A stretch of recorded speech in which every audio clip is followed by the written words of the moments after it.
Try again. Sorry about that. We are back. We're back. I think now I should be able to hear all the audio tracks.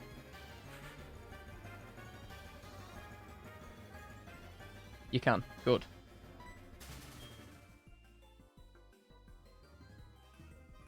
I will turn the DS down a little bit.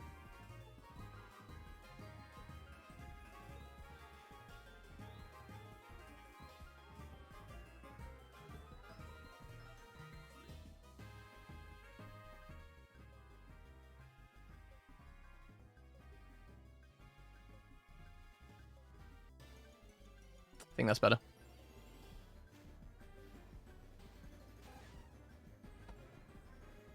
Sorry about that, guys.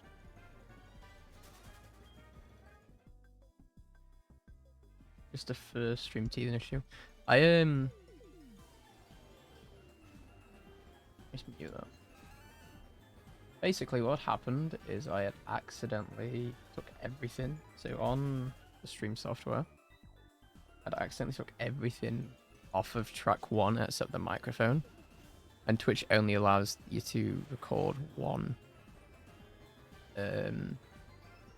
like audio track for VODs. So everything else was being recorded because I'm recording for the VODs channel, but Twitch was only going right audio what's in audio track 1, and it was only my microphone, so that's why nothing else could be heard. But I was checked. You can hear the DS. This DS is louder than this DS for a reason. Simply because while I'm going for Smeargle, there's a higher chance I get Abra, and there's a very, very high chance I miss Shiny Abra. So that is why the other DS is louder. Like Skiploom and Hoppip. And is there another one? There might just be only these two at this time. They're very obvious that they're shiny.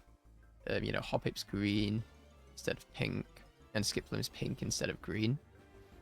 So it's very easy to tell. But the Abra, I'm scared of missing, and I don't want to accidentally just run away from a shiny.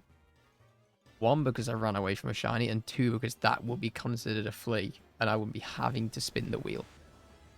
I don't know if you can tell or not. I don't really want to do that, but I thought let's take Safari Week. You know, the stakes for a normal shiny hunt are here. The stakes for Safari Week are here because there's just a chance it leaves. And I thought, okay, so we already upped the stakes. Let's just up them even more, and see if the Safari Zone wants to F me over. Or if it actually wants to be nice, but are we going until I catch at least one Pokemon? At least one. If I get one today, I'm not going to call it quits. I'm like, right, I'm done. I'm done. I will keep going until the end of Safari Week, and then there's a chance we do overtime. If I'm only like 400 into a new hunt, I probably won't be doing overtime because I've literally just caught something. But if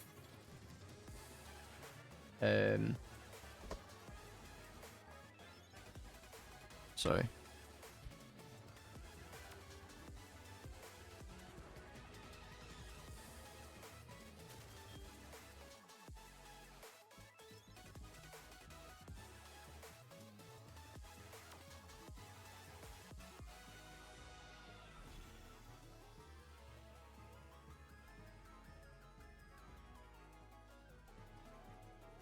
My entire Chrome tab has just crashed. Why? I don't know why, but you know, it's not a convenient time to be doing this. But if I'm like 400 in, I just found a shiny, and after 10 days, well, not 10 days, but a week of it for me because I've been ill. I've still done. I nearly launched my DS then. I have just trashed my DS, I think. That's so annoying. Right, this DS will be back in a second.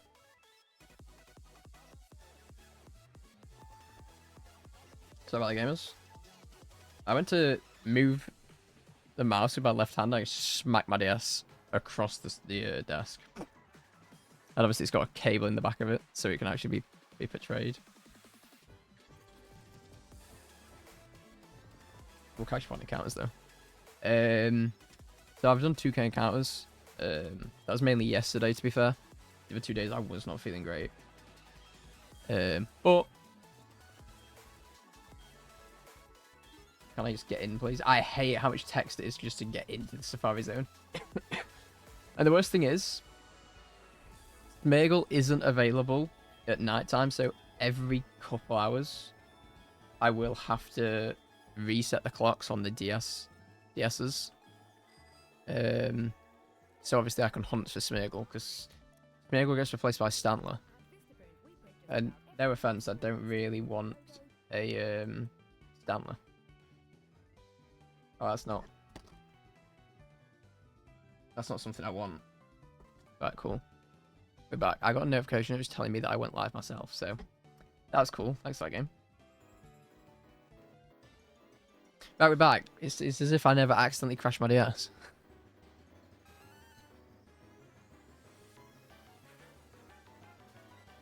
And this is such a good song as well. Holy.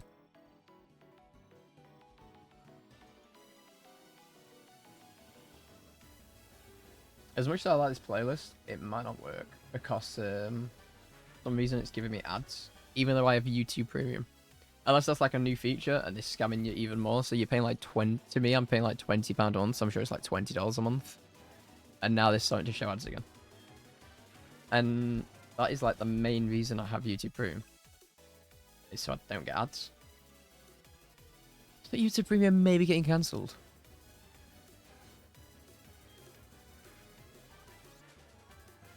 And to be fair, before people jump on it, the way I justify having YouTube Premium and Twitch... Is it Twitch Turbo? Twitch Nitro? Or it's Discord Nitro. I get those two mixed up all the time. I don't have the Discord one. I find that useless. At least for me as a Discord user. Twitch Turbo and YouTube Premium, I justify because I literally have no streaming services. Like, I don't have Disney Plus. I have Amazon Prime, but that's because I use Amazon Prime for the actual delivery service of having it come next day instead of in 2 months' time. Because I swear they just like try and scarefest you into buying Amazon Prime. Oh, if you buy Amazon Prime, you can get this in 2 hours. Oh, without it, mate.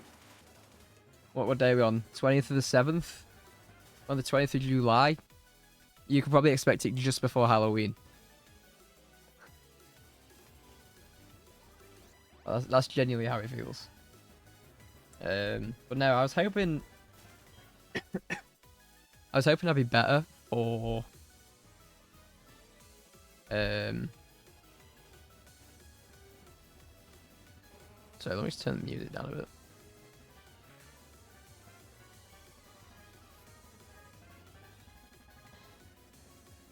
Okay, right. The DSs were off and it was really annoying me because on my audio mixer I could see that one was off massively. I was hoping I'd be better so I could start streaming on Friday. I was going to literally hoping I could go live on the Thursday into the Friday.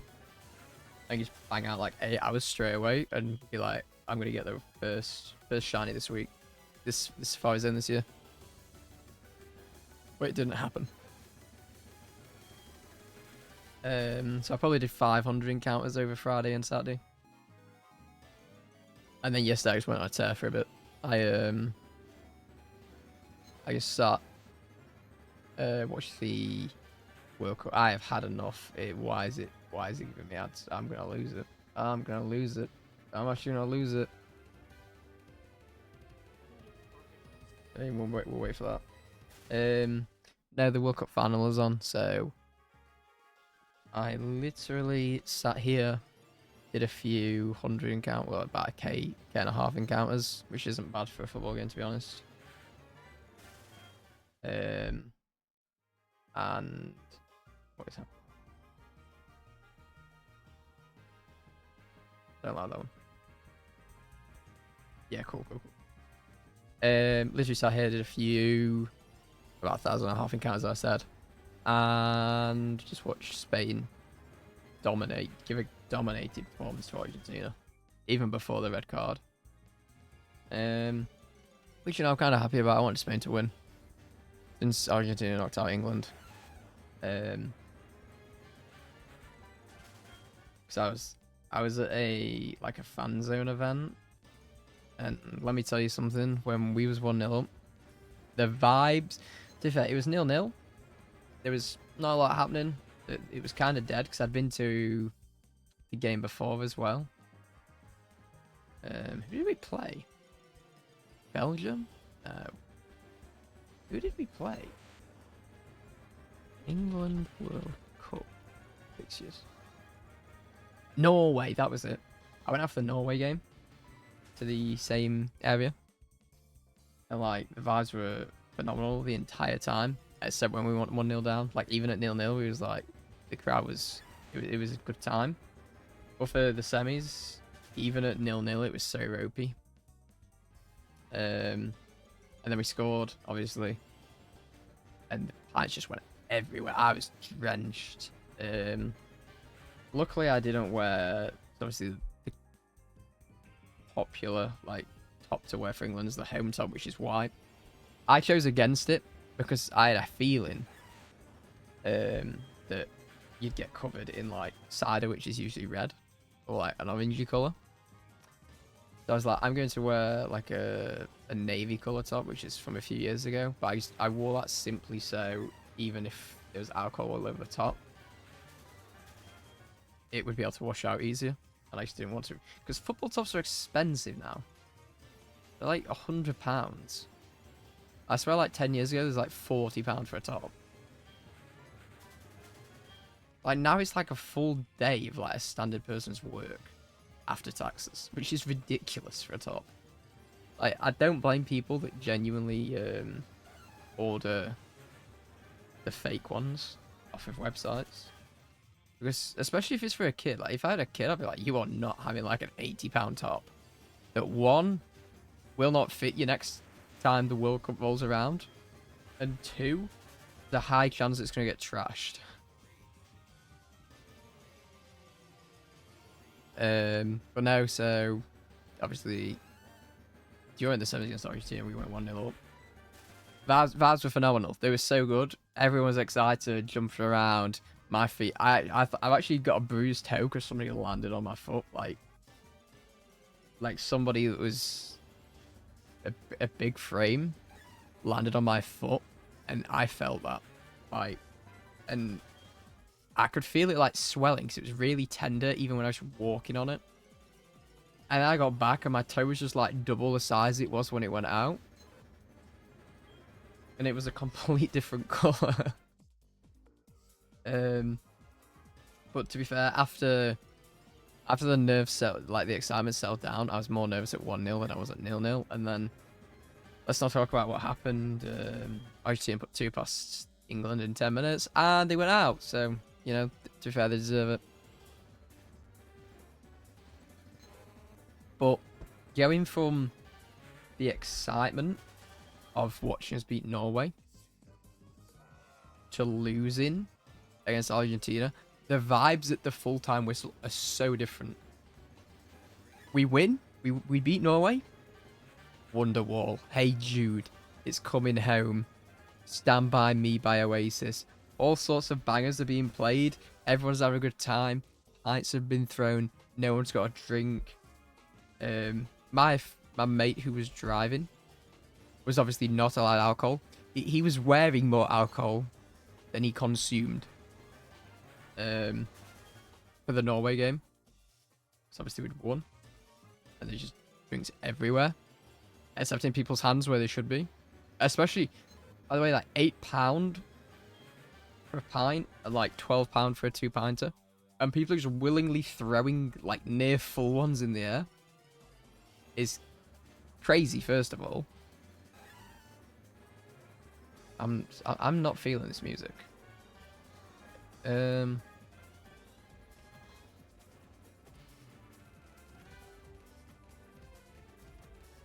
I'm just changing the music once again because I am not feeling these vibes.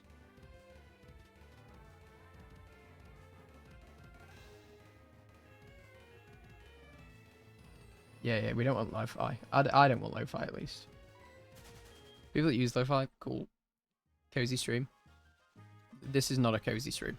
This is intense. This is nothing but fear. Yeah, here we go. Yes, Windmill Eye. What a tune.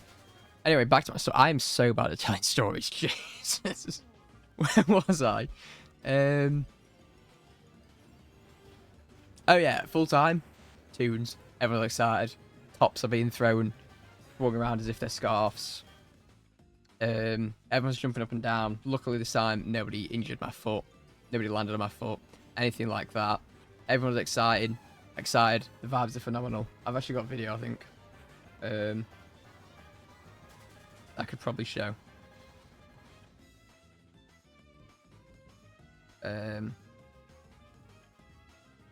Sorry, Twitch has decided.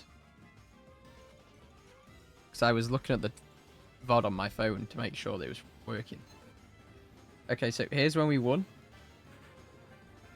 This is us winning.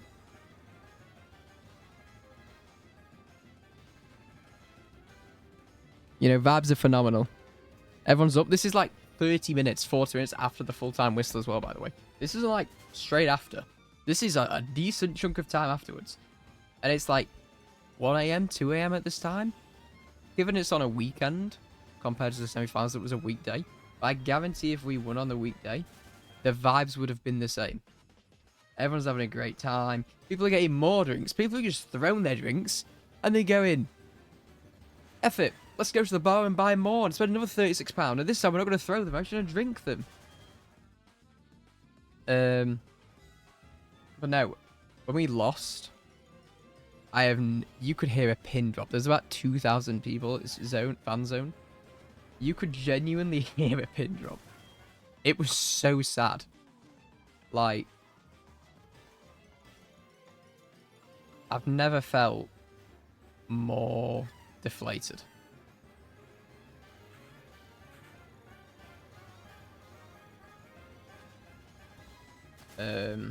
Like everyone just stood there like this, looking at the big screen still. The full timers are still gone. The cameras are on, like, obviously different people. Just looking. And then some people start moving. Someone from the back, like a few people from the back, just hurl their full drinks. Some of it goes all over me and some of our friends. He just hits this guy who's been loud. This guy's absolutely out of it. He's had one too many J20s. And he is fuming. It has just hit him on the back, like directly on the back. And it's just poured all down him. And he's turned around and started screaming like, "Who is that?" And I was like, Jesus, this guy's a bit intense. And this guy, I think if this guy found who actually threw the pint, he would have actually had a fight with him there and then. Like, would he have won? I don't know. He's built like me. Doesn't look like he's going to win a fight. But he was full of alcohol, liquid courage, fuming. You just seen his team lose. He also accelerated the most when we scored. Like, he was going mental. And then an hour later, the vibes were so down. And everybody just gone from looking at the screen. Everyone's just trying to force leave the exit at the same time. And it reminded me of like a concert or a festival where people are just trying to leave and it's just chaotic and you just can't get out. Hey, the 2 targets, but no, unfortunately, I had to experience that. I genuinely think at some point, but I fully can't remember because I did have a little bit of alcohol. I'm pretty sure he just looked at me and I was like, brother, by the way, so he's looking around and I'm like 2 or 3 rows behind him. So he just turns around, looks at like, who's throwing that? And pretty much everyone behind him has just got alcohol just dripping from them. Because it's obviously just gone over our heads to hit him. It's like, well, you can tell it's none of us. Because who would just do this and then throw it? Like, pour some over their own head? To like try and act like they're not, I don't know, an imposter in Among Us, and then throw it at him.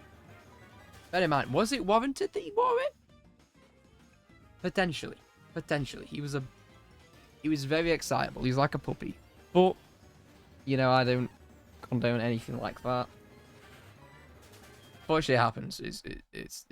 It was always bound to happen. Like, whether we won or lost, it was going to happen. So I don't know why he was that annoyed. Obviously, the fact we lost probably made it a lot worse for him. And he was probably a lot more angry that we lost. And then he had a pint thrown down the back of him.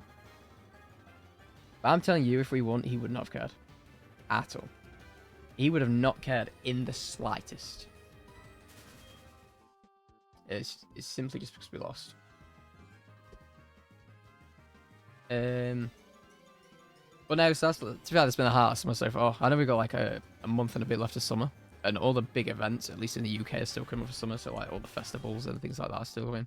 But that's probably going to be the highlight, just going out, with our friends. And just, to me, it's, you know, it's nice when we win, but it's just the social aspect for me that I enjoy. And, you know, as much as it's annoying that the country out of the World Cup, it's also annoying because you can't just have those random daytime pub trips or anything like that with your friends. Because there's some people that I generally hadn't seen in months that were there, so that was like an overall positive to me. I wanted to go to the Mexico game at like 2-3 a.m. our time. But the fan zone is obviously built up around like apartments, flats, and housing and things like that. So they wasn't allowed the massive screen. So they just had loads of little TVs, and I was like, why would I pay to get in to the event in the first place? And then go and spend a stupid amount of money on drinks and food. Oh, I haven't even got to the food yet. I'll come back to that at like 2 a.m. when it's probably cold. Just to watch it when I could have watched it at home and had a way better viewer experience, which I did. So I'm quite thankful for that. But I'm kind of in regret that I didn't go, because obviously it'd be quite funny to see people have to go straight to work. Because one of my friends starts really early, so we literally have to leave. If we went to extra time, I think he would have had to leave to go to work. But no, going back to this venue. So they said, do not worry, we will have food stalls, plural, in this zone. I was like, fine, that's fine. So me and my friend, we drove to the location, or near the location, because there's no parking there. It's in the centre. We parked.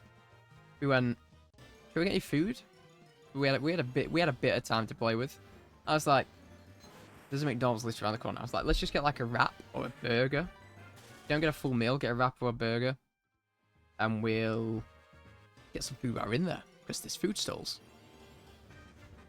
I didn't know this. So we went to McDonald's, we got the food, we ate it quickly, ate it while we walked. This is the first time in a few years that I've obviously been to one of these fan zones. 7:30 we had to be there by. Kickoff's at 10. This is against Norway. On the weekend, on a Saturday. It's a sold out event. They're not selling tickets on doors because it's sold out. I literally got scammed, actually. Thinking about it now. Now that I'm actually thinking about it, I got scammed. So we drive there. We drive to the event. We buy the tickets. The tickets aren't expensive, by the way. But that's how they get you. Because everything in there is expensive. You know, when I was looking at buying tickets, I was like, I bet these like 10, 15, 20 pounds. So 10, 15, $20. They weren't. They was like 5. That's not a bad price. It's when you're in there, they're going to get you with the pricing, obviously. Like, they are going to take you for a spin. Big time. Well, not you for a spin. Your wallet. Or your card. Or your Apple Pay for a spin. So, obviously we park up. We have to walk into the centre. So we walk in. Grab a McDonald's. Grab something light. A wrap. A burger. Some fries if we really want to push the boat out that far. But we don't. I grab a burger. My friend grabs some chicken nuggets. Some McNuggets. And then we're like, okay, let's go. We had to McDonald's at like 7. We park up at like 6:40. We need to be in the event by 7:30. On the virtual tickets, it says Be in by 7:30. Last entry is 7:30. I'm like, okay, cool. Let's go walk up to line. Let's go walk to the venue. Join a bit of a line. And then we'll get let in. No. So, we walk to the venue. Before we even at the venue, I goes, that's the line. That is the line. I'm always going, no, nah, surely not. At this point, it's like 7:15, 7:20. There's about a line of 400 people. The line is about not half a mile, about 400 meters around the center. It's around 3 corners in the center. And we're like, well, oh, I'm sure it's just around the corner. So we walk to the first corner. There's a massive line. We're like, oh, it's probably just at the end of this corner. We walk to another corner. It's just a bit, not as big of a line, but a bit more of a line. We finally get in the back. We look at the time. It is 7:25. Bear in mind, there's no one in the line that works for the venue that's like, oh, if you're in the line, you'll get let in. We're now thinking, we might not let get in. Get in. We might not let. What am I trying to say? We might not be allowed in. There we go. Because they said you have to be in by 7:30. And we're like, there's no way we're getting in 5 minutes. I'm looking at, I don't have my watch. I'm looking at the watch. I'm going, it's not happening. It's not happening. You know, there's other pubs nearby and venues where we can just get watch it, but a ticket or anything like that. But they're rammed because it's unlimited access, obviously. So we're like, there's a chance we don't get let in here, and we're gonna have to go somewhere else. And you know, luckily it's only 2 hours before kickoff, so it's not rammed yet, but it's only gonna get worse. And the venues that we walked past, people were already stood outside, like with their drinks, because it was that full inside. So I was like, ooh, we might have to abandon the plan and drive somewhere else. Bear in mind we just spent like £10 on parking for a couple hours. We might have to drive somewhere else. We could end up back home yet. So we get in the line. We're just hoping and praying. Line's going down. It goes past 7:30, obviously. We're in the line for like 25, 30 minutes. It comes up to like, nah, not 25. I think we get into the venue. Luckily, we get in. We get to the front of the line by like 8:15. No, 8:45. So we queued for like 20 minutes, which isn't too bad actually for the size of the line. I was quite impressed by how quick it went. And I've had to show them obviously the tickets are on my phone, the virtual tickets. She had to scan them. She's gone, have you got ID? I'm like, what do you mean? She's like, have you got ID? I was like, yeah, but what do I need ID for now? I'm not trying to like buy any alcohol now. This is an over 18 event, obviously, because they want to milk as many people as they can to get as much money from ridiculously priced alcohol as possible, which is fair enough, you know. I'm sure as a pub or a club or a venue, you're trying to rinse this event because, you know, it's knockouts now. If we lose, it's over. It is over. There's no more money coming in from the pot from the World Cup, at least for England. So I'm like, yeah, sure. And I don't want to take my wallet out because there's a chance that, you know, you lose your wallet or somebody steals your wallet whilst you're in a crowd that big. So I have my card and my ID on me. And I go, oh, actually, she explains, oh, it's so I can verify that these tickets haven't been resold. Because my name's on the virtual tickets, and she's going to check my ID to make sure that obviously it's me that's bought them. And after she checked and went, yeah, this is fine. She went, yeah, we should making sure that you haven't bought resold tickets because we don't allow that. Because obviously they sell them for like £5. I'm sure people pay like 20, 25 pounds to get into the event, like if they bought resold tickets off somebody. So I understand because they're just losing money by having like a middleman event where they just sell tickets because people last minute want to get in to be with their friends, things like that. So as I'm getting my ticket scanned, this guy just walks up. He goes, yeah, I'm here for the event. I'm like, yeah, she just let me in first. And he's like, I'm here for the event. I'm like, okay. And she explains to him, oh, we got a line. You know, the line that I've just been in? It's died down a bit. I think we turned up at the worst time. But you got to go and get in the back of that line. And he's like, I don't have a ticket. And she's literally scanned one of my 2 tickets. After she's checked my ID, she's had a conversation about why I need to prove my ID. Give her my ID. You know, I'm not trying to be one of those guys that's like, I don't want to give you ID. I'm not giving it you. I'm not giving it. I was fine to give it to her. I just wanted to know why she wanted my ID. And you know, the resale thing, I was like, yeah, fair enough. I completely understand it.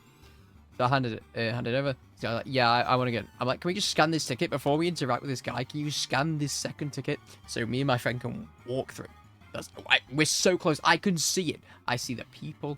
I see the screens. I see the queues for the toilets, the food vendors, the bars, the multiple. There's like 6 different bars, by the way. We'll get to that. I'm like, can you just scan this? And this guy's just having a conversation. I'm like, oh my god. We're so close, but so far.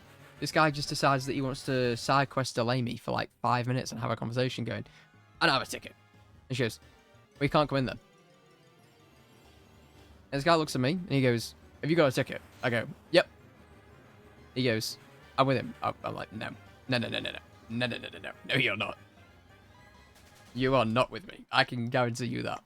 And this guy, he goes, that plan's not worked. And on the spot, he just goes into his pocket and pulls out a massive wad of money. £20 notes, so like $20 notes. It must have been 400, 500 minimum. Potentially more. Who carries that much cash on them anymore? I do not know. This guy just pulls it out and tries to give it to the woman that's scanning me in. He goes, this is a donation. This is a donation. And she just goes, I can't let you in. At this point, security's walking like through the venue to come to the front. And I'm like, oh, it's going to kick off. It is going to kick off. We're not even in the event. We've been here for like 30 minutes. It is already kicking off. I was like, damn. This is crazy. So he's like, this is a donation. He's just not taking the hint. She keeps going, no, it's not. I can't let you in. I can't. He keeps going, like he's just waving it this close to her face at this point. This massive wad of cash going, this is a donation. And he's just not picking up that I don't think she was the owner. She's obviously just working on the door. And she's like, no, I can't let you in. I could tell she wanted to let him in. I would have let him in. If he said to me, if there was no like reselling rule on not selling your ticket, I'd have gone, mate, you can have mine. Give me that wad and you can have my tickets. I'll happily go somewhere else. Give me that money, I will go somewhere else. You can have my ticket. I don't care. You know, I'll go home and watch it. I've been out for about an hour, maybe more. I'm leaving my house. I've made 500. I split it with my friend because, you know, it's a wasted trip for him as well. We'll go home and we'll watch it together at home. I'm not bothered. You're saving me money. Like, this is a net double. I'm not spending money, and I've been given money.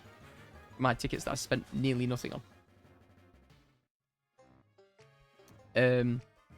Which is like, obviously, I didn't do that because, you know, she used to explain the entire reselling rule to me, and I just didn't want to be denied access at the door for, obviously, something like that. So security come, they explain to him, no, you can't come, and then you start slowly moving him away, trying to move him on. And he's trying to argue it, but there's literally 2, like, 6'6" men just stood there going, there's no way you're getting past. Like, you are not coming in. I can guarantee you're not coming in.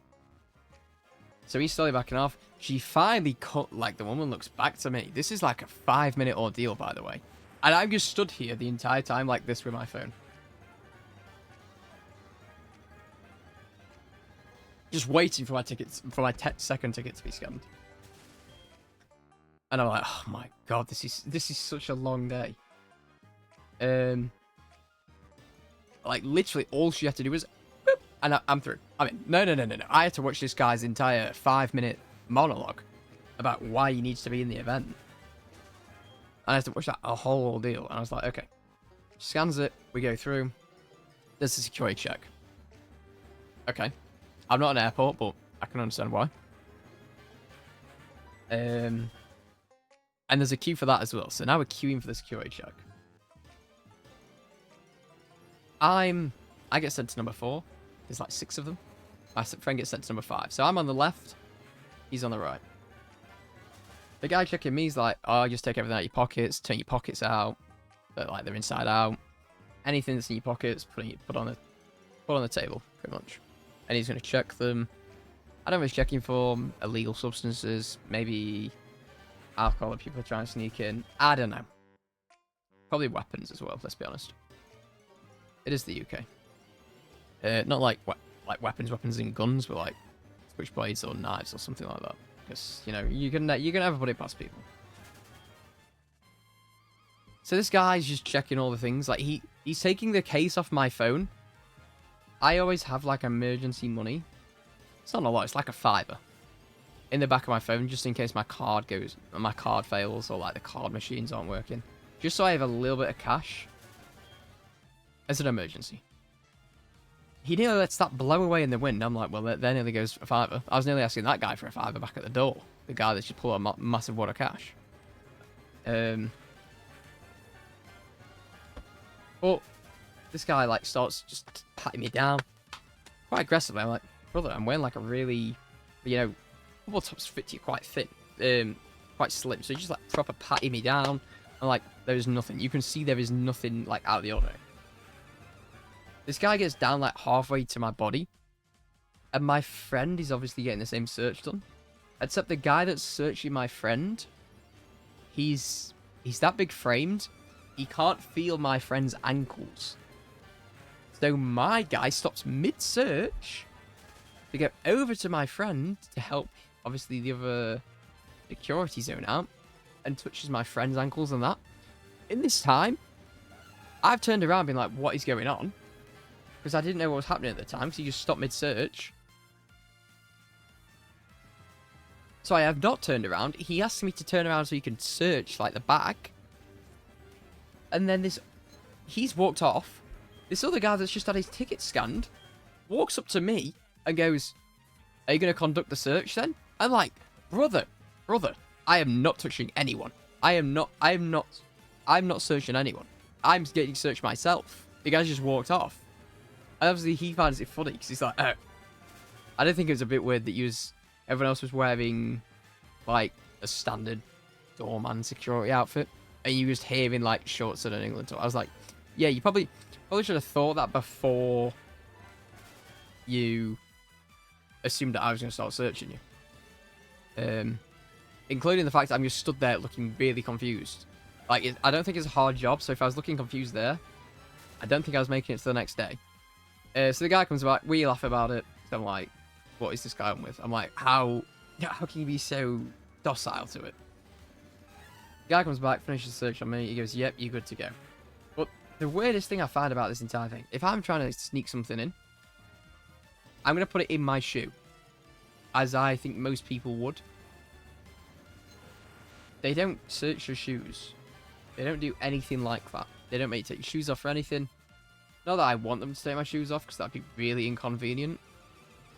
But what was the entire point of this entire search process? If you're going to do half the job anyway. But I'm not too fussed. I get in, my friend gets in, we're like, right. At this point, we've queued for like 40 minutes. We get in, like, let's say we're finally allowed to do what we want to do. At 5 to 8. It's 2 hours till kickoff at 10. We look around, it is rammed. And we're like, maybe we should have got here sooner. And then we realise, yeah, it's 2 hours before kickoff. So we're going to stand around and be waiting and doing nothing for so long. So we're like, right, let's get some pints. Let's get some drinks. Then we can probably look at going to get some food. And go to the toilet.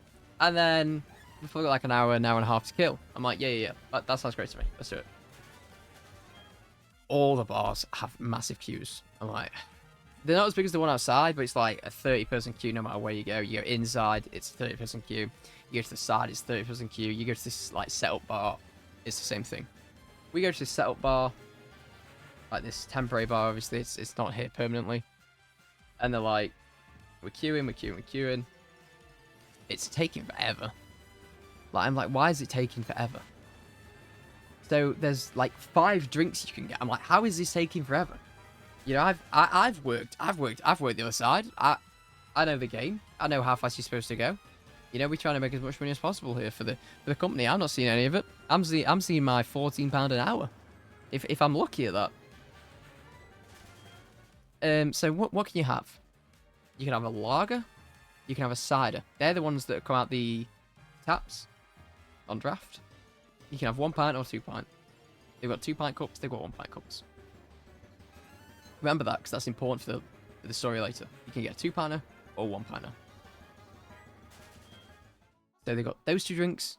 They've got Hooch, which is like an alcopop. It's like a weak version if you don't know what it is. In a can that they pour into one of the cups. They've got Buzz Balls. By the way, I hate Buzz Balls. Whoever likes Buzz Balls, please tell me what is the appeal to them. They are disgusting. Every single one of them that I've ever had. I've had like 3 different flavors. They're all vile. They've got the 2 on the taps, a Hooch, the Buzz Balls, and they've got soft drinks. They're in cans, by the way. They're not at the tap. The cheapest drink's like £5, £6. So it's a rip-off, obviously. Oh, they've got spirits as well. Sorry, spirits. That's probably the longest part of making any drink there. So I order a 2 pint of cider and a spirit and a Red Bull. Shout Red Bull. I actually love Red Bull with the spirits. There we go. Okay, thank you. Obviously my friend is driving, so he's not allowed anything like that. So he's stone cold sober. So if anything, it's a worse event for him because he's got to stand here stone cold sober the entire time and just accept it. We got our drinks. It's been like half an hour. I kid you not. It's been half an hour. But midway through them making my drinks, I see a phone behind the bar just spinning. I'm like, is that a TikTok live? It was a TikTok live. I'm like, why are we TikTok living the point of view of a bar? But, you know, each their own. People may enjoy that content. It's not for me, but somebody may enjoy watching that.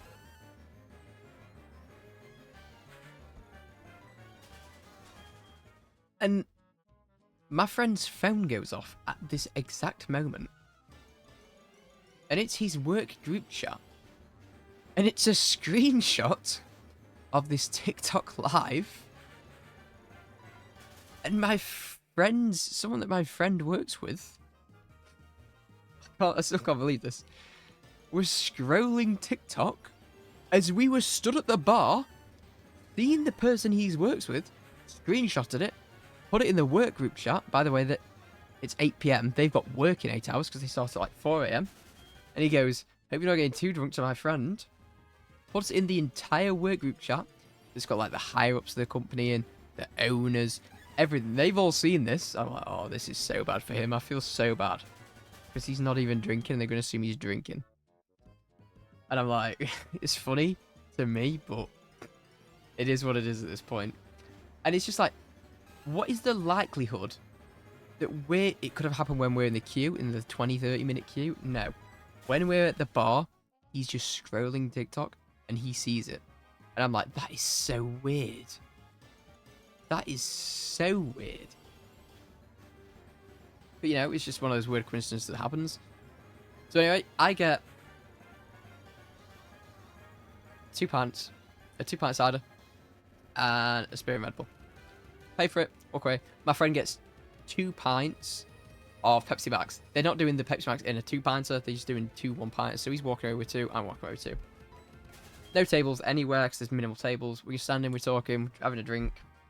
We're like, we'll probably get these down as quick. Because at this point it's 8:30. Probably a bit later actually, 20 to 9.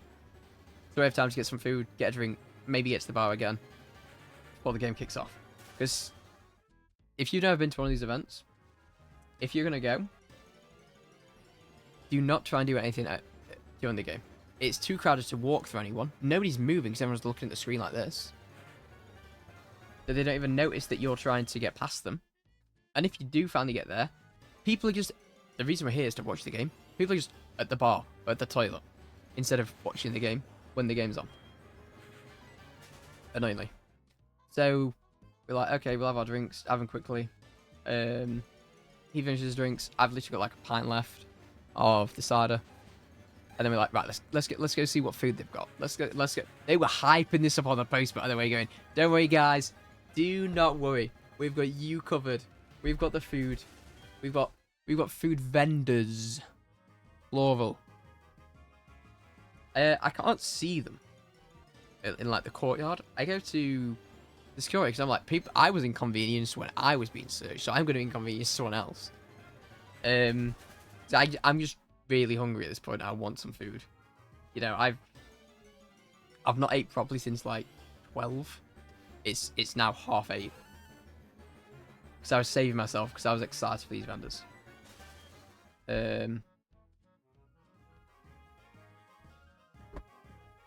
He's like, oh, they're just over there, like behind the bar, next to the actual bar. I'm like, okay. So walk around, find it. Oh, it's there. It's the massive canopy. I don't know how I missed it in the first place, to be honest with you. But there's a problem. There's only one vendor. And I'm like, this isn't quite the food vendors we had promoted the entire time. Every day there's a new post. Oh, don't worry, guys, we got food vendors. We got live music. We got a live DJ. We've got multiple bars to reduce queues. We've got staggered wait times so you're not queuing to get into the event. So all that was a lie so far. So let's bank on the vendors. Oh, there's one food vendor. What are they selling? I know what you're thinking. What are they selling? Hot dogs, chips, burgers, fried onions. That is it. 4 options. The fried onions is just an extra. So you got 3 choices. You have chips, a hot dog, or a burger. At this point, I am fuming. It looks... It's on the grill. I can see it. It's going to be cold if I buy anything. And I'm just like, this looks so disappointing. Like, I did not want to eat, but I was starving. I was like... My friend was like, do you even want to bother eating? I was like, no, but I'm going to have to. So I was like, okay, we'll just buy the food. We'll buy it now. And we'll eat it. And we'll get some food on the way back. We buy the food. It's terrible. It's actually potentially the worst food I've ever had. I don't even think being drunk could have saved the food. Because obviously when you're drunk, every food's the best food in the world. But I genuinely think that wasn't saving it. I had a lukewarm hot dog. And that cost me like £10. And it was so small as well. It wasn't like, what if you go to like a cinemas or anything, it wasn't like this big. It was like this big. £10 for this. I had it in like 3 bites. And I was like, that has done nothing for me. But I refuse to buy anything more from these food vendors. So we got lied to about having not to queue at the bars because we got that many bars. We got lied to about the food vendors. We got lied to about the staggered queue time so we don't have to queue for ages. The only thing they've been honest about is the live DJ. And to be honest, he wasn't that great. After the food, I've finished my drink. I'm like, and I put down my 2-pint glass. My 2-pint plastic thing. I put it on the bar. Just because I don't want to litter. And they've got a bin there. And the guy was like, yes, put it there. I was like, cool, thank you. I was like, right, let's just go to the toilet. It's like... Luckily, we didn't have to queue for the food. That is the one positive. We didn't have to queue for it because nobody in the venue wanted it. You're like, if I go to the toilets, there's just a massive queue for the toilets. I'm like, oh, really? Really? I'm like, it's going to be pub toilets. It's going to be actually terrible. There's a queue for the cubicles. There's a queue for like 2 urinals. I'm just in the queue. People are getting that annoyed at the queue. They're pissing in the sink. Pissing in the sink. I'm like, I've got to wash my hands in that afterwards, man. And it just stank. It actually stank. I was like, this is disgusting. This is actually vile. Like, I've been to festivals and people haven't pissed in the sink. Why are we pissing in the sink now? Why of all times are we doing it now? We've been doing it all night. Or was it just you guys that chose to do it? And because one person did it, there's just loads of people pissing in the sinks now. I'm like... Okay. Okay. So I queue like 15, 20 minutes. Finally get into the toilet.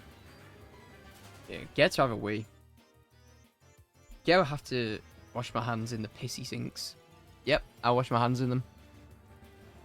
I didn't feel clean. Let me tell you something. I had a plan on getting back and just having a shower.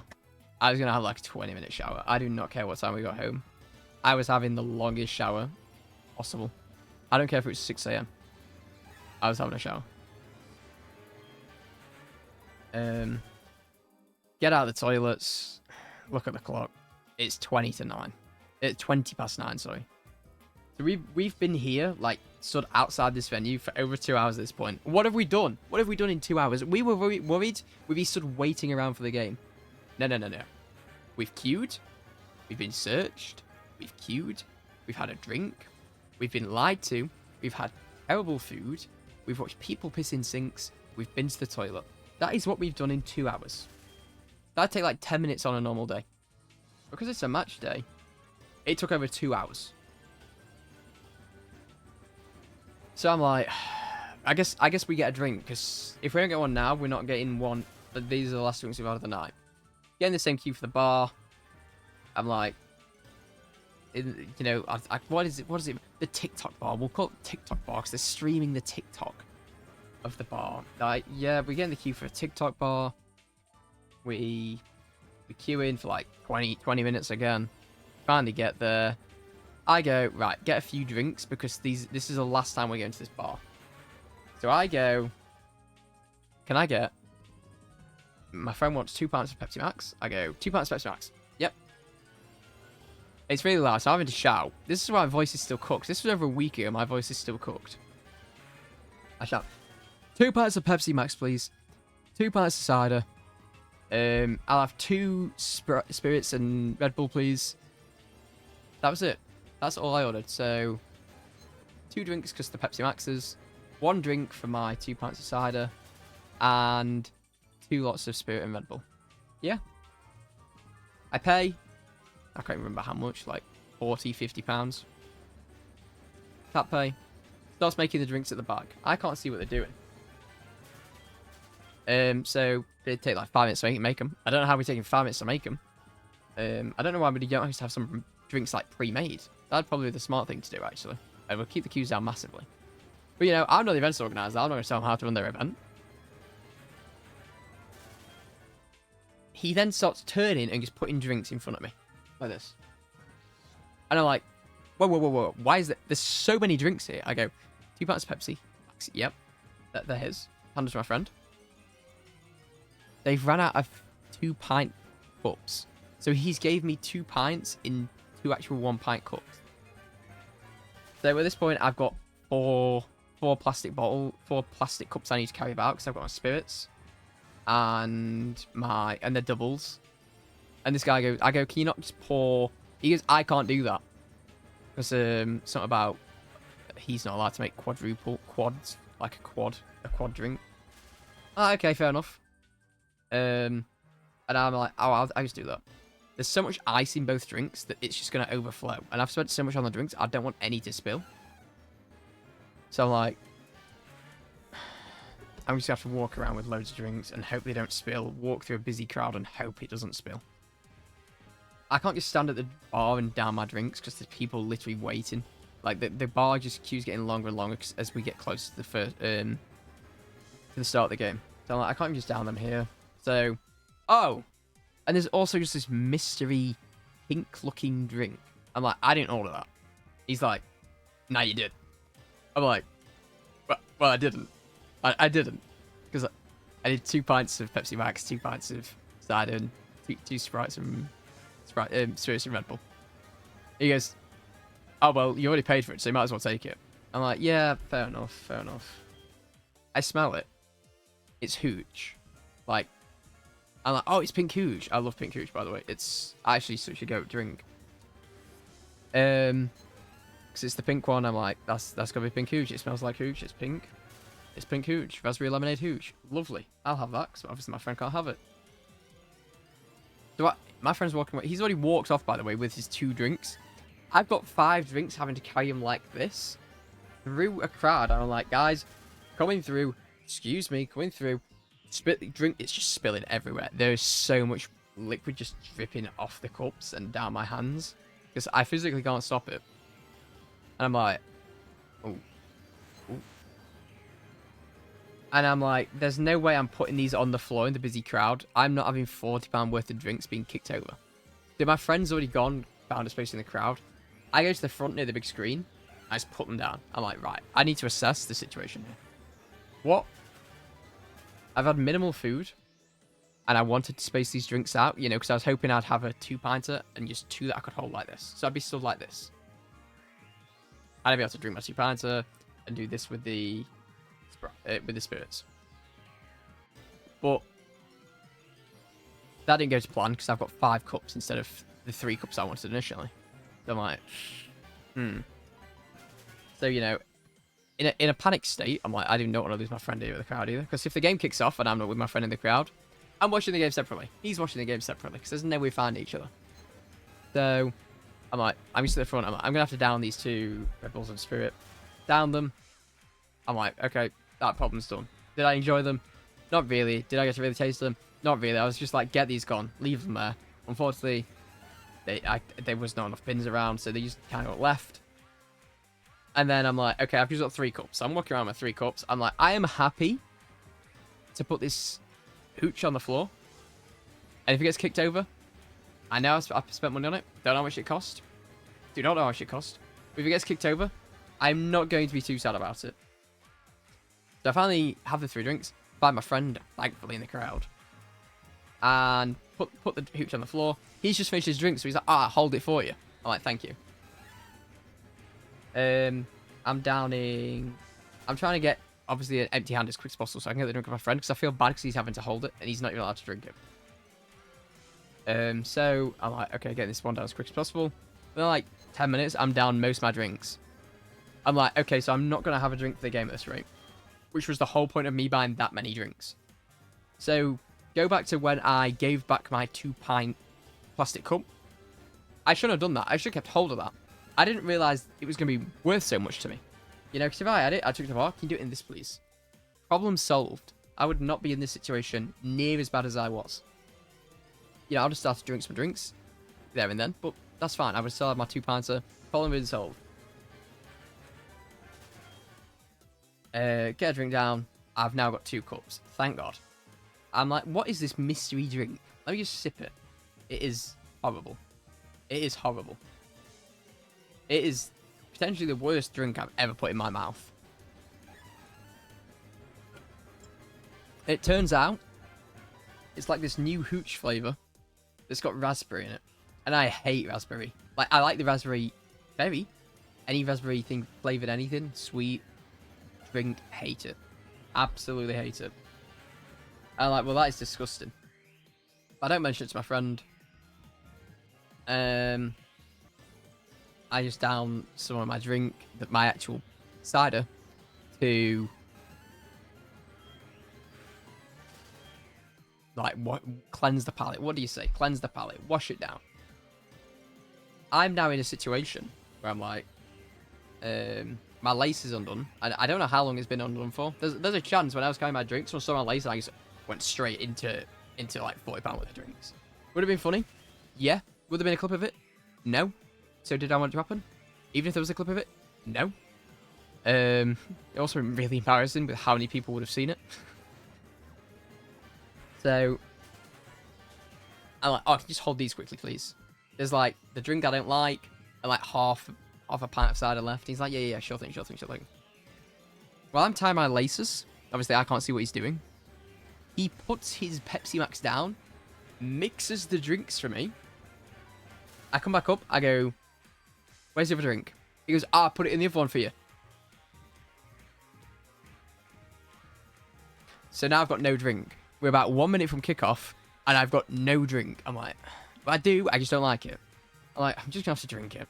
You know, this day is bad enough. I've not even seen a football. I've not seen a ball being kicked yet, and this day's over for me. So, I'm like, fine, I'll just drink it. You know, it's not the best thing in the world. He didn't know I didn't like it. I probably should have mentioned something that I didn't like it. But I also didn't expect him to just mix my drink for me. But it is what it is. It happens. Game kicks off. I'm just like taking swags of my drink like this.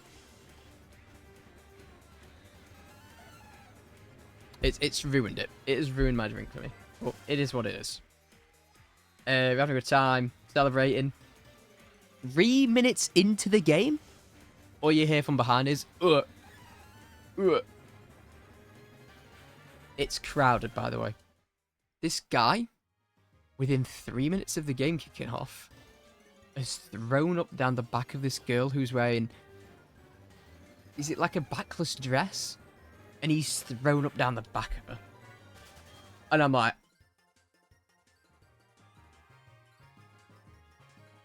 That is disgusting. So it was already crowded. Except now, about 20-30 people have left where the sick is. There's just a massive hole in the middle of the crowd where the sick is. And this guy's just stood there like this. I'm so sorry. I'm so sorry. And I'm like, that is disgusting. The girl's obviously ran to the toilet because she's been thrown up down. If I got thrown up down, I would not be running to the toilet to clean it off. Especially, 1, because they're piss sinks. 2, because I'd go home and shower. I'd call it there. If that happened to me, I've come, I've been robbed, I've been lied to, I've been misserved drinks, I've had my drink ruined by accident, I've had to watch people piss in sinks, wash my hands in pissy sinks, and I've been thrown up down. I'm going home. I'm getting an Uber. I'm going. I hope my friend has a nice time. You can stay, mate. I'll just get an Uber home. No. She's used the toilet. I actually see her about at half time walking around. I'm like, what? So, you know, credit to her. I would not have been there still. And the guy's just stood there like this. And I'm like, is he going to throw up again? At this point, I'm more in... Going back to 3 minutes into the game. I'm more intrigued in watching this guy behind me than watching the game. Because I'm like, what has he done to throw up within 3 minutes of the game? And I go to, you know, we've all been there. And you can taste the sick in your throat, and you're like, oh, that's a horrible thing. I've got some chewing gum. I go to give him some. He goes to grab the pack. I'm like, no, whoa. Stop. Hand out. I'm going to put it in your hand. I'm going to put it in your hand. You are not grabbing this with sick hands. You know, I've witnessed enough today than having to share a pack of chewing gum with someone that's been sick and had it all over their hands.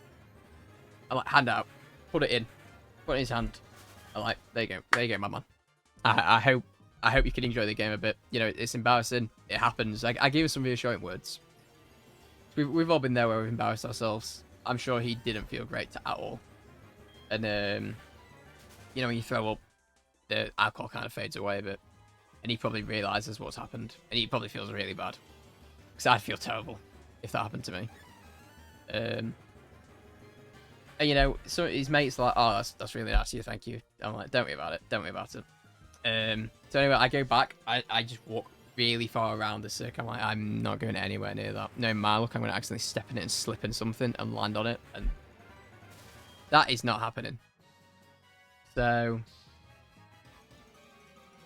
that happens. The game goes on. Obviously, Norway we score a bit flat. But then we end up winning 2-1. And going back all the way to start, you saw the scenes that we won. I'll show you again, just in case you weren't here.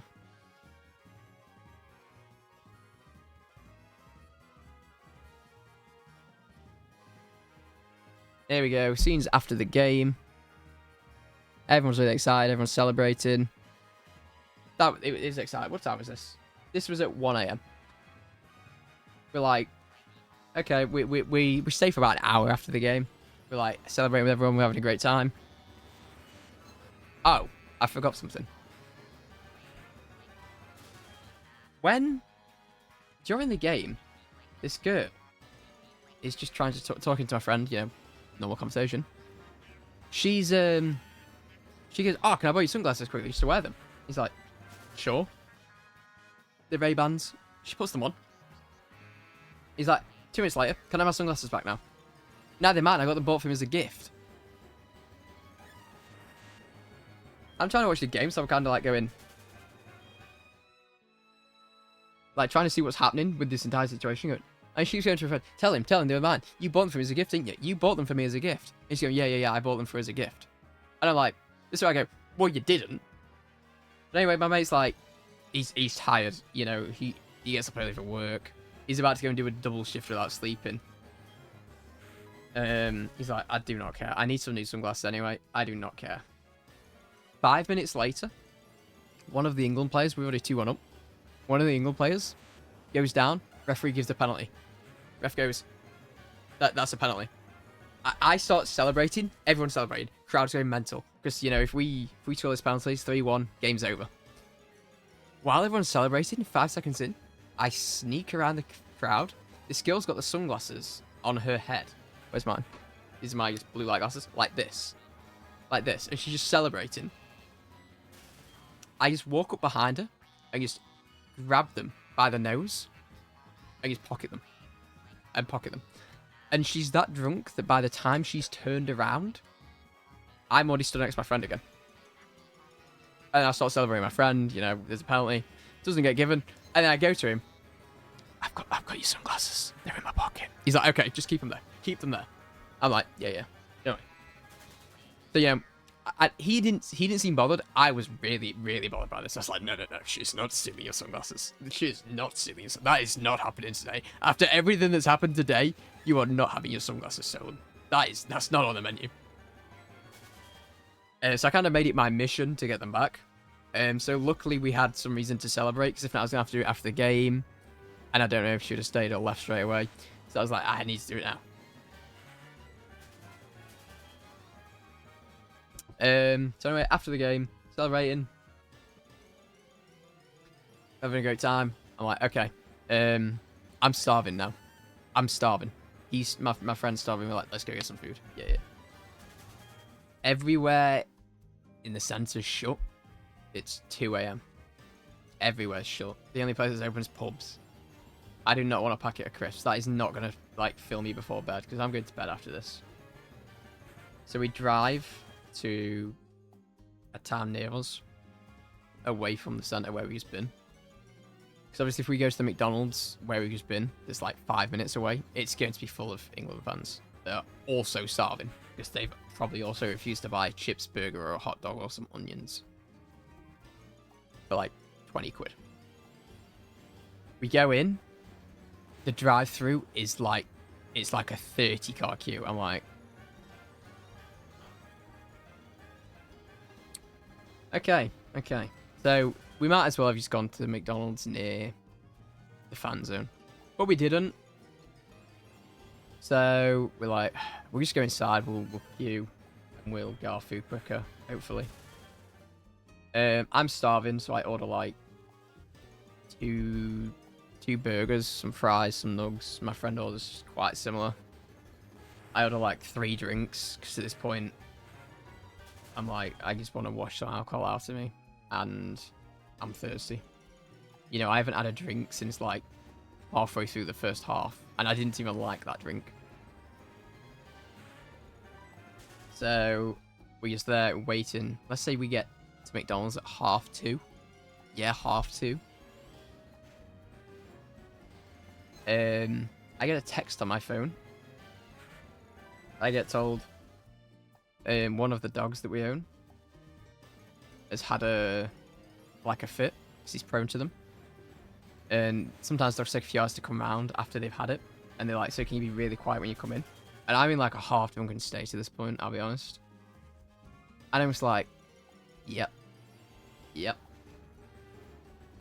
So I'm now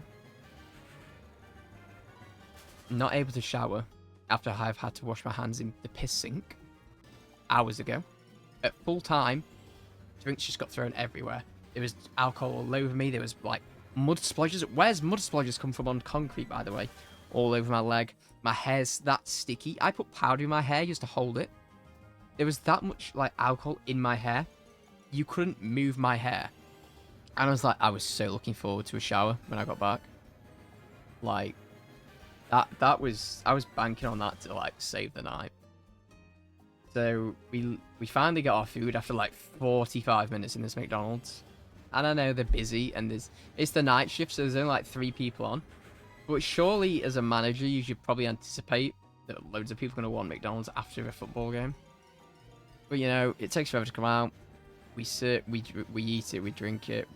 I'm just devouring this food. I'm like, oh, this is so good. Second McDonald's of the day. I do not care. I'm just so happy it's food. I eat it, and right, let's just go home. Well, drop me off, then you can go home. My friend drops me off at like 3:15. He's got work at 4:30 in the morning, so he's got to drive home and pretty much get ready to go to work. But at least he can have a shower. I get in. Luckily, I've been able to save up quite a bit, so I'm not stumbling. I wasn't stumbling, but like my feet are actually steady now. And pretty much the entire alcohol's worn off. And I'm just like walking through. Nobody even knows I've got in the house. But I just have to go and lay in bed, thinking of alcohol. Obviously, I've took my top off to get in bed.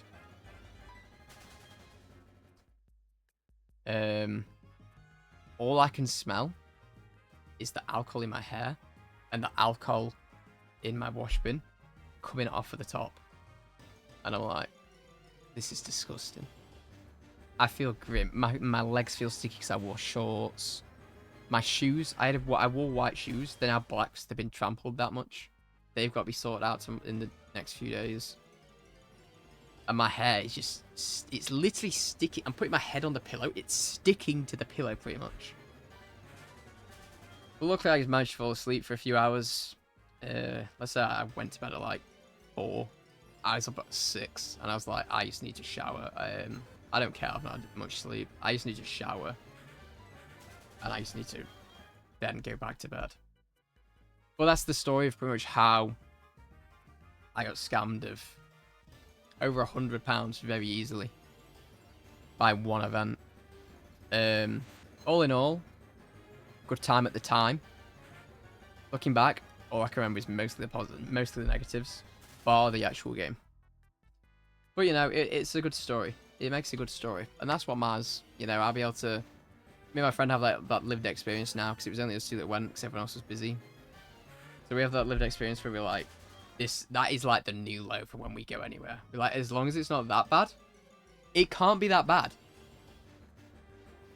But no, that's probably the worst night I've had in a very, very, very long time. But obviously, now that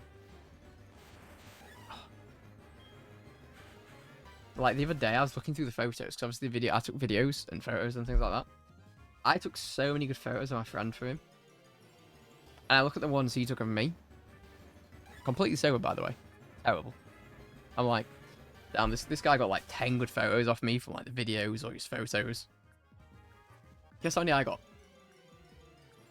1, 2, 3, 5, 0. 0 good photos. So yeah, that was also a fun experience of digging through trying to relive the night. Wasn't good, but you know, that was that Saturday night, and it could have been worse.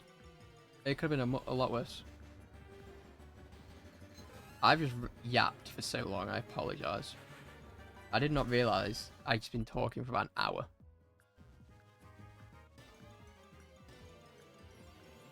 About that one event.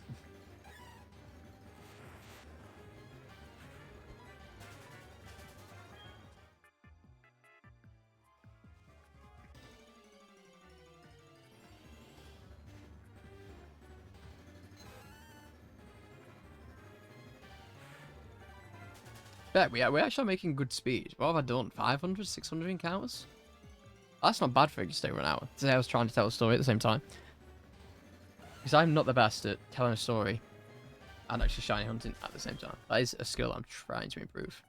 Desperately. I think the worst part is that usually when you find the shiny, you can celebrate. This is my first ever Safari week. Maybe I should put that in the title. First ever Safari week.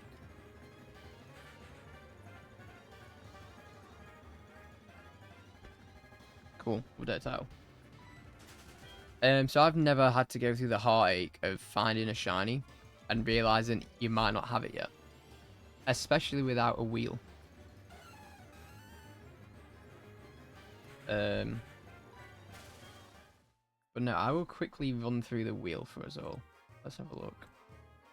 Wheel. Here we go.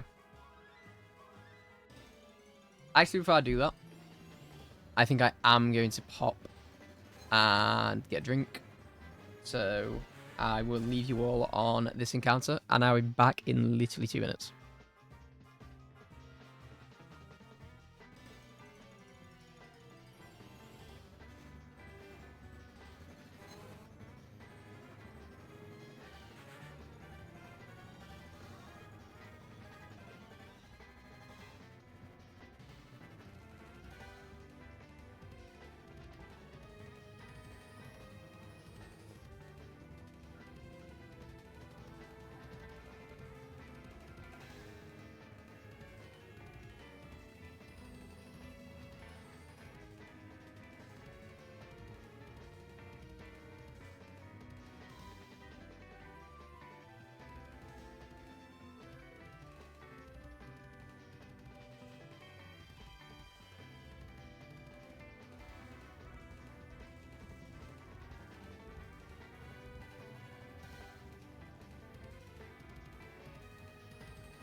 And we didn't get a shiny. I have noticed, however.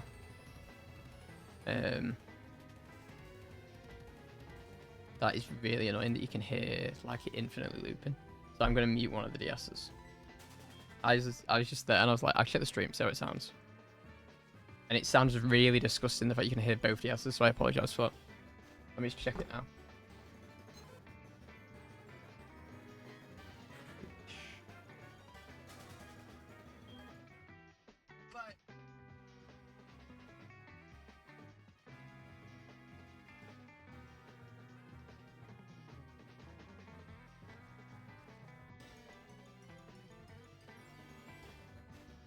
That is so much better. Sorry about that, guy.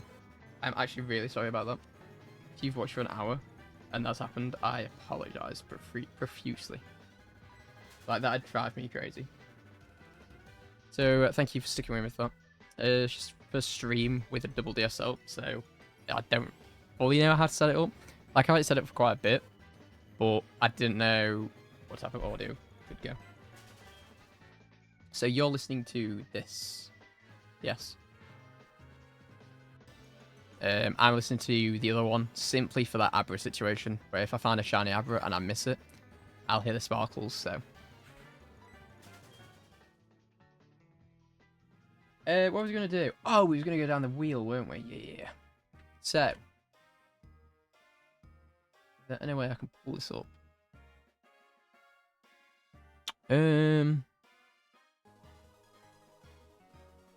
I'll just read it out. Because if not, it's going to delay hunting. So, we have got, if a shiny flees, we spin the wheel of forfeits or punishments. I don't have decided what I want to call it yet. Probably punishments. We've got one chip challenge, which is the hottest chip in the world.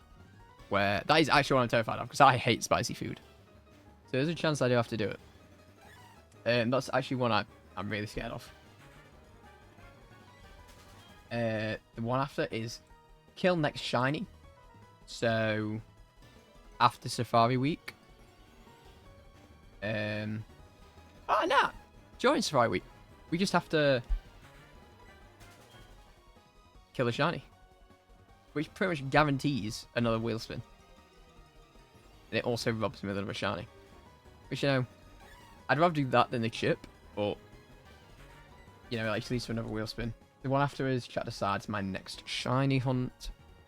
And I'm sure there's going to be some terrible, terrible, painful suggestions there. Just put it out there. I love Masuda methoding. I love it. I love it so much. What else do I love? I love Poke Radar. Big fan. Big fan of Poke Radar. This isn't cope. This is 100% fact. Mystery envelope. This. I am terrified of it. I know what's in it. And it is actually the worst thing on the wheel. Like, genuinely. We've got chat forfeit, so you guys can give me a forfeit. Vetoes are allowed, and it has to be TOS friendly. Obviously, you can't go, throw yourself out of a window. No. Double next forfeit, so that is like kind of feeding into... Obviously, as I said, I'd do overtime. So if another shiny gets away, for example, double next forfeit, I'd have, if it then lands on the 1-chip challenge, I would back to back have to do 2 chips. I'd probably put them both in at the same time, to be honest. And that could be a stream ender. It genuinely could. I've never done one by itself, so if I do 2 at the same time, I will end stream. Not because I'm, like, upset, but because I probably can't talk, and I probably feel sick.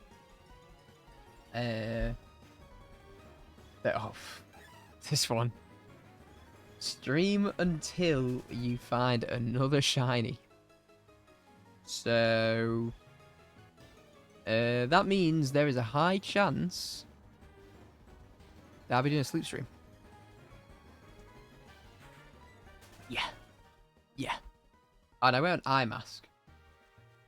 So it'll be really embarrassing to have to put that on the internet, to be honest.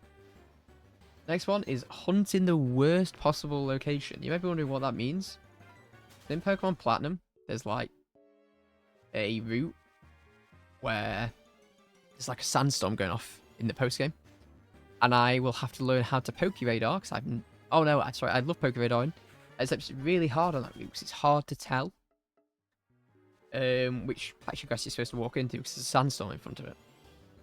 Then we've got chat decides a cosplay. Vetoes allowed, obviously for TOS purposes. One afterwards, shiny tax. For the next 2 streams, I must release any shiny unless it's one of my targets.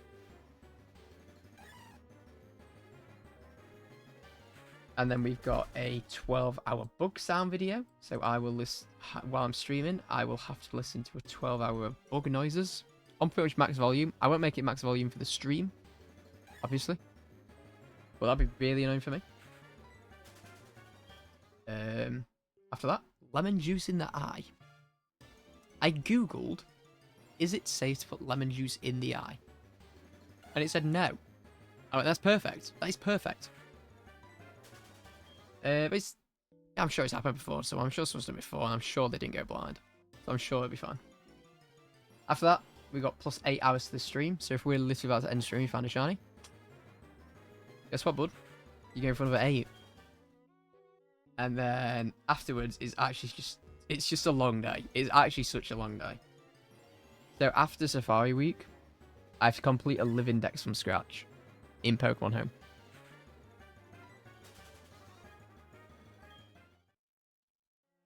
And I'll put some sort of time limit on it. I'll do some research, like what is the average time it takes someone to complete it. And if I don't do it in a set amount of time, I'll just do one of the worst forfeits on the wheel. I'll let people decide what is the worst forfeit on the wheel. And let's say we decide it is lemon juice in the eye. I just do that. Or we could even make a worse forfeit. Not that one. That's what I'm feeling. But I don't know the average time it takes to complete a shiny dex from scratch. Not shiny Dex. No, no, no, no, no, no. Living Dex.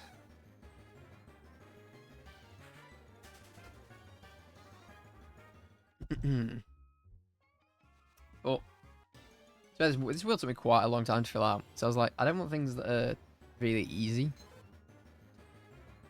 But I don't just want pain after pain after pain after pain. I know as a viewer, you probably just want pain. But, you know, there's all a chance that I find 2 shinies in a day. And within a day, I've got to eat a really hot chip and put lemon juice in my eye.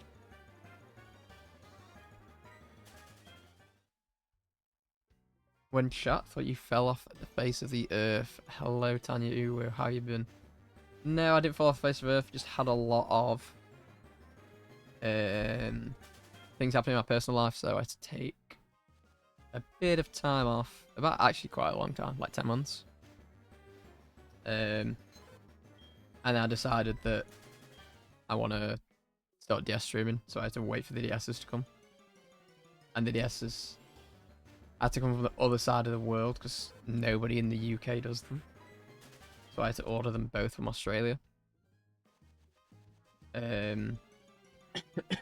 I only ordered one because I was like, I don't know if I'll enjoy it. So I only ordered one because they actually are quite expensive. I didn't realise how expensive capture card DSs were. And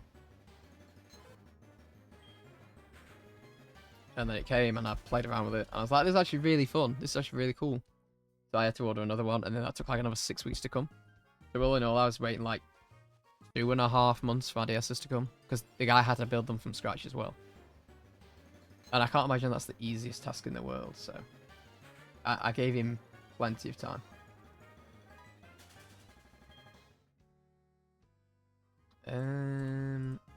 I have literally just lost. Did I just delete my wheel?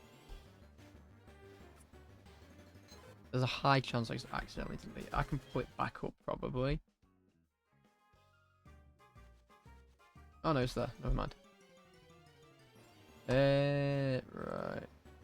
I can't even hear the 3k in. I don't even know where the last K counts have gone. But to be fair, I'm quite happy to do any of these challenges forfeits.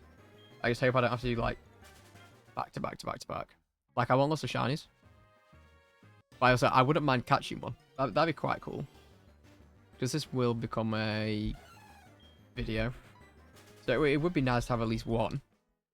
I think a good ratio would probably be 1 shiny caught to 3 lost. That'd be quite funny. Like for content purposes.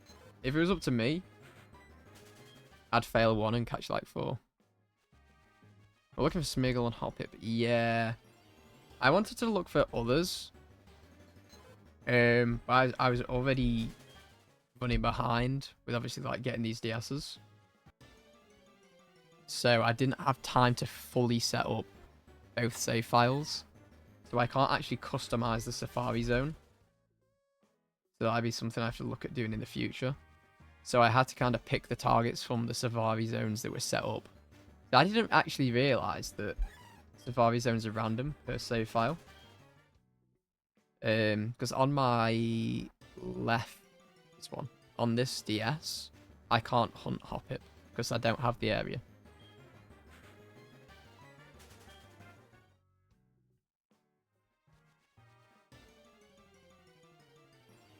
But no, welcome in, Tanya. How have you been? Let me just like quadruple save this wheel because I don't want to accidentally lose it. Because I'm not gonna lie, I was quite scared I lost it then.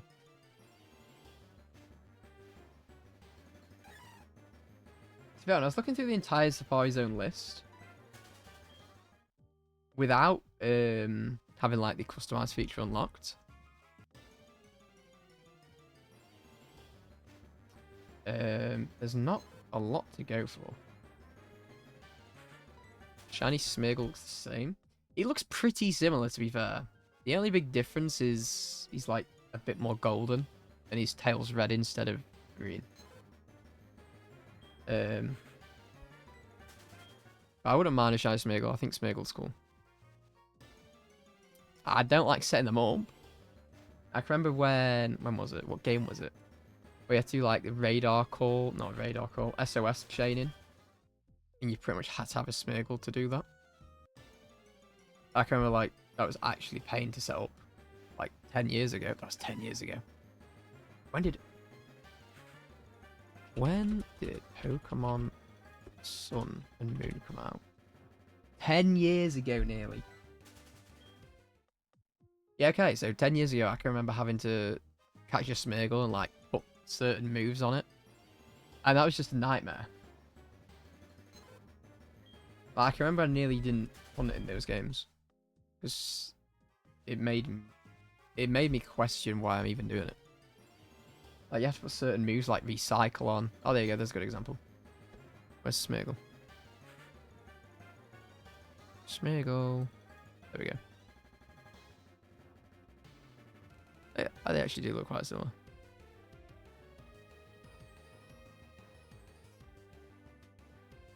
Unk status, damn.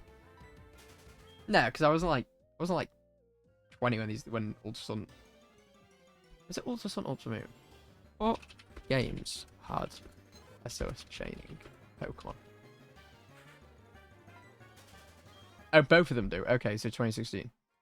Nah, I was like a kid when they came out, so it was probably a lot harder because I had no clue what was happening. I was like, what? But I can just remember it gave me a really hard time. But I am trying to do get a full shiny team on Heart Gold and Soul Silver. So I thought it would be cool to get like a Safari Mon on the team. But I couldn't hunt on that so far. So I have 3 copies of Heart Gold, Soul Silver. I've got 2 Soul Silvers and 1 Heart Gold. And on one of the Soul Silvers, I'm at like Goldenrod. Because I'm trying to get a shiny Dratini from the game corner. That was actually supposed to be my first stream, and then I remembered it was Safari Week. So that game can't progress until I get a shiny from there. Well, it could have, but I just chose not to. Because I'd have to do like half the game just to get to the Safari Zone.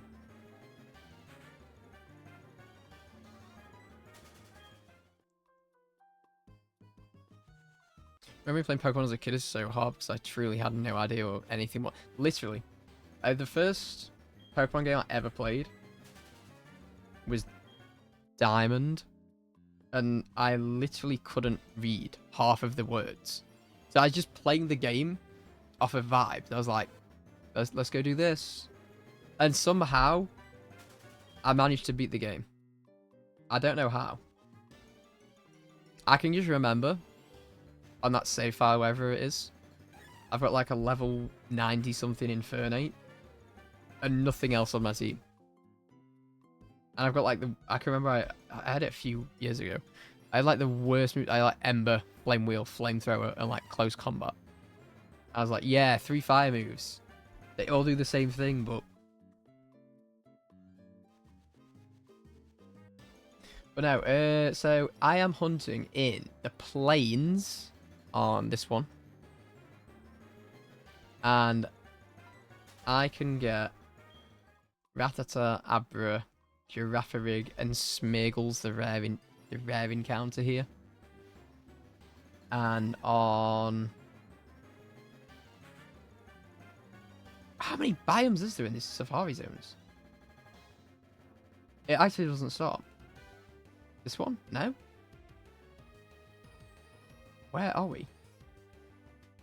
It's going to be the bottom one, isn't it? It's the very bottom one. No? Is it the very top one? Oh, it's the very top one. Of course it is.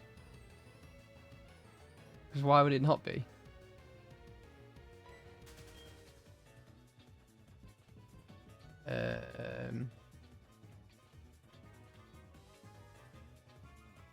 This list is cooked. Are they not the same place? No. So in Heart Gold, Soul Silver, biomes have different encounters, which is kind of cool. But it's also kind of not cool when I don't get to decide what biomes I want until I get so far through the game.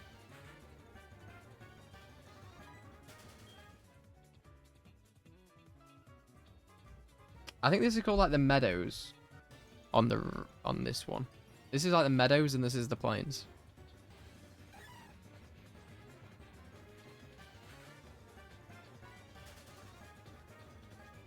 Why did I throw bait at the Rattata?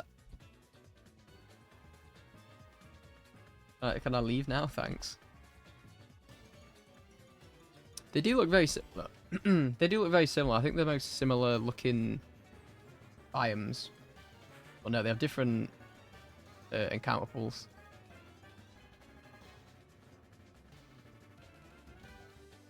There! Oh, it's literally underneath the one I was looking at. So, on this game, I could get Jigglypuff, Hoppip, or Skiploom. And I'll take any of them. Preferably Hoppip or Skiploom. I'll take any of them.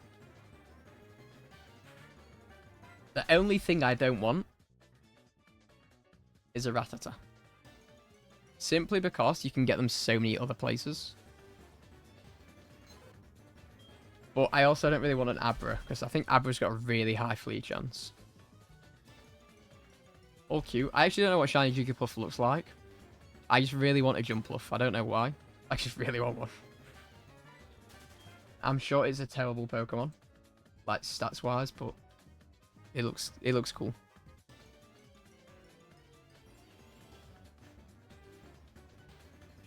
But no, when I've been ill, I've been looking at other people hunt, and I kid you not, I can't remember the creators because literally I've been clicking on like some creators I've never watched before. I clicked on last night, well probably this morning, like 2 AM my time. This guy does one encounter, finds a shiny Doduo, and like 700 encounters. And I'm like... And then this morning, like after I'd slept, I woke up, clicked on someone's stream. They find a shiny Yanma within like 5 minutes of me being in the stream. I'm like, what? And then I was like, okay, I've got a positive feeling today. Like good vibes, good energy. I'm gonna find a shiny, but it's not happened yet. But I'm happy to go for a few hours today. Like I think I want to hit 4K minimum. So yeah, I think if I'm gonna make this into a video, I need to at least do over 20K encounters. At least. It's like there's not really a payoff if I get one shiny the entire week. But I can remember a few years ago I was watching a creator called Party Ollie, and she did like 25K encounters for one shiny. So I'm kind of hoping that's not me. But the last hunt I did nearly went double over odds. I think it went double over odds. So this game actually is like 15K encounters, maybe more without a shiny. So it kind of owes me one.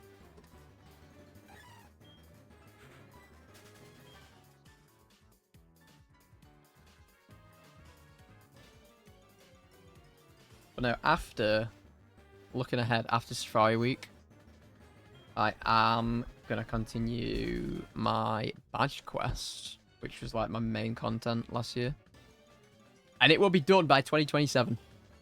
I'm like double over odds right now on my badge quest, but it will be done.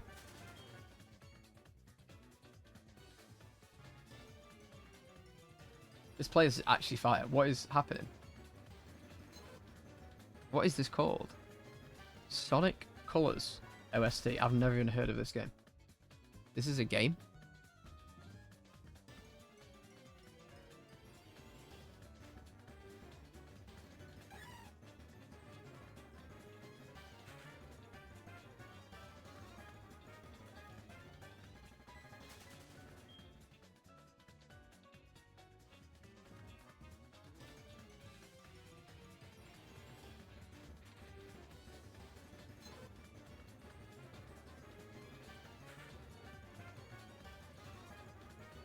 Didn't even know this was a game.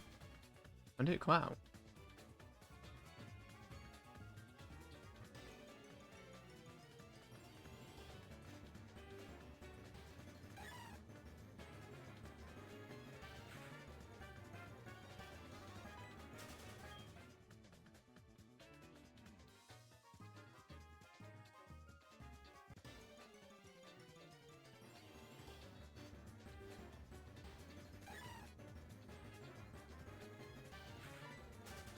Why can I not find this game? I've literally searched Sonic Colors and it's just bringing like colouring up.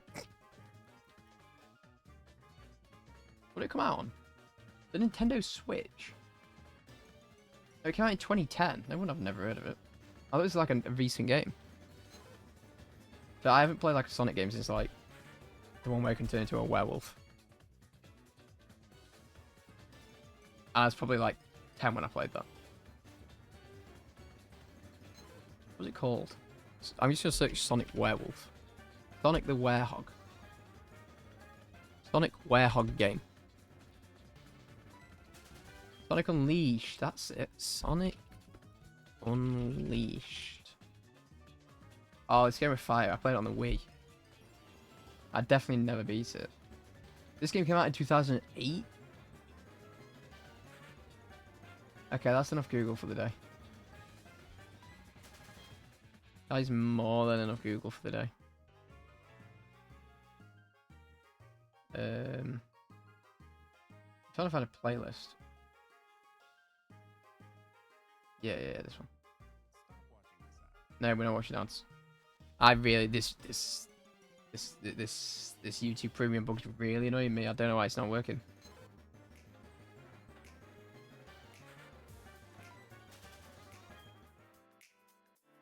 Oh, they're all sped up. I don't want sped up music.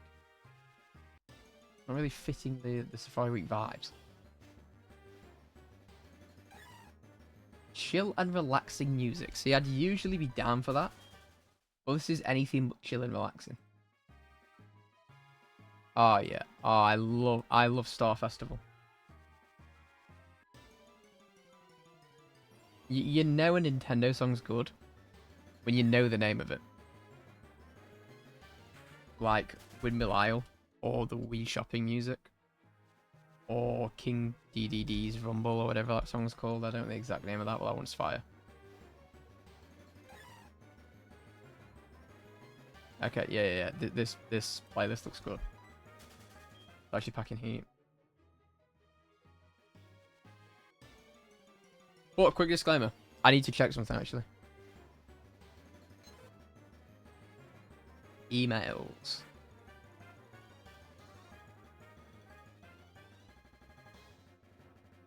Oh, it is ready to pick up. Okay. Okay. So, if, only if, it happens today where a shiny flees, I will have to walk to my local parcel collection place. I don't know what it's called. A shop? It's not really a shop though.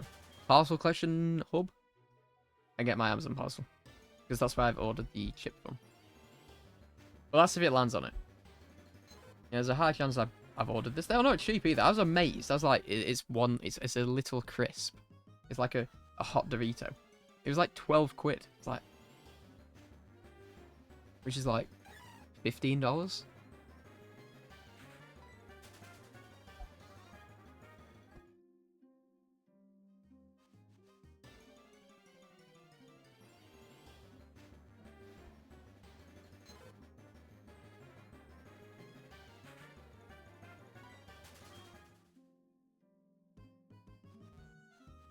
I'm so bad at doing 2DSs at the same time. This is a skill I need to get better at quick. Like, I just realized on the left screen then, I was just like running out of the grass.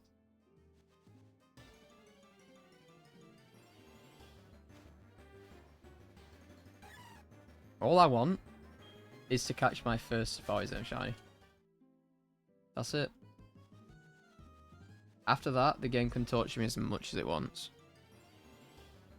As much as it wants.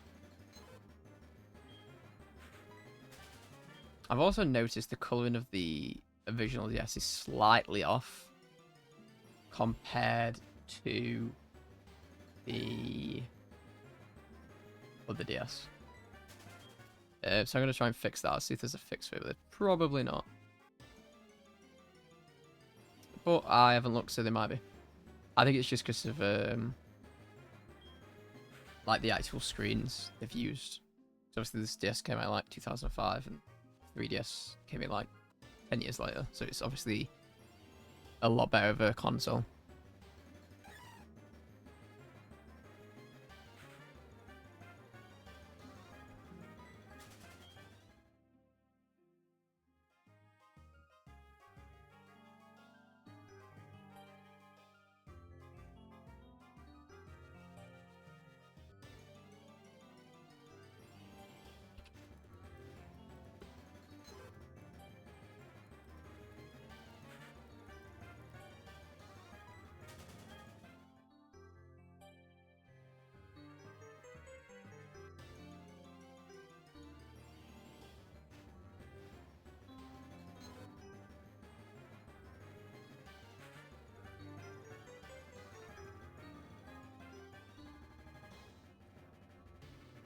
I'm really worried. So I did an hour of stream, and both the DS audios were playing. It sounded horrible. So I'm worried about that, but it's something I'll literally have to watch back. I'll just watch back after stream. And if there's a problem with it, I'll fix it afterwards. Is it hard to find shinies in the older games? It is. So, on the DS era, up to X and Y on the 3DS, I believe it is 1 in 8,192, which is double the odds of the current era. Which I don't mind, because I think, like, having shinies on the DS games, I think sometimes the sprites look better. But that's probably just me. Double, yeah. Unfortunately, I was looking at... I've probably got them behind me, actually. Give me a sec. Pokemon Shield doesn't have a Safari Zone. I've never played Let's Go Eevee, but I know it doesn't. Pokemon Violet doesn't have a Safari Zone. Scarlet obviously doesn't because it's the same. So the only game you can really hunt on for Safari Week on the Switch is Fire Red Leaf Green. But I haven't played those. I literally bought them both when they came out, and I went, "Oh, this would be great," because I've never actually played through Fire Red or Leaf Green. I own them, but I've never played through them. The only time I've ever played through Kanto is in the post game on Heart Gold Soul Silver. So I think that would be quite a fun experience, just getting to experience Kanto. Like, I played Johto, Hoenn. Why did I say that? Hoenn and Sinnoh to death. Like, I've probably played those regions 20 plus times minimum. But I've never touched Kanto, like, as a region by itself.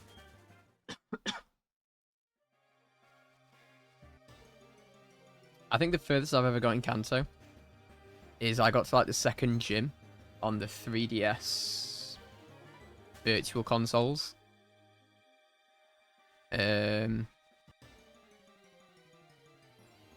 I was like, I can't be dealing with it. Like, it was like, your bag's full. You can't pick this up. I was like, what do you mean my bag's full?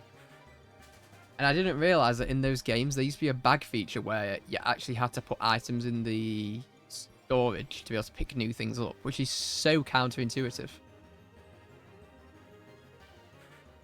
Well, I can't say the worst. I think it depends on who you ask of what's the worst. I can't really give an opinion because I've never properly played through a Kanto game, as I said. I don't count Heart Gold Soul Silver as a real Kanto experience, because you can kind of run through the game at Kanto in like 2 hours, 2.5 hours, to my knowledge, to my memory. Like, you can just go gym, and there's like mini side quests you've got to do to unlock some gyms, but it's not like a new game experience. But I think the Heart Gold Soul Silver, in my opinion, why it's one of the best Pokemon games ever, is because that post game is so cool. Like, just the fact you can go to a different region. And I'm not expecting it with the new games that are like next year. Like, I haven't been keeping up with the leaks because I try not to spoil the games for myself. Because leaks nowadays are getting so good. I can remember when in the 3DS era, people used to do videos on leaks, and they used to be like, well, in this magazine, this sprite's leaked for this new Pokemon. And that video would get like 100k views, and people are like, oh my god, that is so cool. And nowadays, you just go on Twitter, and they're like, this is going to happen, this is going to happen, this Pokemon's getting an evolution, this is getting a regional variant, this is going to be shiny, this is not shiny locked, these are the starters, these are the levels they evolve, this is the location you start at, this is the location you end at. It's like, brother, you just told me the entire game. Which, some people don't mind, but I'd rather just go into the game kind of having no clue. Like, one of my most recent enjoyable Pokemon experiences was when I played through Legends Arceus the first time. Because I just got it day one. I knew nothing about the game. And to be honest, I hated it at first. I was like, this is so bad. I was like, how has this been released? And you put 10 hours in and you love it. It was actually the same thing with my friend. Like, we both bought it day one. He played it for an hour, like, at the same time I did. He was like, I hate this. Turned it off. Didn't turn it back on. I kind of pushed through it and I was like, this game's really good, actually. And then he picked it up like a year later. And he was like, I hate it. I was like, just put a couple hours more into it. Play like 10 hours. And it will grow on you. And the exact same thing happened. So I don't know if that was like a overall experience that everybody felt. Where there's like, oh, I hate it. And then I love it. And it grows on you. Or just like a weird coincidence that both of us hated it. But going back to Kano. I am not the person to tell you. I didn't want to play through Fire Red Leaf Green, but I've just got so many other games to play. And next 2 weeks, I think, I'm going to be in the Safari Zone. And then I kind of want to try and pick the Bash Quest back up. Because I felt really demotivated doing it. I'm on like 8k, 9k encounters for a Cutie Fly. And I've seen nothing.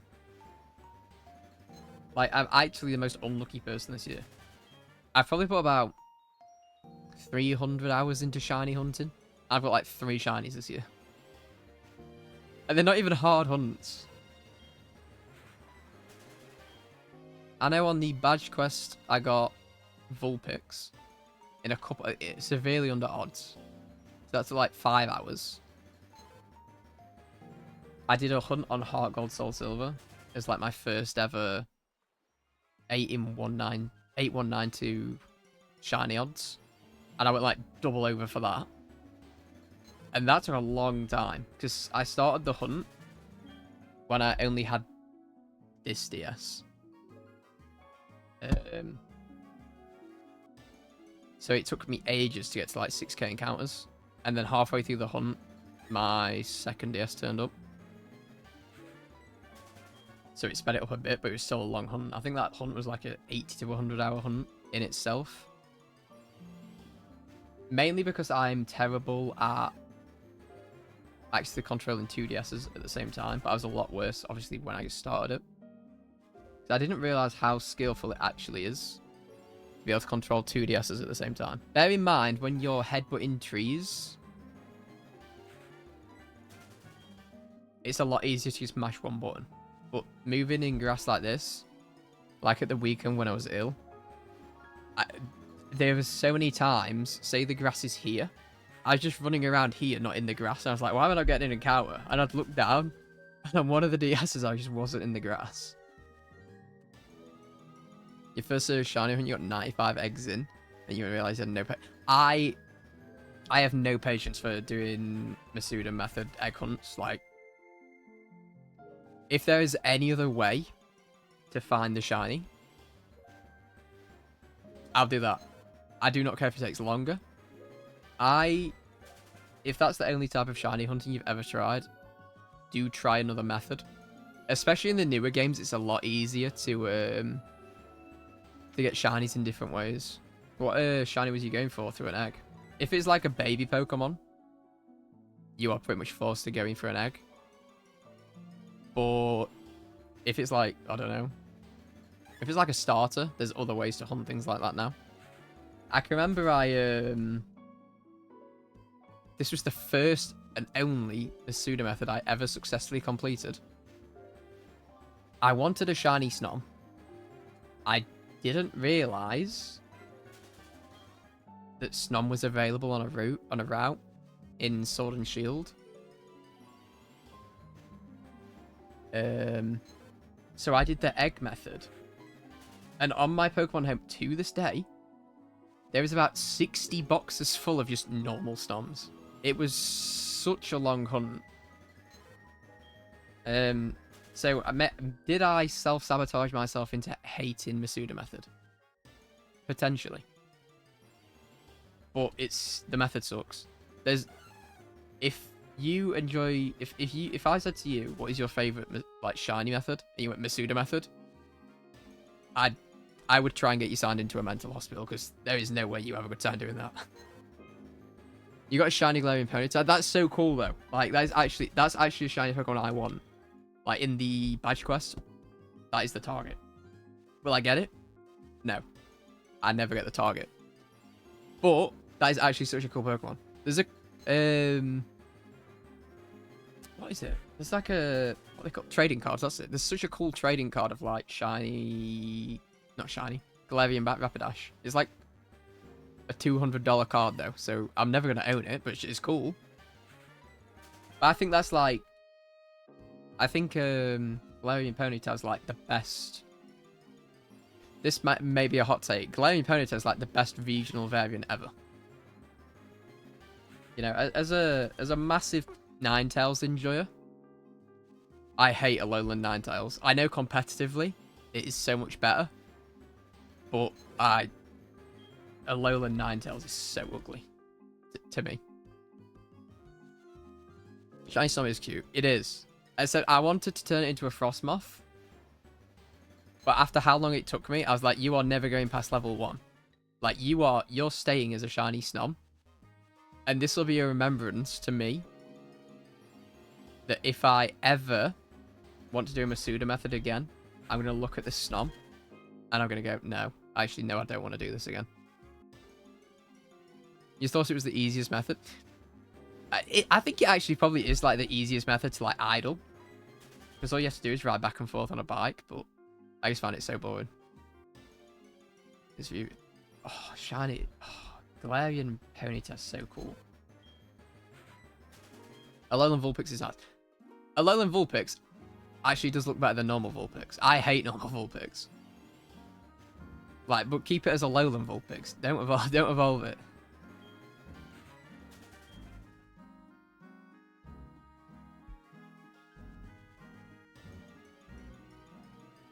You traumatize yourself? No, I actually did. Like, I'm never doing it again.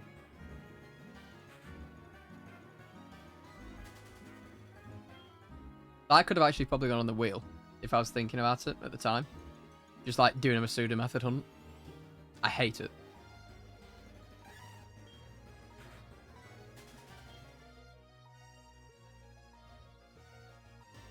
Like, the baby Pokemon. Will I ever hunt for a shiny baby Pokemon?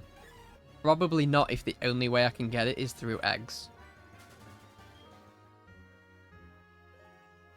Like, would it be a cool concept to have every shiny baby Pokemon? Yes. Do I want to have to subject myself to that much torment? No. The only shiny baby Pokemon I'd probably ever get is from the egg in, is it Crystal? Where it's like a 1 in 10 chance of getting a shiny.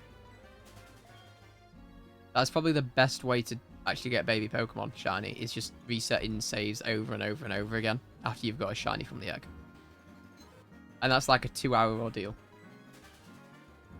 And I'm not even 100% sure if you can do that. I can just remember watching a video where someone did like so many eggs until they got a shiny. It was like 10 eggs or 20 eggs. But they said you have to do it on Crystal. And luckily, I'm very lucky to own a copy of Crystal.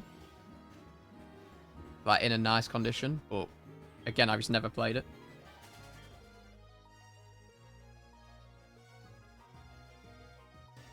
I think you'd rather run around in grass than reset. Yeah.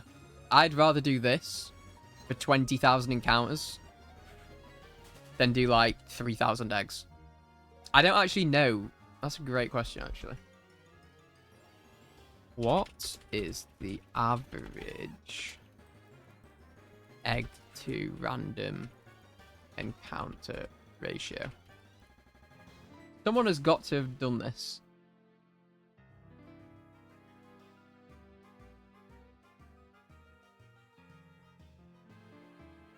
Minecraft? What?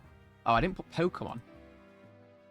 It was trying to figure out the maths of, like, how long it takes to get an egg off of a chicken.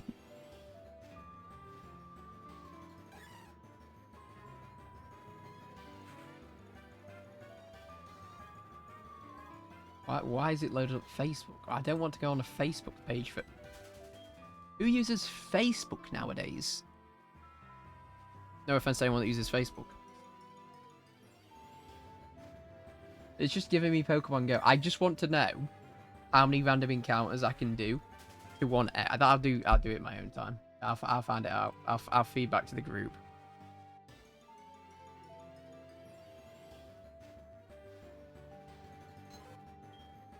You and your friend were shiny hunting together and they still haven't got a shiny Galarian Zigzagoon after 4k eggs.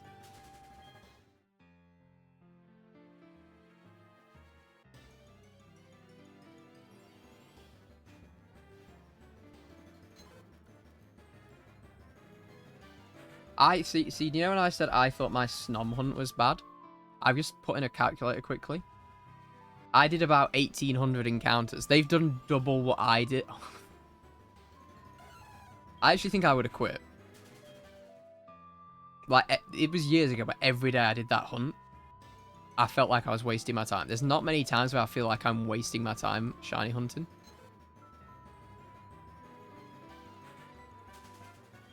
You thought it was a skill issue? No, it is a skill issue. Just get better. Just hatch more eggs. Just hatch your eggs better.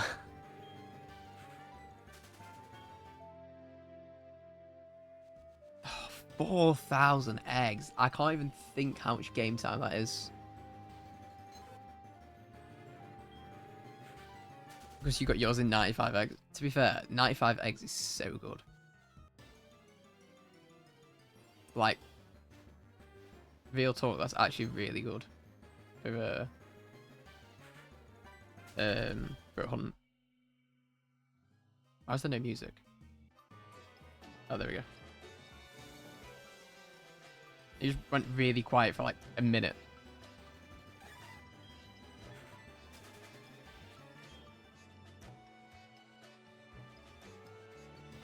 It's back on Home a subscription. Money comes out of my bank account every year for it, so I think it is. But there is a free version that you can use. I think the upgrade subscription just gives you more access to more boxes. I think I have like 250 boxes. And in the free version, I think you get a box or two. So it's still a usable service, it's just a massive slog. And to be honest, the only reason I still pay for it is because they've kind of got me in that trap where all my Pokemon are on Pokemon Home. And I don't want to have to move them all onto one game.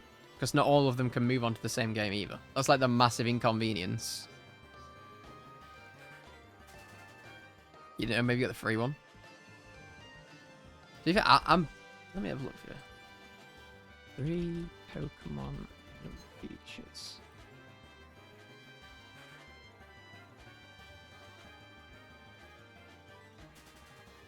So you're allowed one box, so you get to put 30 Pokemon in. Which isn't terrible, actually, if you just want to move them across games. My only problem with Pokemon on the Switch still is there isn't one game where you can house every single Pokemon. Like Sword and Shield's like, no, we can't take this. So then you go to put it on, like, Brilliant Diamond and Pearl, and they're like, no, we can't take it. And you're like, so where do I put this then? Damn, one box. Yeah, it's fair. One box is so bad. Pokemon Home price per year. I don't even know how much I pay per year for it. They could be charging me like £100 and I wouldn't know. Oh, it's $16 a year, which isn't terrible, but that's still $16 a year. Where money could be going somewhere else, so... I'm just burning money. Like, Pokemon are literally just draining me of money. But it's like, it's at the point where I've had it for like 4 years. Should I have a Pokemon Home family deal? Yeah, that's something really good about Nintendo Switch Online. Is that family deal that you can have and set up. Where you can have like 4 accounts for like the same price as one. Or just a little bit more. I just think Pokemon Home is so outdated. Like, it's such an outdated concept, and it's still the best thing we've ever had to what it is, which is shocking. Yeah, exactly. Like, I definitely use it properly, Nintendo, and have it with all my family. Yep. That's what we do. We use it properly. Like, I think everybody uses it properly. Yeah, exactly. Your family. My nan that's alive, she loves her Nintendo Switch 2. She doesn't even have one. She loves her Nintendo Switch 2. She plays it every day. Every day. Plays Candy Crush on it.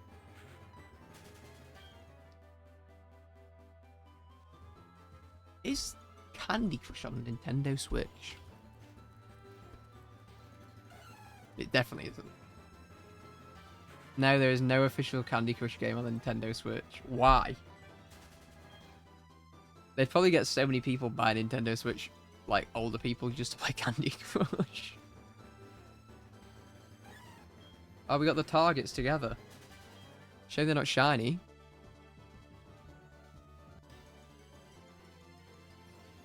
I don't think there's any family, especially with the price of Switch 2s, that unless you're like really rich, and if you're that rich, I wouldn't care about a family deal. Like, let's say I'm loaded, and I've got a family, and I have a wife and 2 kids.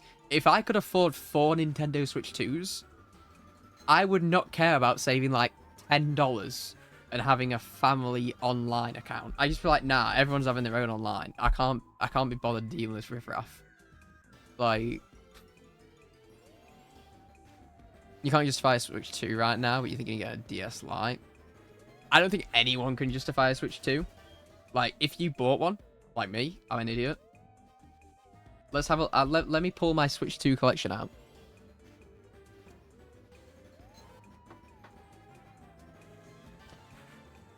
A Nintendo Switch 1 game.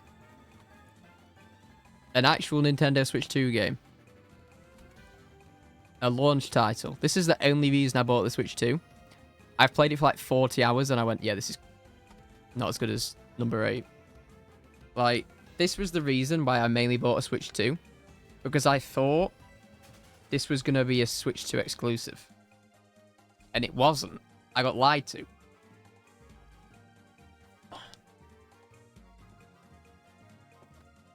I didn't get lied to. I just bought it in the assumption that the next Pokemon game would be on the Switch 2. Because I thought they'd try and milk everyone as quick as possible and get everyone eating that Switch 2. Yeah, the graphics are better. Yeah, but it's the same game, innit? Like, I know like that's like a popular topic that people go through in Pokemon where they're like, oh, the graphics are terrible.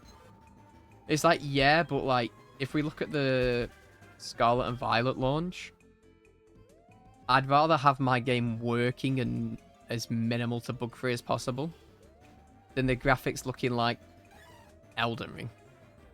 Like, if Pokemon graphics were so good, I just think they'd be even more buggy. Yeah, exactly. Scarlet and Violet was so bad. I can remember, within an hour of playing Pokemon Scarlet and Violet, I fell through the map like 4 times, and I had to turn the game off every single time. And the first time I fell through the map, I hadn't saved the game since... I don't think I'd saved the game, actually, unless it forced a save. So I pretty much had to restart the entire game. And then for, like, until they fixed it, like, every 10 minutes I play the game, I'm like, well, time to save the game, in case I just fall through this map. And what was weird is Scarlet and Violet was more buggy when you was using Miraidon or Koraidon as a bike than when you was flying through the air as them. I can remember so many times I tried to scale a mountain, I just fall through the mountain. I'd be like, cool. That happened. And then, you know, I'm gliding through the air and I'm hitting the ground just fine. But, you know, I hope the next one's Gen 10. What's it called? Wakes and Winds. That's backwards. Winds and Wakes. What is it? Winds and... Pokemon... Winds and Waves. That's it. I hope their graphics are okay. But I just care more about the bugs. Like, if I'm falling through the map again, I'm going to clock out. I'm going to call it a day. I'll just come back in like a month when they fix it. And the minute I search, so going back to what I was talking about earlier, Pokemon Winds and Waves. The first thing, Pokemon Winds and Waves leaked map confirms exact number of gyms and where they are. Like, thanks. I don't want to see that. You sure you could get a DS Lite for like $100? Probably. Obviously, it depends where in the world you're from. In the UK, 3DSs exploded, and then DS Lites and DSs blew up afterwards. And I walked into a random... Have I got it here? I do. Is it in here? This might be my old DS. Oh, it's here. So I got this, which is obviously a Lite, for £20, which is like 30 US dollars. The other thing it was missing was this, and I bought this off eBay for like £3 posted, so like $5 posted. And I literally robbed them blind. I was like, yeah, I'll have that. And I used it like once, but I was like, I cannot, in good intention, leave a DS Lite in a shop for 20. Let me look at eBay right now. eBay. DS Lite pink.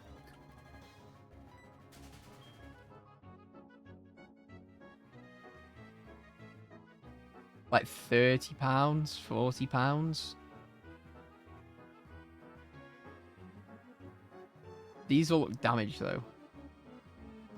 No charger either. So yeah, let's say like by the time you got a charger and like the dust cap for the GBA slot is like £45, £50. So I was just like, yeah, I don't need it, but I'll have it. And that was before I got my OGDS. So that's the only way I could play GBA games. Did I play a GBA game? No. But I got it. That's all I really cared about. But I don't even know if this DS can play GBA games. I've not actually tested that. I don't know how it would look on stream either. But when I looked in the Pokemon directory, no, it's got Twitch. There were so many people in Fire Red and Leaf Green, obviously because it had just come out on the Switch this year. And I was like, I could do Fire Red Leaf Green, but I'd have to run through the game. I've never really played those games, so I don't really want to rush the experience for myself. So I'd rather like have a chill experience playing them than rush through the game just to shiny hunt. Also, some people are crazy. Like, how are people like managing like 12 DSs at the same time? I'm overstimulated on 2. And you got some people that are around at Absoltastic 12 times Safari hunting. Like, does he have like 4 extra arms? Like, the skill it must take to control 12 GBAs at the same time is a skill I'll never have. I tried to use 2 and within 10 minutes of the stream, I accidentally crashed one of my DS.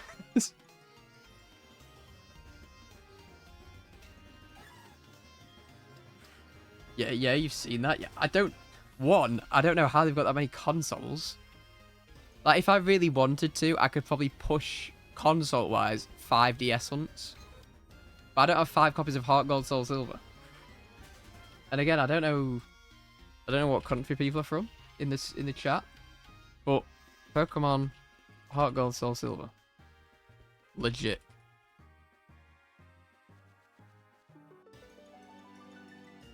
Why are cards coming out? I'm searching Heart Gold, Soul Silver. We'll search Heart Gold. Because I would buy another copy. £23 for that one's fake. £100. £100 for a cartridge. So I'd have to spend another £200 just to do 3 more hunts. Which to me is ridiculous. And then that's why I understand people buy Japanese game copies. Because Japanese copies are like Still £50, actually. That's crazy. I think I'd rather just spend an extra so I can actually read the game. And obviously over time it'd add up. I suppose if you go to Japan and buy it, it's probably not that bad. You've seen that? You've seen they've somehow hooked up them all together and just press one key somehow? Yeah, that'd make a lot more sense actually now I'm thinking about it. I don't know how they do that, but that'd probably make a lot of sense.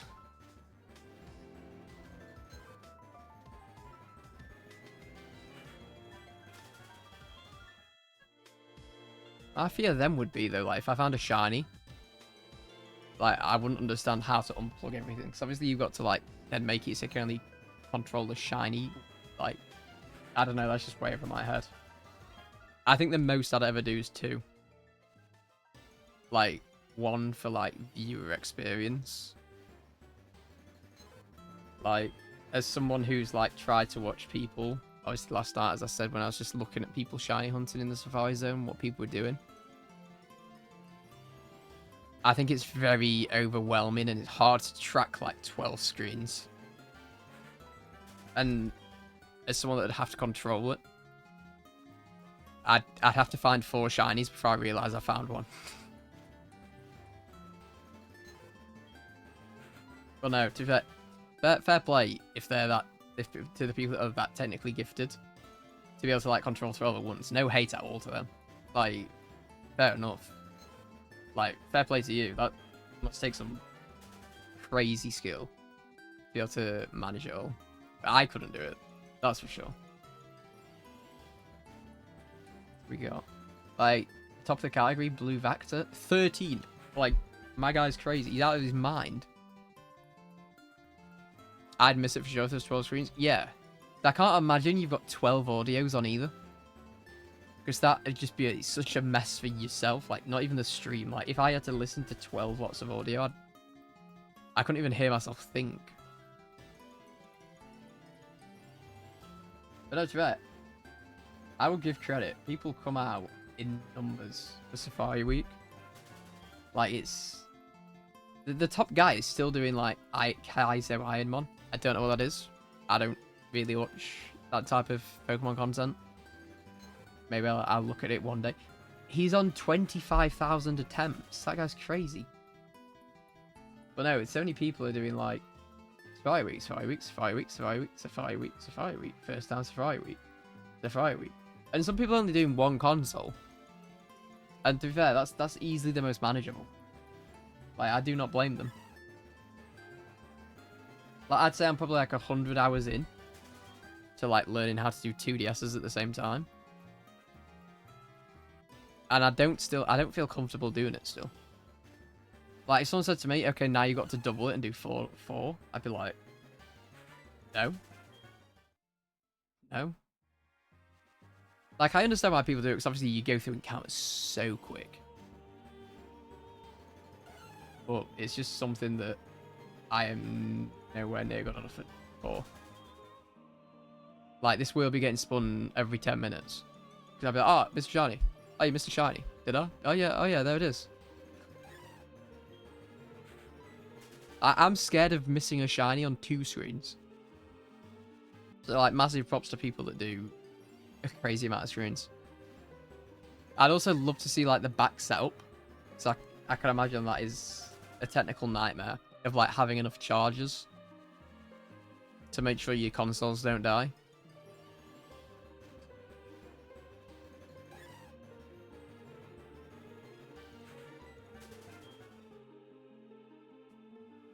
Like, luckily my 2DSs, they have USB-Cs. So they, like, project to my PC screen and charge at the same time. So if they didn't charge off USB-C, I can imagine how messy it becomes having USB-Cs and chargers just running across the desk. But I still don't think this is, like, the perfect setup I've got on my desk. So it just feels so full. And I'm just running out of the grass again, like I said earlier. Because obviously I've got my keyboard, my DS's, mouse, my and the desk just feels crammed, but I literally can't find any better way, so I'd love to see like, just how people set up that many consoles. Like, that's crazy. I'm quite amazed I haven't accidentally thrown a Safari ball in the past hour or so. Like, last night, I think I accidentally threw 5 Safari balls. And I was like, if I find a shiny, I'm going to have no balls left.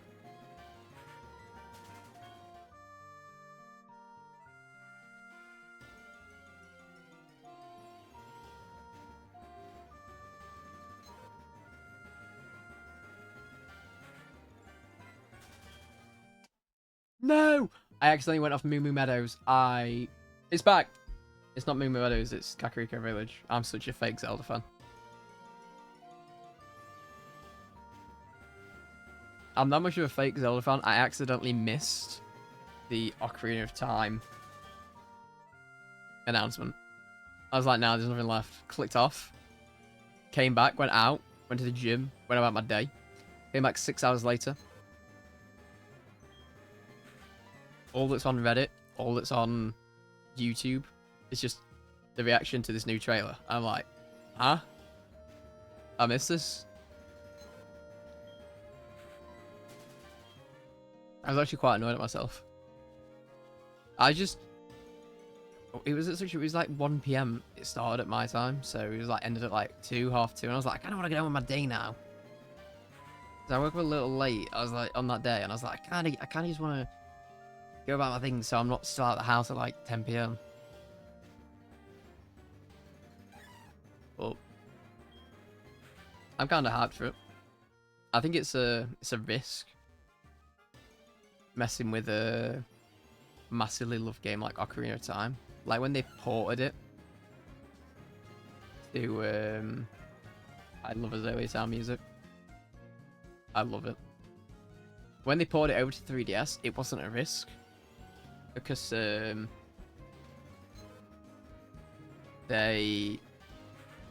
obviously just took what they had on the N64 and brought it over to the 3DS. Whereas when you're making like a new game, technically, it's just a massive risk that people are going to go, what is this? And they just hate it. Sorry, gamers, I'm just pouring myself another drink. If you missed the start of the stream, I literally yapped for about an hour about the worst experience I've had in years. Like, I was expecting it to be like a 20-minute segment. I was still going on about it about an hour and a half in.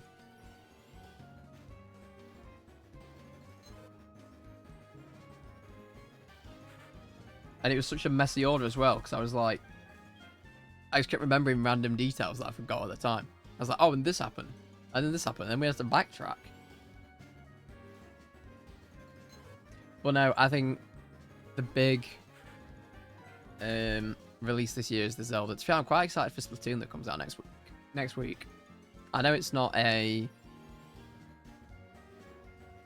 generic Splatoon game, but I'm excited for it. I don't think I'm going to get it day one. I think I'm going to watch people play it first and see if I want to buy it. Just because the price of video games are astronomical. How much is it going to be on day one? Is it called Splatoon Raiders? Have a look. Wait, it's $40. £40.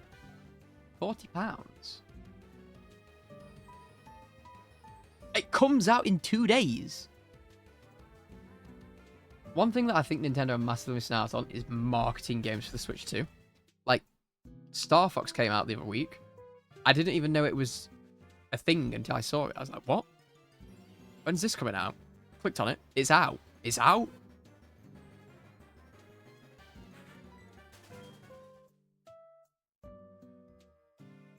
Yeah, it's out. I was like, really?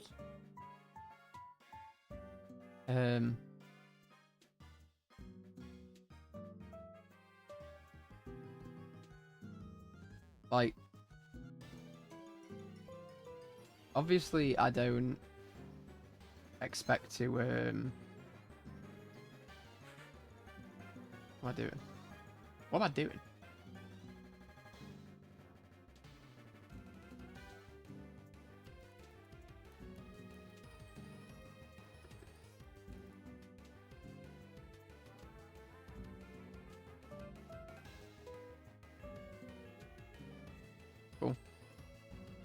Oh.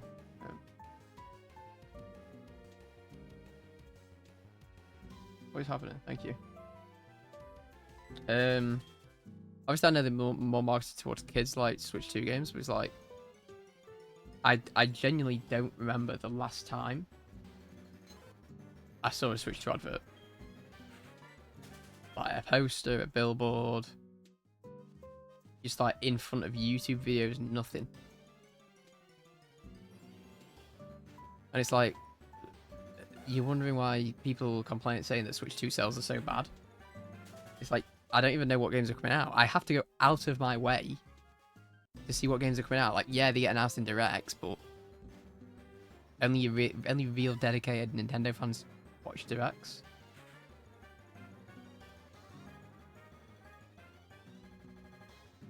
It's only £40 though for me. I might buy that day one.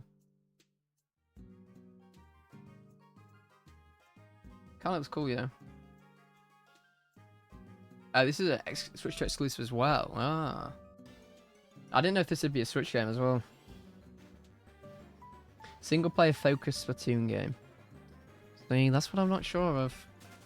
So I never got the DLC for the Splatoon 3. Like standalone DLC. I never watched that.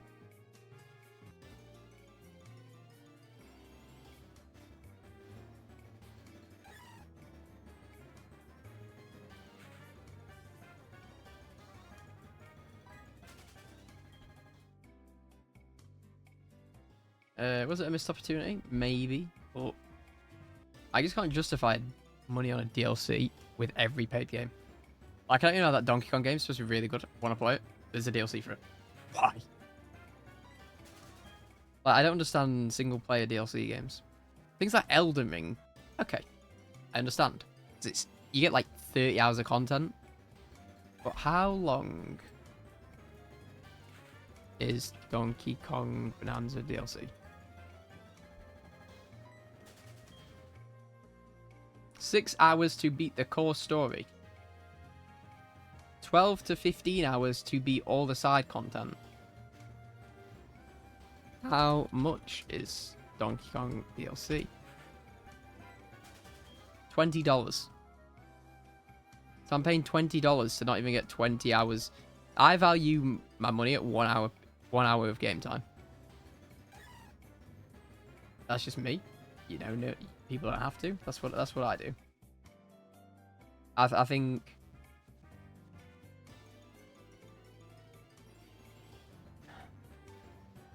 Yeah, £1 an hour is good. You know, there's some exceptions to it. Like if you're buying a map, like years ago, let's say Call of Duty Zombies. You're buying a map and it's like £6. Are you gonna get 6 hours of value straight away? No. But over time, if you play it consistently, you like it, yeah. One of my most played games ever is Black Ops 3. And I've probably got about 1,000 hours in one of the maps on its own. And it's like a $20 DLC. So have I made money? Have I made value my money there? Massively.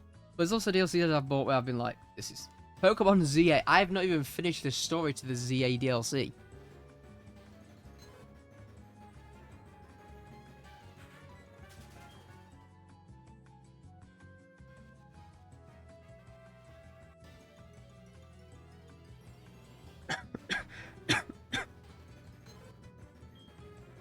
Have I done some shiny hunting on ZA DLC?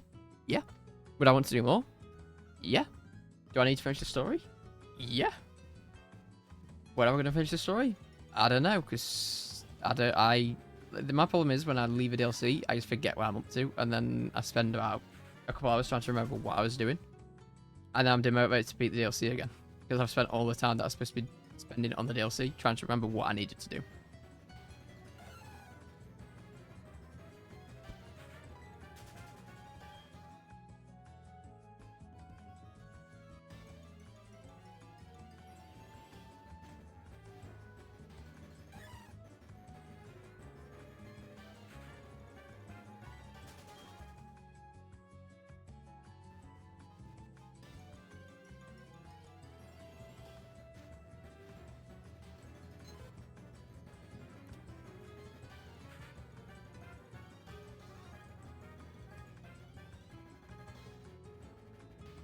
I just realised a spelling error in my title. I'm just altering that quickly. I posted a shirt. A shirt? Yeah, I posted a shirt. I posted a short and I realised a spelling error, so I'm just correcting that quickly.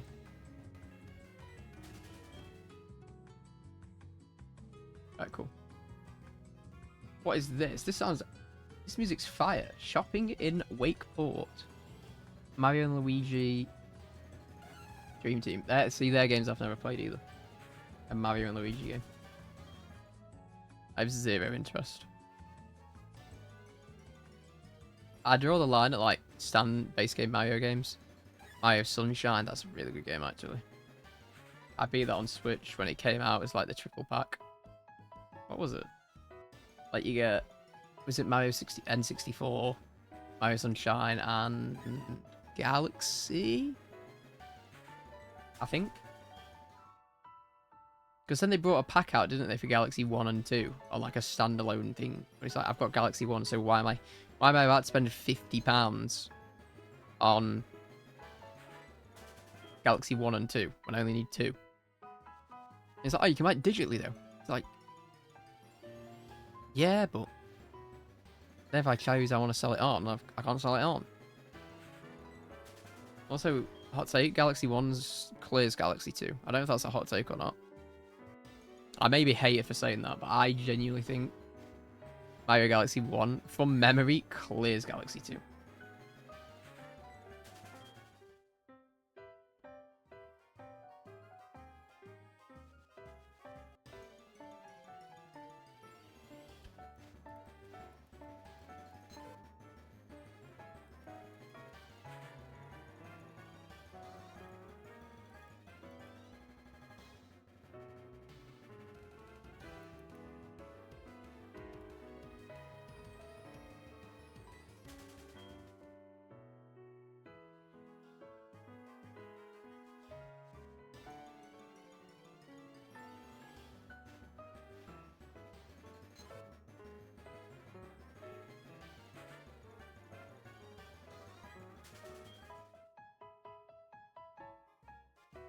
Is this the same song? This song goes crazy. Oh no, it's not. This is a different one. Never mind. Ignore me.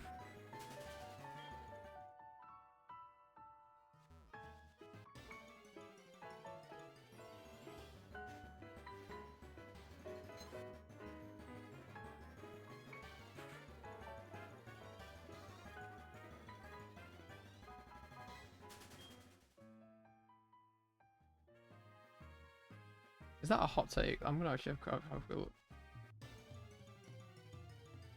Is Mario Galaxy 1 better than 2? People have googled this.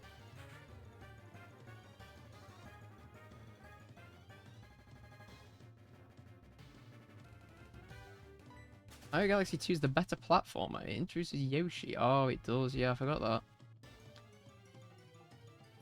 Galaxy 1 has a better atmosphere, exploration, and story. I mean, I think number one of everything will always have a better story. Unless it's Pokemon. Pokemon's the same story every time with a minor difference. Oh, guys, you gotta get 8 gym badges. Except this time, you're doing it on the Philippine Islands. That's crazy. Guys, write that down. That's a great idea.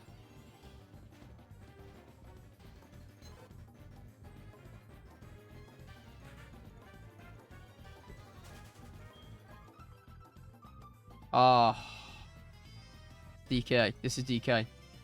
Jungle Hijinks. Donkey Kong Country Returns. This just reminds me of Super Smash Bros. Melee. Is that the stage? I wish I was a part of the Melee community more. Not like as a creator, just like as an avid viewer. Like that game is goated. That game got me through my childhood.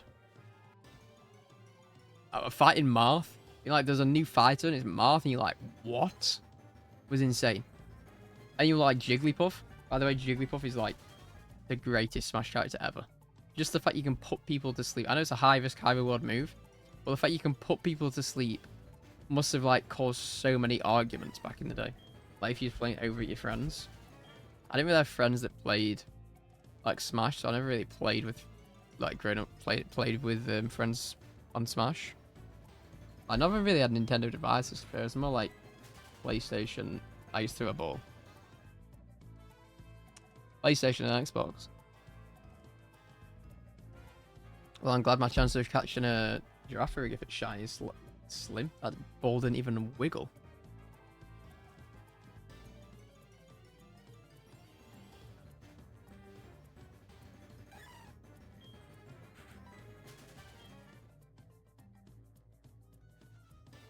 Actually, going back to Mario Galaxy, I can remember I got it on Christmas. I can't remember when it came out, so don't ask. I can remember when I got it on Christmas. So I played it. So obviously, in Christmas you go out. You don't have time as a kid. All you want to do is sit there and play your new video games, whatever you get. We didn't really get to do that. So I come back at like in the evening. I finally like got to play in the evening, and I played for a few hours before bed. And obviously, you wake up Boxing Day.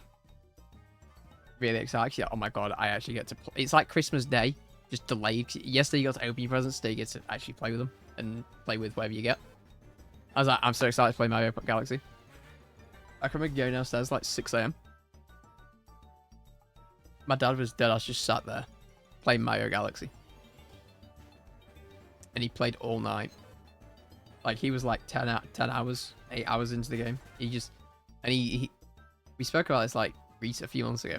He's like, that is the last time I did an all-nighter, like on a game without meaning to. He's like, Mario Galaxy, that was it.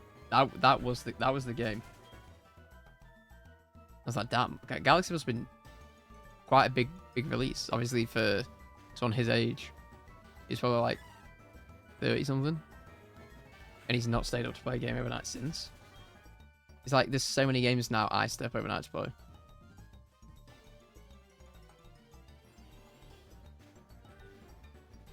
Obviously not Pokemon, because I like to get Pokemon physically, but like digital games. The thing is though, most games like that I play now just get updates. Like they're quite organized. Overwatch, Dead by Daylight. You just get updates that are like 5 PM my time, so it's not like staying up to midnight to play it. It's kind of just out, and I play it for like a couple hours, not a couple hours, like let's say 10 hours. The new update, and I'd be like, okay, I think I'm ready for bed now.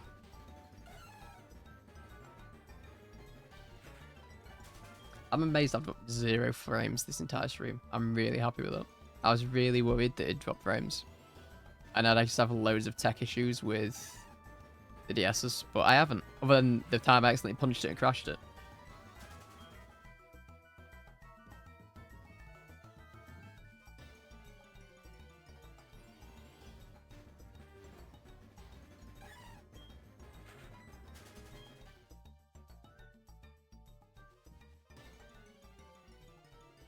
If I wasn't to get my target, what would I want? Girafarig. I don't know why I thought so long about it. In my head, I was like, Rattata, Abra, Jigglypuff, Girafarig. What am I going? Girafarig. It goes targets, Girafarig, Jigglypuff, Abra, Rattata. Easy list. The chance of getting a shiny Rattata anywhere in this game is so high. Like, if you're going to get a shiny.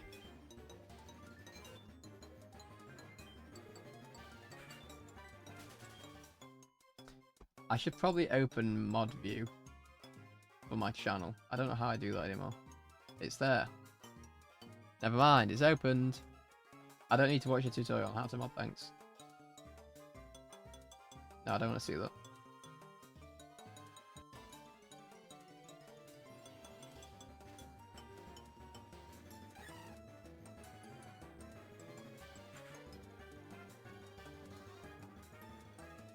Okay, cool.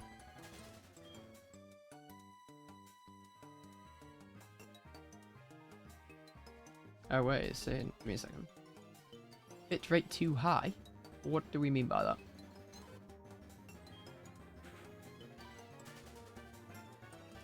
Stable at 6020.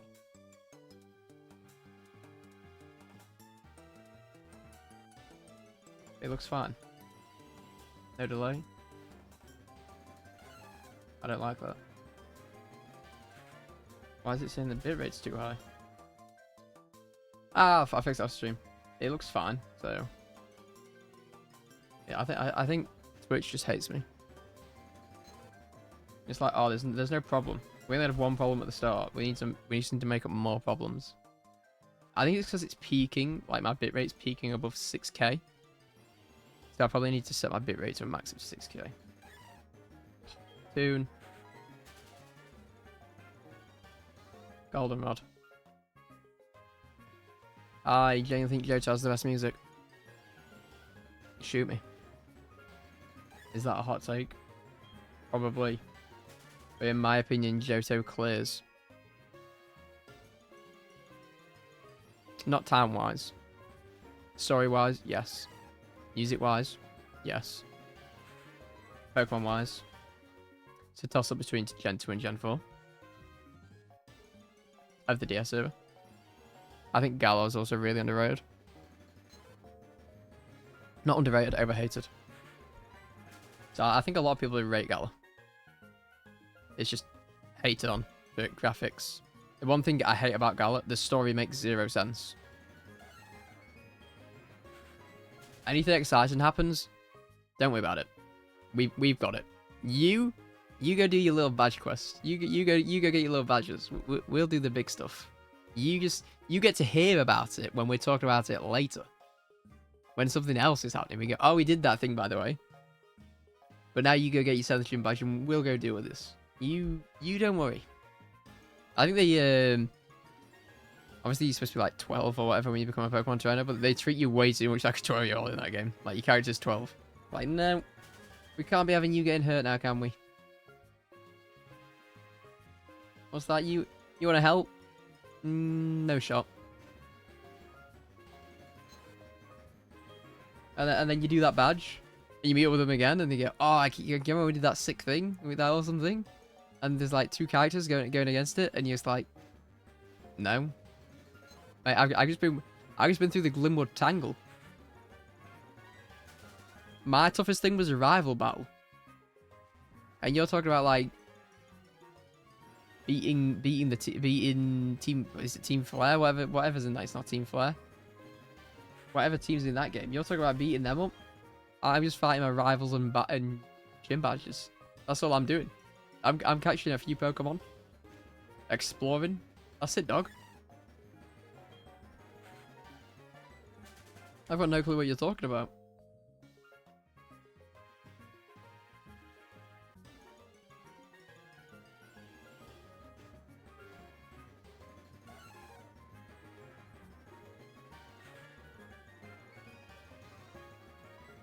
Okay, that's my activity. I was worried that my activity view was broken.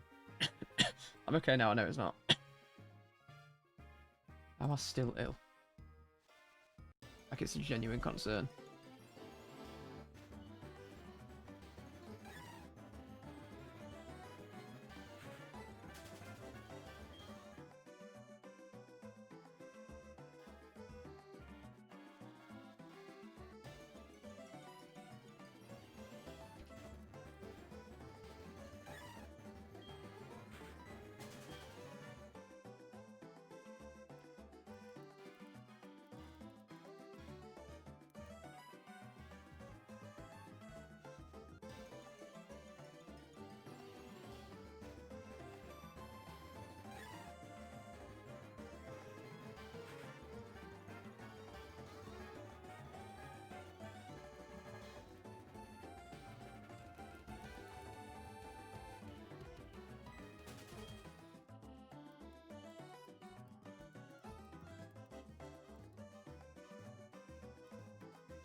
Oh, nah, this playlist is getting saved. Where can I save this playlist?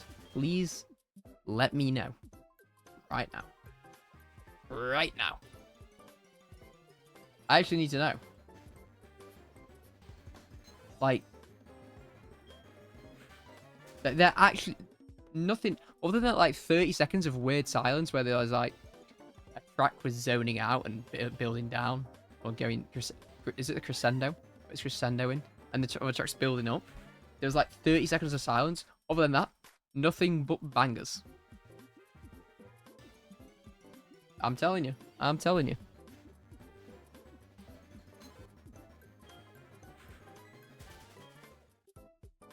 If you have missed any of the stream, you want to go back at some point, in the description there is a link to the VODs channel. The main channel currently has nothing uploaded.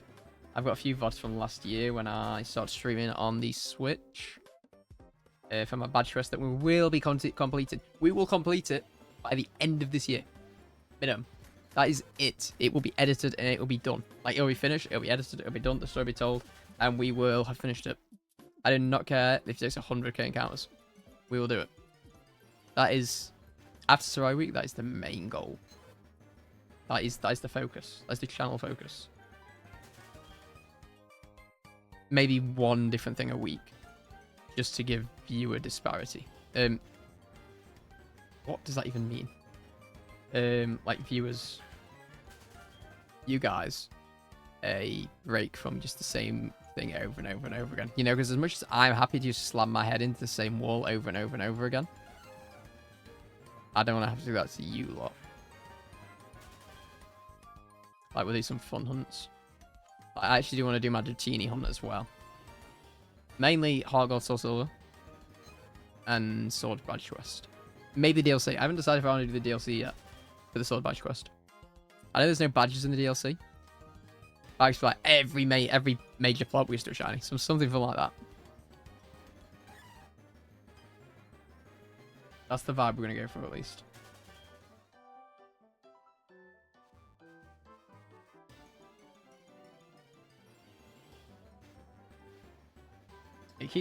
I keep getting a text from Amazon. They're like, "Hey, your parcel's ready to collect. Come collect it." I'm like, "No, not right now, thanks." It's the one chip for the in case it lands on that in the wheel.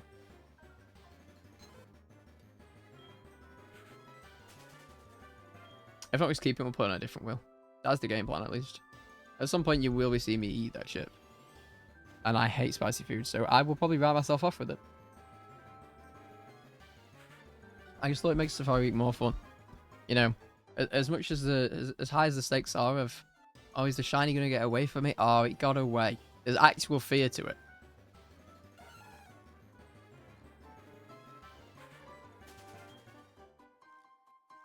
What time am I at in game? How can I check? Okay. 7. What time is morning till in Heart Gold, Soul Silver? Because I need to swap when it hits morning. What time is morning in Heart Gold, Soul Silver?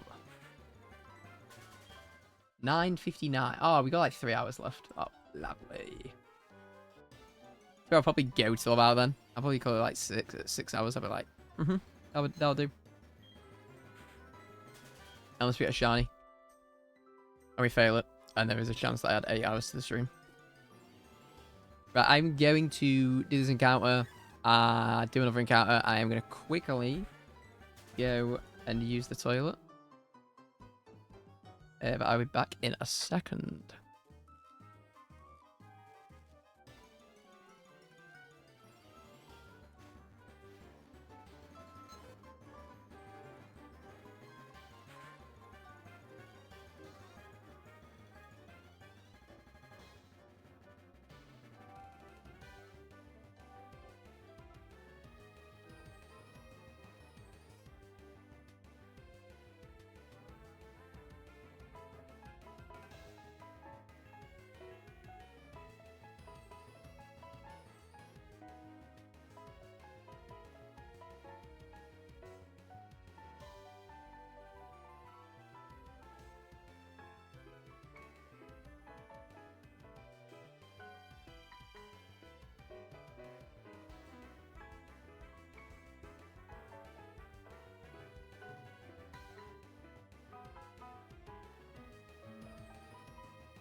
And we're back. How we doing, gang? How we doing?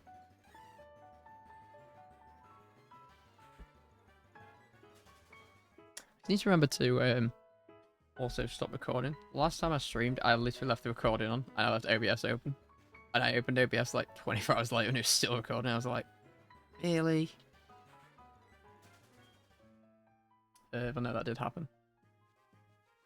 So we go. Oh. Did not mean to like just cough down the mic. I'm still not 100%, but I was like, we're nearly halfway through Safari Week, and I've done nothing. Nada. Not a thing.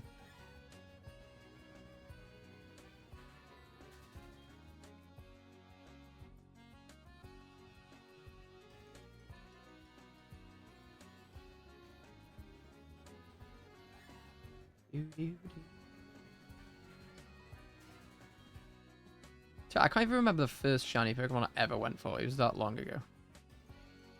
I found out about shiny Pokemon through actually being on Twitch for one of the first times.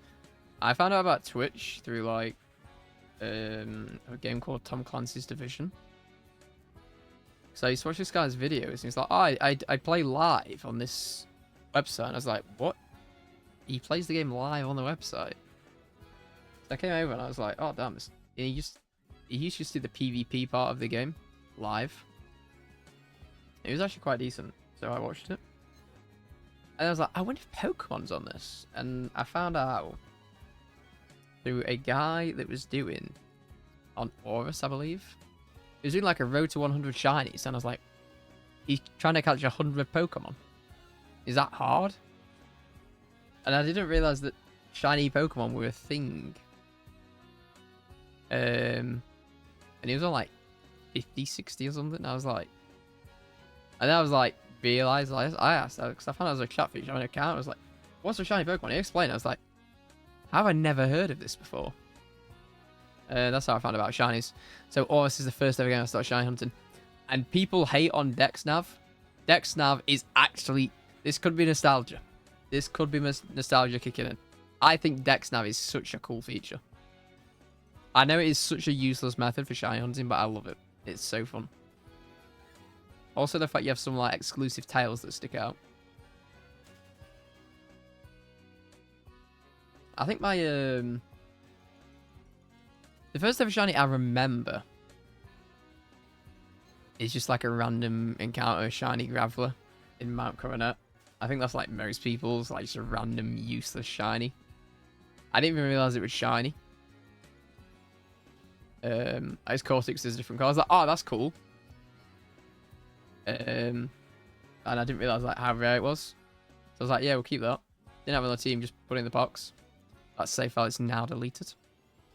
Because I didn't realize how rare it was. Like the one I remember is in Pokemon Y. I don't know why, I was just hatching random eggs like years later. So I had loads of eggs in my pile. I was like, oh, I'll just hatch them. I just loads of random different Pokemon. And I kid you not, I hatched, there's 5 eggs. The last egg in the party was a Spiritomb egg. Don't know why I was raising Spiritomb eggs, don't know.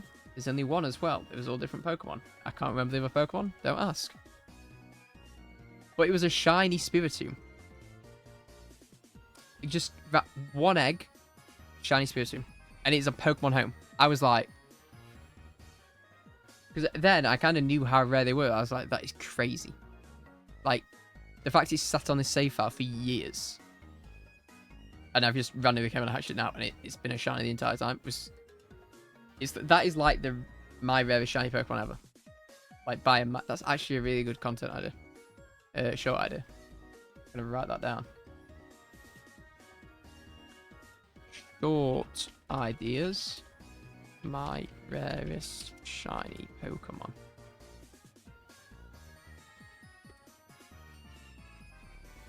Cool.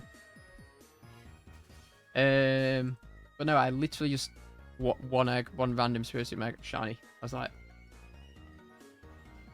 that is insane. And I still have it to this day. It's on my Pokemon home now. I transferred it up because I didn't ever want to lose it. That is like, is that my most cared about Pokemon ever. No. My most care, like the Pokemon that means the most to me is the shiny trio of dogs. So basically, you had to go to a game store, obviously during a date, and I was at school obviously, and my mum and nan went to a game in the UK, like a GameStop, and they took my DS and they was going to get one for me, and they obviously the guy there was like, oh, I can just change the date and I can get you all three, because it was only the last one that I found out about, and he got all three for me, and they mean the most to me, because obviously my mum and nan just got those for me. It's just this, like, rarity doesn't really mean anything to me. Like, oh, this Pokemon has this mark, and it's like a 1 in 800,000 chance of happening. Yeah, that's cool. But like that Pokemon will never mean as much to me as like one that's got a story like that I can still remember. Like when I came back from school and it was like, oh, go on your DS, and I flipped, I lost it. I was so excited. Like, I was actually so excited.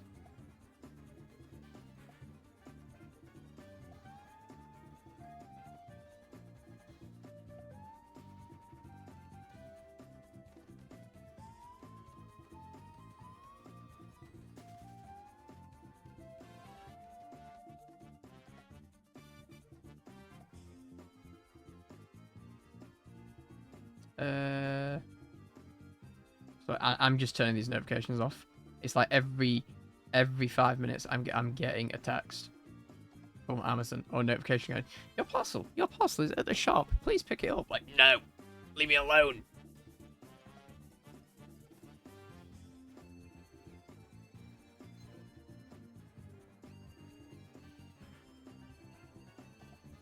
Let me just add a tag quickly. How do I add a tag? How do I add a mark?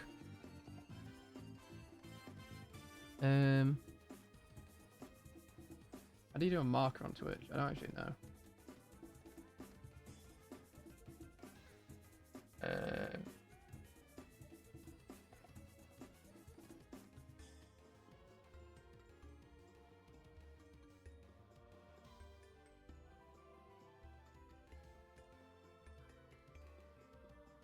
Let me just write down the time. About 2 hours 55.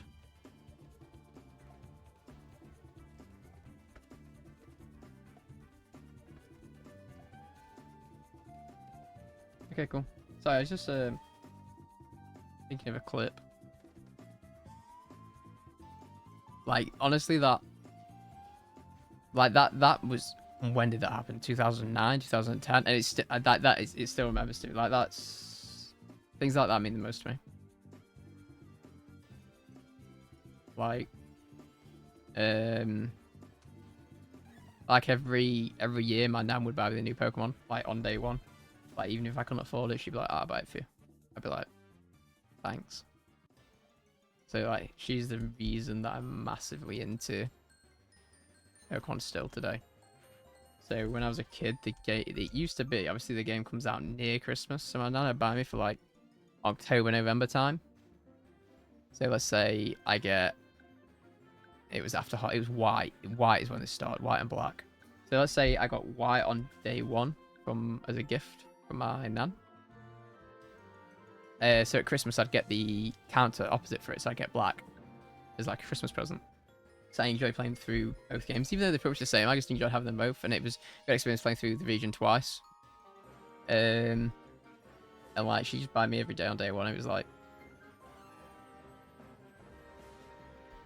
just one of my like favorite childhood memories. Because like Pokemon is like the only game I used to really look forward to. Like, obviously there'll be other games that I can't remember now because I don't have as much of a connection with them anymore. But like, that was the main game that I used to remember. She gave me the spin-offs as well. Not day one, just like, so in the UK we have something called Inset Days, where I basically used off school and we go to the local town, and it was mainly on a Friday. So me and my nan my sister would go on the bus because she couldn't drive. So we go on the bus, go to the local town. The main reason why we went to the local town, 2 reasons. The meat pancakes from Burger King, those used to slap. And for the game shop, that's what I mainly cared about.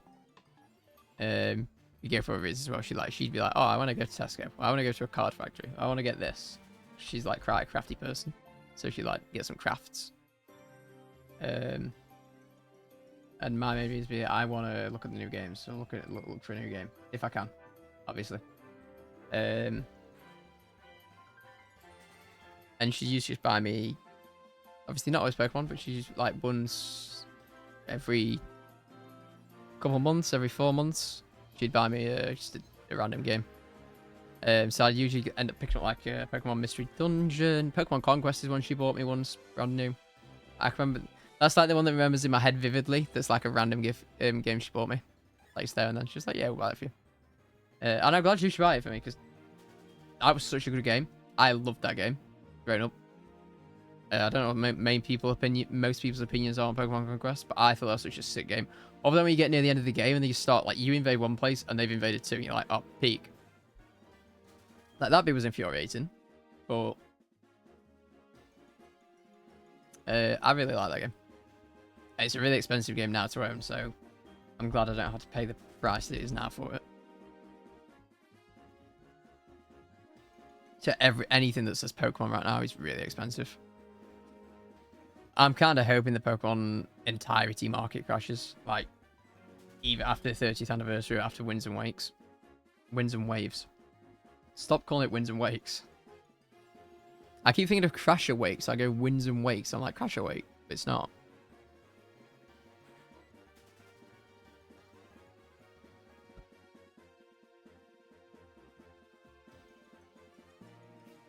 But no, even though Spiritomb is technically my rarest shiny ever, because of just the sheer circumstance of it. Those shiny legendary dogs definitely mean the most.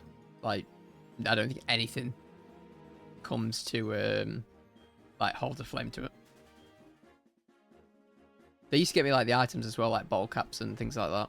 But obviously that's printed on a receipt, so that doesn't mean as much because I can't physically look at it. Like, I can physically look at the Beasting game now, and I go, oh, they got me those when I was at school, and they went out, and they did it for me, which is kind of nice.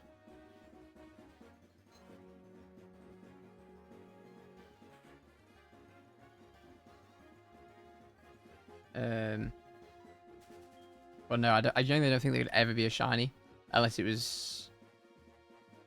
something ridiculous, like, I don't know, I went fishing until I fished up a shiny. That'd be quite funny, actually. Like, that'd be up there, but it still wouldn't overtake it. But I genuinely don't think anything could overtake it, actually. No, when I think about it. Sky Battle Station, Galaxy Water Toon.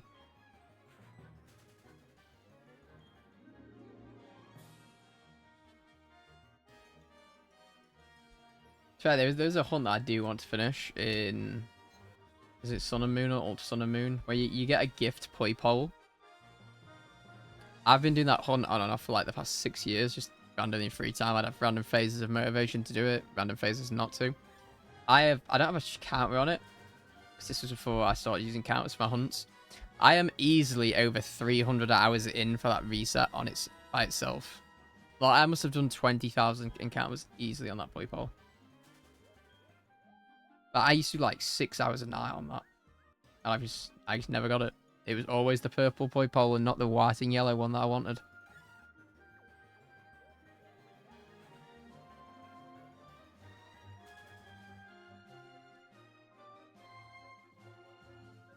I can remember doing a Ultra Beast hunt though. Is it Stack Attacker? I remember hunting for that, getting that really quick. But the pit pole, never got. Never ever got. There's actually quite a few hunts like that where, like 10 plus years ago, I was hunting for them and I just gave up. The Game Corner Dratini hunt is one that I actually started. Hey, the targets, except they're not shiny. Is when I started. But I was really impatient, so I only got like enough coins for like 2 Dratinis. So I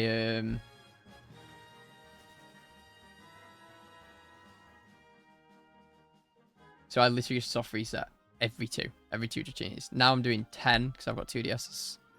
So I'm doing 5 per DS per cycle. But getting the coins was actually quite hard until I found a website that helps you get coins really quick. Because I hate game corners. And like Voltor Flip, hate it.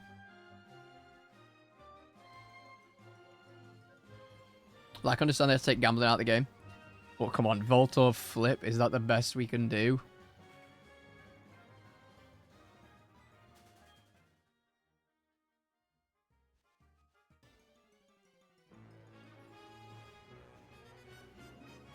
Gusty Garden.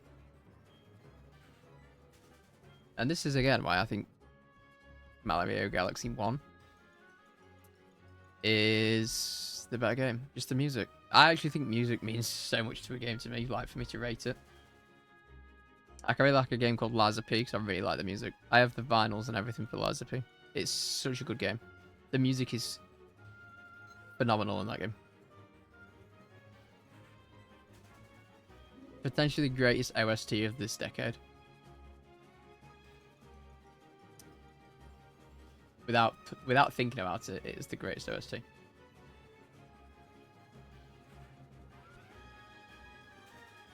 Give me a second, I just need to throw my phone, because Amazon have now started emailing me. Your item is available for collection. Thank you.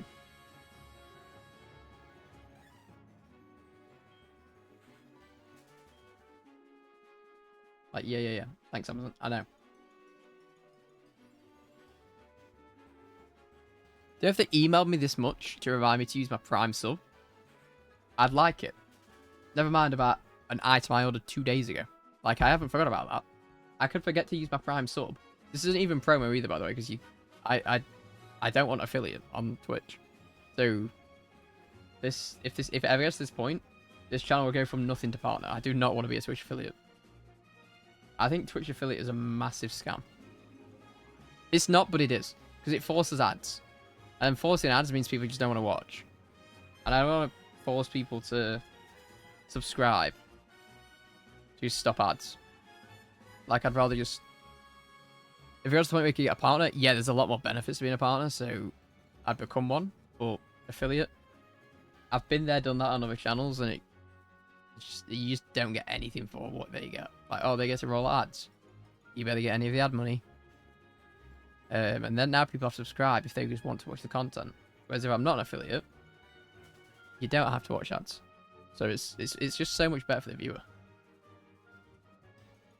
Like, the amount of, like, smaller streamers that I've tried to watch, not even in the Pokemon categories, any category on Twitch in the past. And then they get affiliate, and now it's like, oh, I've got to watch 8 minutes of ads an hour.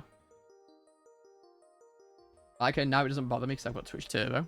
But I just think being a Twitch affiliate is a lot worse for you. Like, they try and make it seem great by being like, you have to apply for this. It's like, no, I don't want it. So I fell for that before, so. Oh, you get some emote slots. Yeah, but I don't want emote slots. I just want to make good content. That's what matters.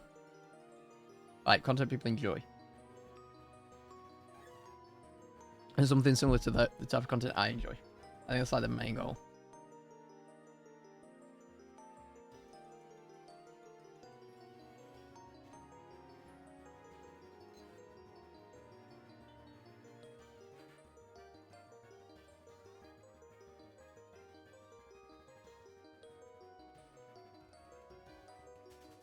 Sorry, I thought like Jigglypuff was shiny, so I had to look at what shiny Jigglypuff looked like, because I was like, is that it?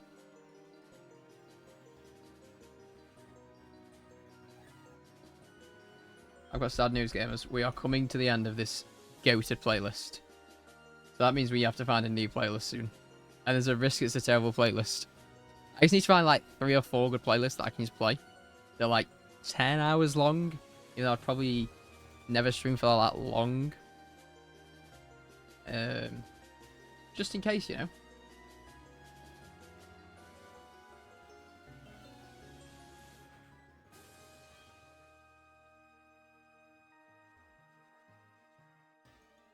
That's what I was doing.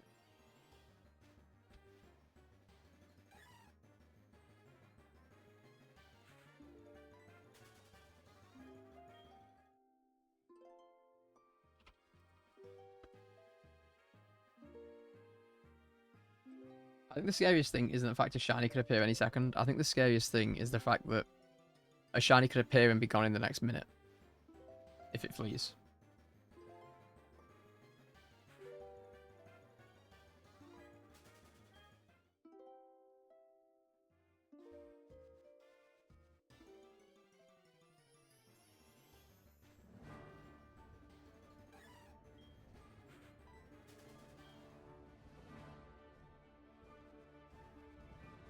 Also, if anyone is wondering, because I actually wondered at the start of the story, I was like, why has everyone got a Starmie? What? What's happening? Does everyone just like Starmie? No, so it's the ability called Illuminate that Staryu and Starmie has.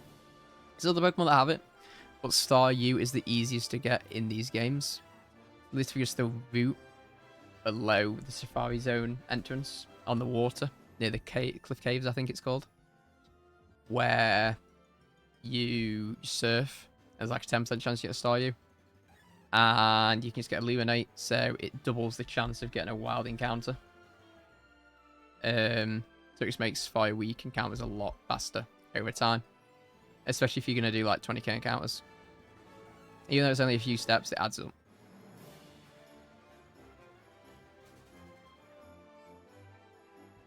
But in the Gen 10, I would love to see the Safari Zone return. Can you imagine just an open area? Like an open area Safari Zone. That'd be so cool. I don't know how they've managed the whole flee bit. Maybe you get into a battle and there's a chance it flees like it does now. Or if you have to like sneak upon them. It'd be cool either way.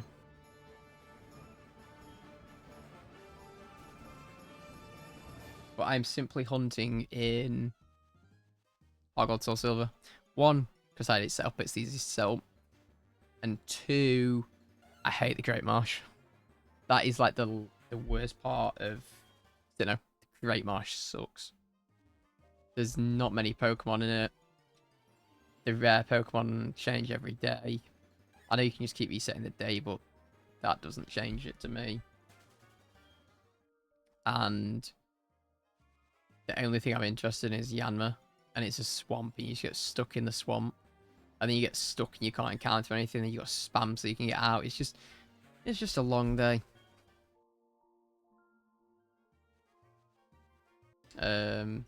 Again, no comment on Gen 1. Hoen's cool though.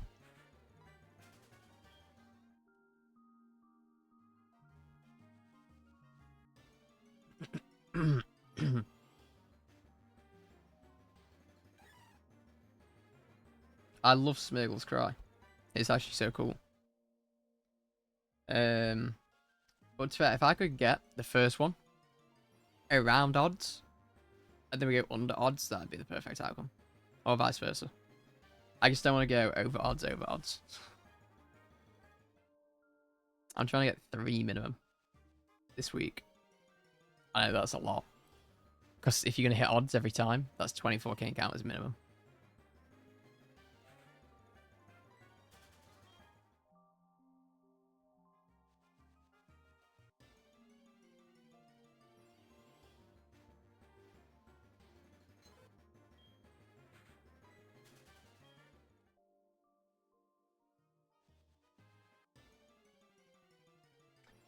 But,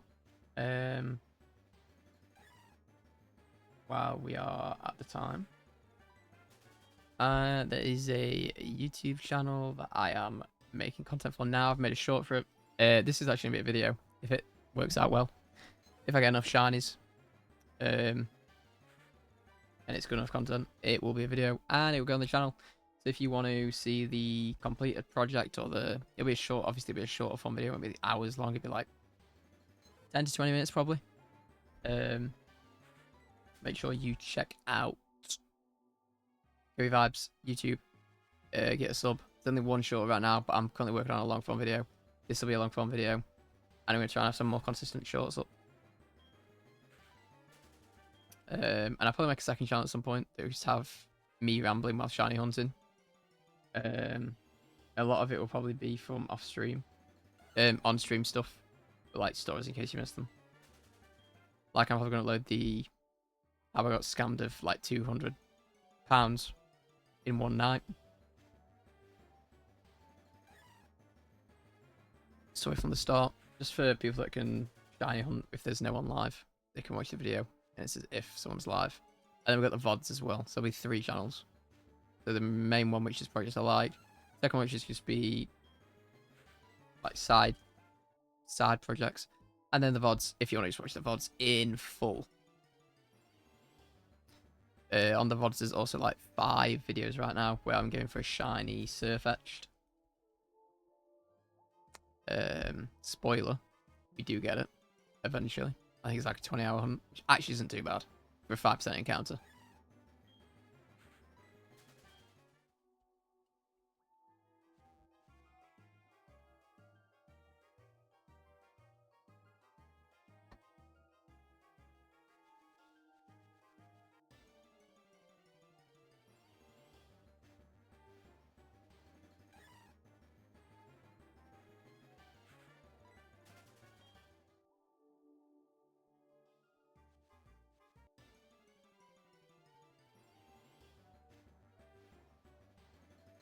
But going back to earlier on, Pokemon Diamond. Did I get that released? I don't think I did. I got it over a random weekend. And I used to play through that entire game. Like, you know, like when you get a new game and you're in the car and you can't do anything with it, so you're just reading the back over and over and over again. Well, I was reading the back of what I could. I was like, all the way home. Just looking at the 3 pictures, being like, oh, look at this. This looks so cool. I'm pretty sure I spent all weekend just playing it. And I'm pretty sure I got nowhere all weekend because I was so lost. Like, playing a Pokemon game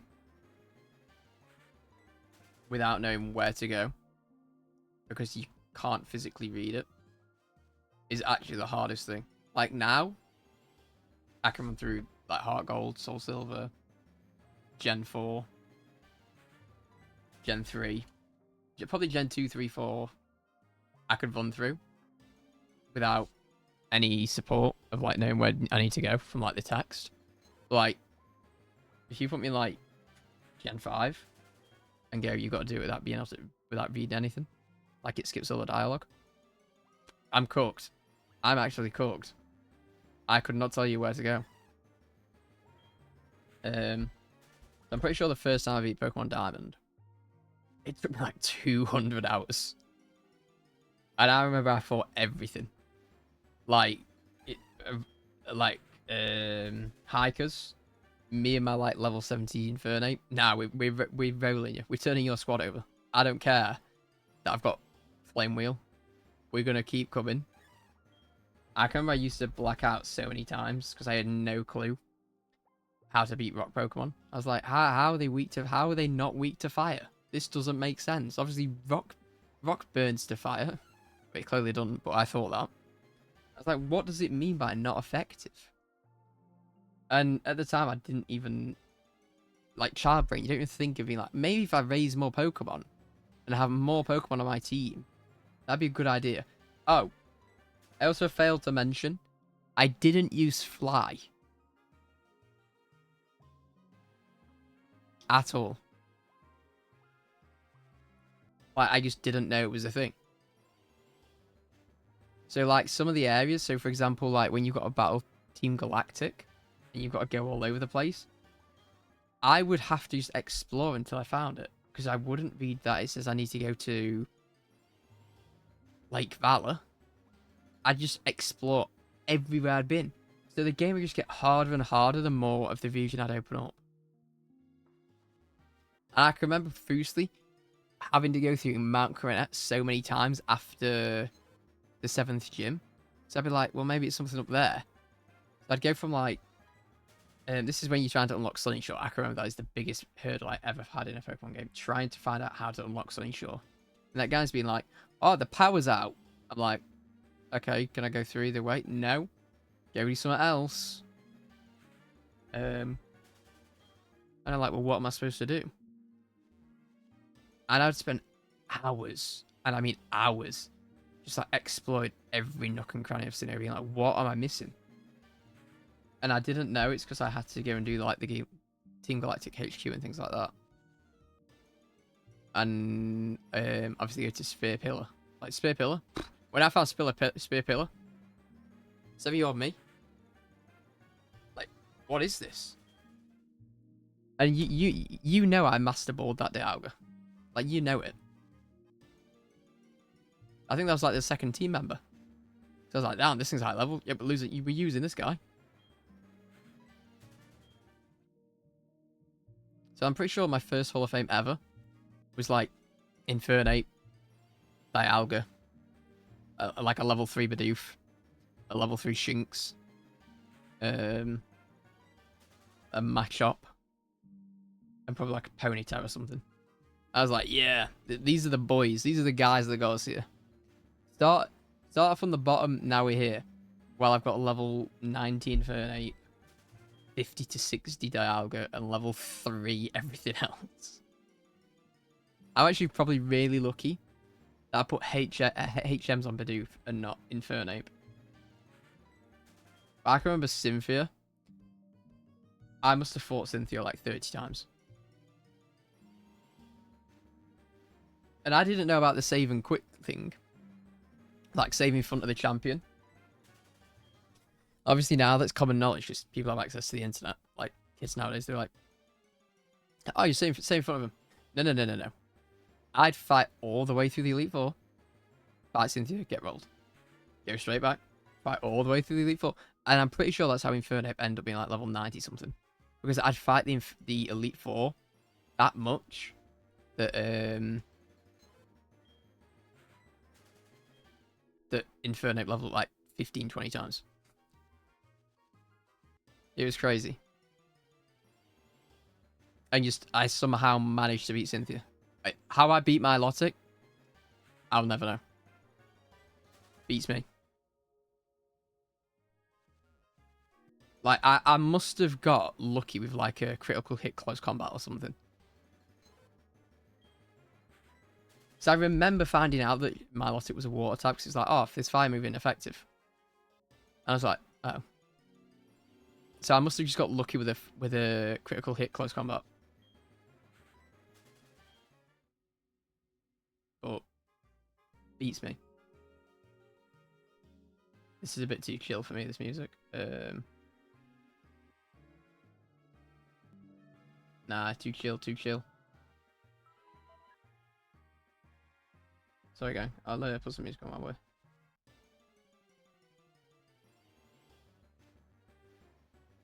Usually I'm all up for chill music. But nah, it ain't the time. Oh, Pokemon Hype Mix. Yeah. Okay.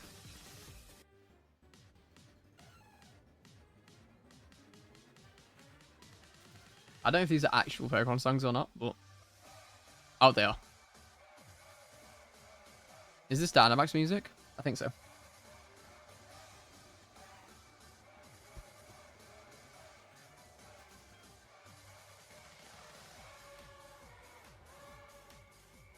See, this is what we need for this type of challenge.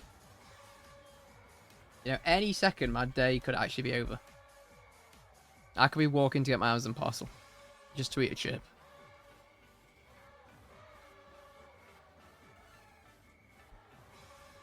I'm also going to do it without milk.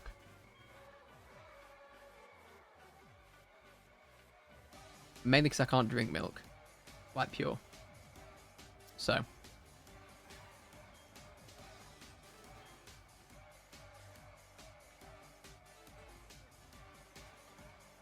I wonder how effective, what is it called? What? I was literally talking about it. Illuminate is.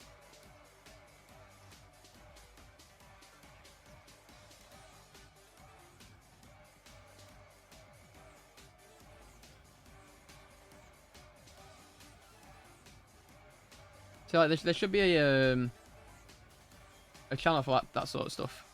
It's like just the most random Pokemon question ever. It's just a YouTube short. That should be quite something quite cool to do. That's way too. That's way over my head. I'm not good enough at maths. I used to be really good at maths, and then like one day I just got better at like writing and scripting. I guess that's because I haven't done like maths properly since I was like 16. But like I used to be so good at maths, and my English used to be terrible. Like writing or thinking creatively, and then it just switched one day. Like one day, maths just God knows what happened.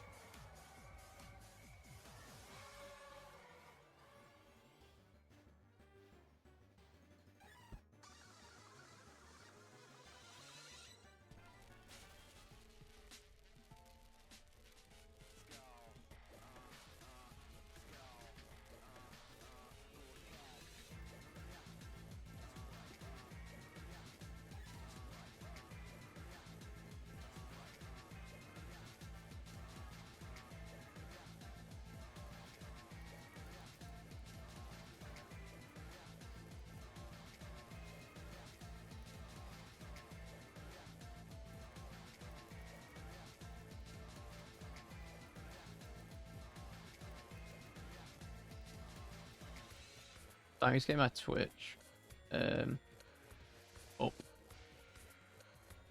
Because I completely forgot. I told myself when I put post the shorts, I'm going to post on the comments of the shorts so people know I'm live.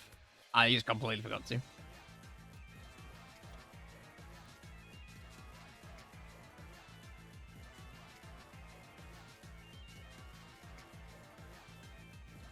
And verify your account. Okay, cool. Let me verify my account. Oh wow, cool. It's already been verified. Nice. Can I pin now? Verify your account. It's already been verified.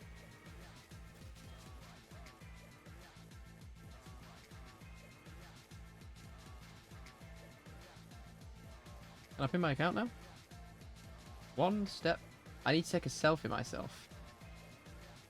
Oh, I will sort this out after stream. What do you mean take a photo of yourself? What, to prove that I'm verified? How does that doesn't verify anything?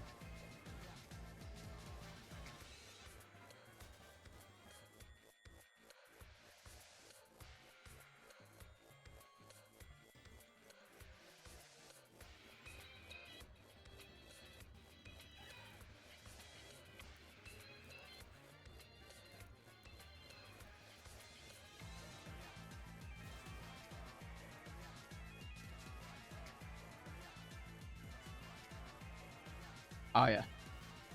This is the type of music we need for this.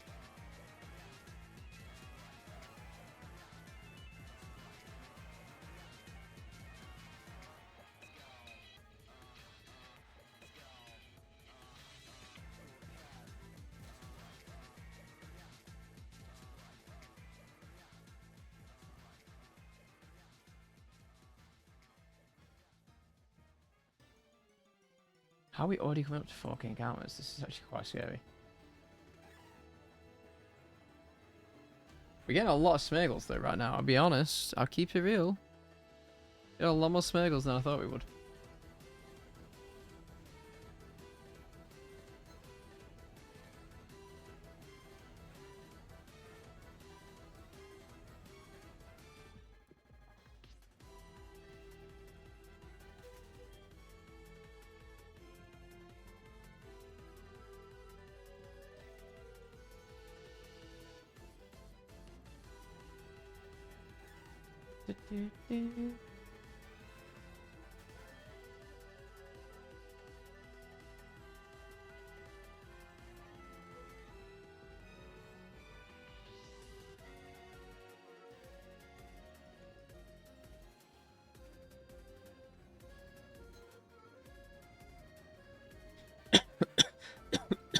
Jesus.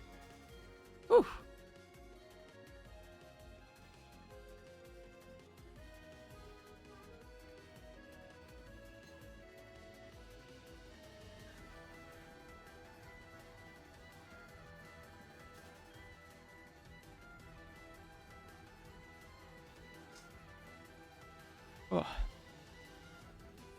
Oh, my nose is going. Sorry, gang. We're quite disgusting.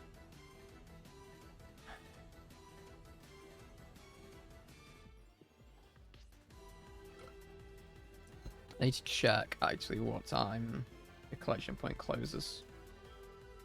I can collect my parcel tonight.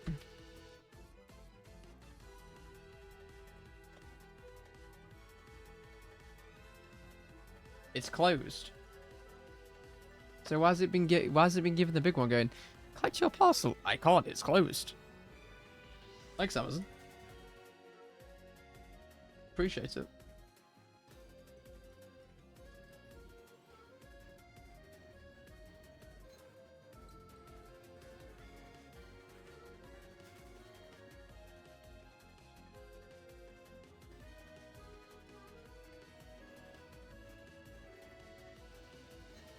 Come collect your parcel. Come collect your parcel. No, I don't want to.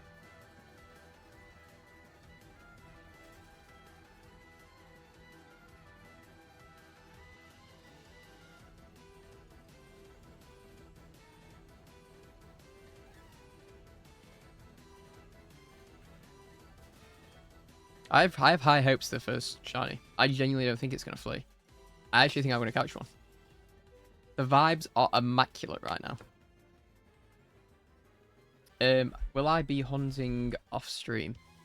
Yes, but I won't be doing thousands upon thousands off stream. Like, if I'm going to do like a K, 2K, I might as well go live. That's like 2.5 hours. Like, if it's like an hour, probably I wouldn't go live, because what's the point of getting people here for an hour and then ruining their evenings? And I'm like, oh, I'm going now, guys. So I'll probably do like 500 at most off stream. Pushing 6. Maybe 8. Yes, I avoided that number on purpose. It's just like built in. Like, society is so cooked avoiding that number. But I am confident for the first shiny. I actually am. I have so much hope. I can't wait for this to backfire massively.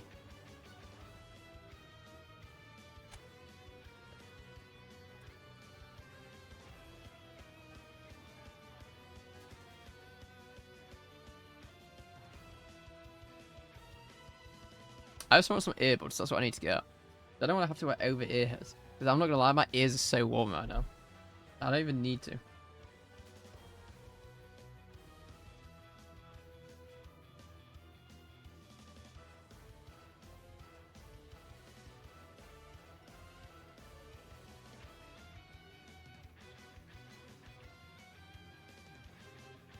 You know, one thing I've never actually delved into, like genuinely, like I've seen odd episodes, is the Pokemon anime. Especially now, since like Ash left, I've never seen anything past that.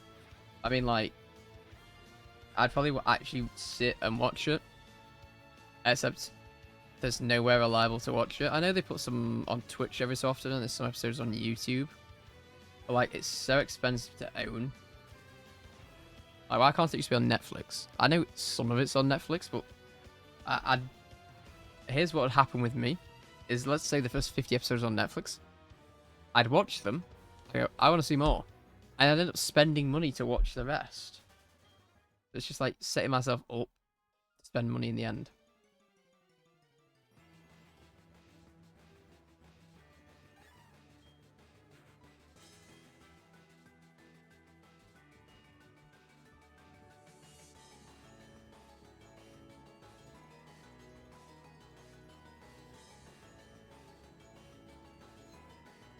But going back to my story at the start of the stream,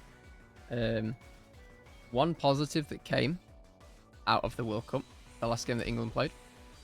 I'm not a betting man. I don't gamble. I value the money. I value the money I have, and I'd rather not waste it on a chance of getting more. But my friend was like, "That's good luck.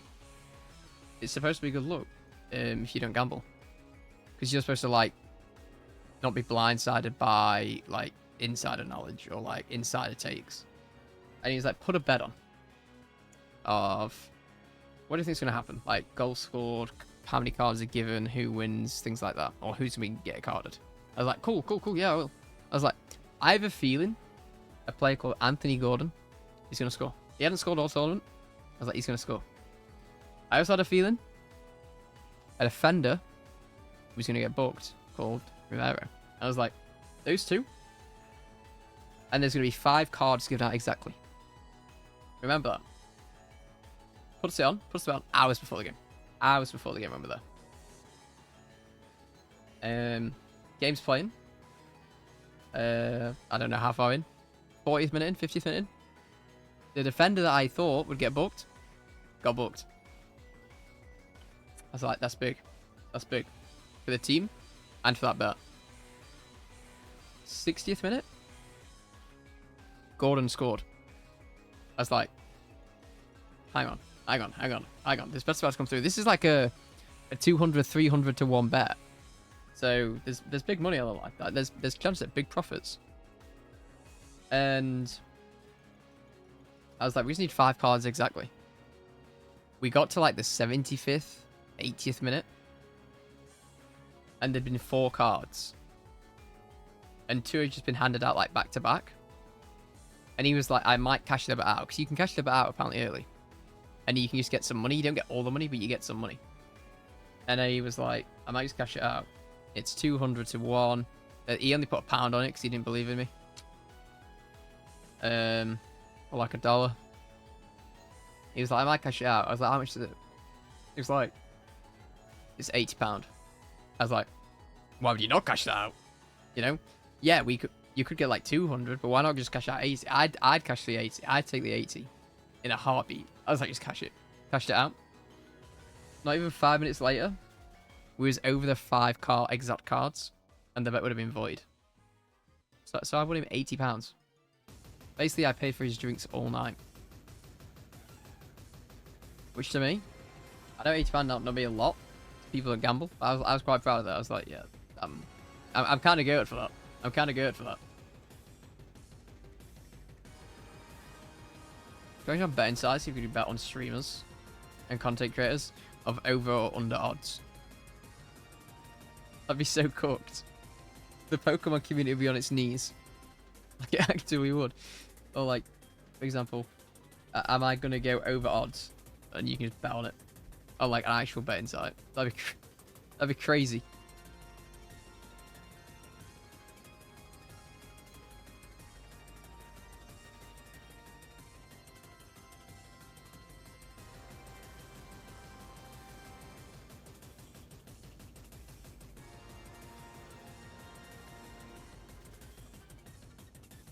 Why don't I bet? I just don't know the sports enough.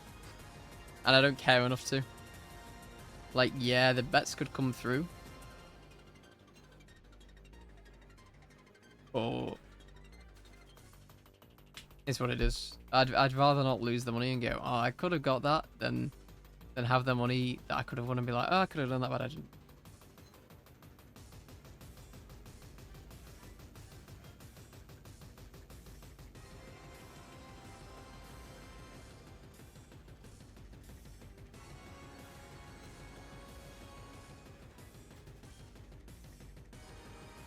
Just a reminder, the Pokemon has to flee.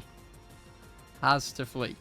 So just because it's shiny doesn't mean I spin the wheel straight away. There is a chance I get let off. Is it a slim chance? Yeah. But there's a chance I get let off.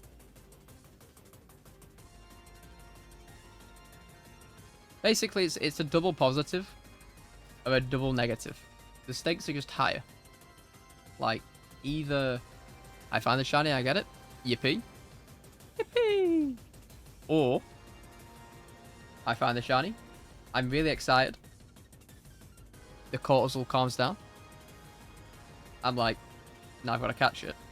I don't catch it. It flees. We spin the wheel. Simple. Simple concept. Why did I not want to do it for every shiny? Because I was scared that I'd find 10. That is real. That's honest. That is honest.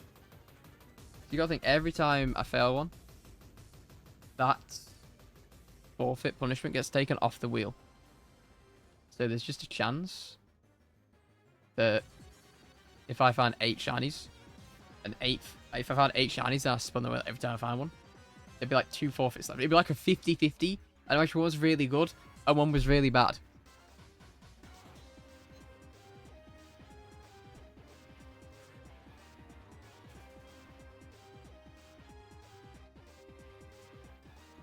But on a real game, I'm probably going to get to 4K. And we will probably call it a day. Just got a few things I want to do. Like off stream. I need to eat. I've got some things I need to edit. And I need to work on a thumbnail for this video.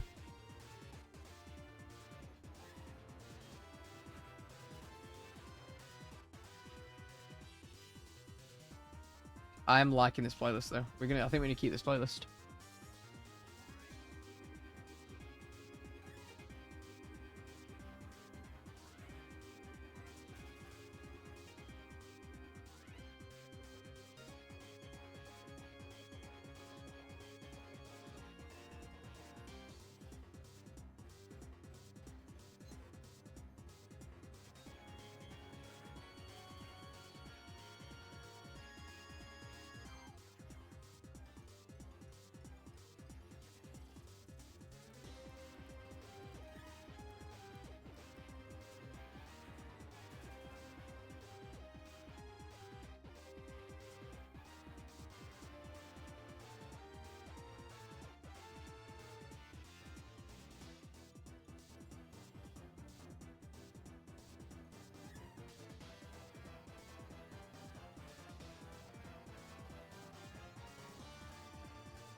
Thought I ran away from a shiny then. I'm gonna keep it real.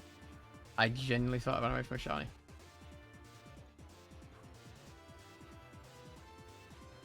We need to stay locked. I was always one mistake away. I'm a guaranteed forfeit. And that ain't what we want.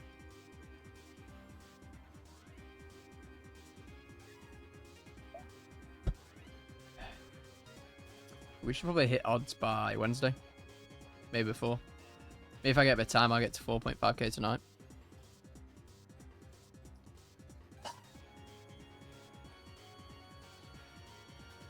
On my nose.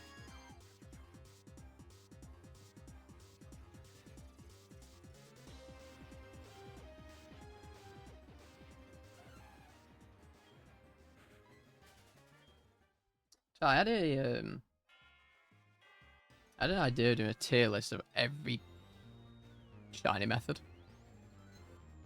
ever, and I actually use the methods, but there's just some methods that really put me off it.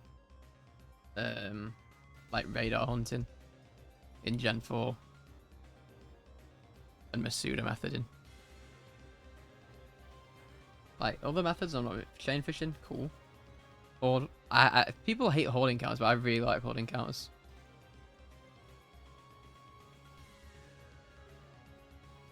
Then I'll have to get a tier list here. And I don't think I've got enough room here to do it, to be fair. It's come through good on camera. Let's have a look. How does it look? Because I could do this. Oh, it doesn't actually look that bad. Yeah, we could do that.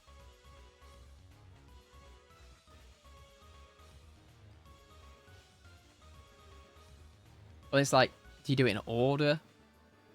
Do you do it off vibes? Do you do it off what you feel at the time? There's just an idea that I probably need to think through.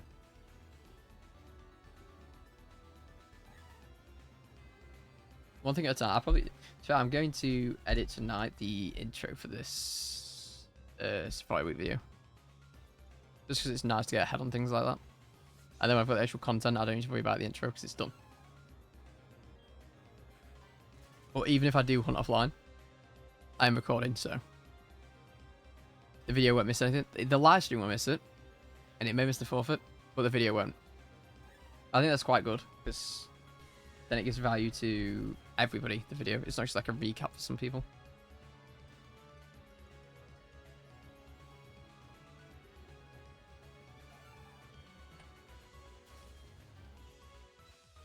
Do-do-do-do. Do-do-do-do-do. This is a champion theme. This is giving like champion energy. No, me, it's just like a random town.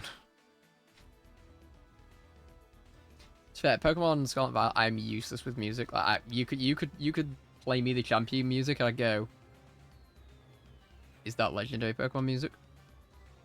And vice versa. You can play me town music, I'll be like, yeah, this is when you're fighting a rival.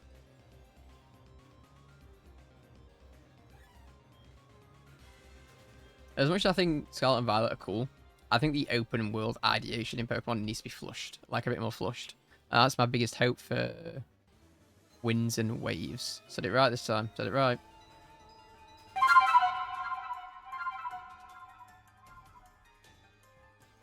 This is Legends, not Legends ZA. Legends Arceus music, isn't it? Barn set. Is it Barn Seema? Hello, thank you for the follow. Welcome to the stream. How you doing? I can't believe how much I hated on Arceus, like when it first ever came out. It's actually like, is it a top 3?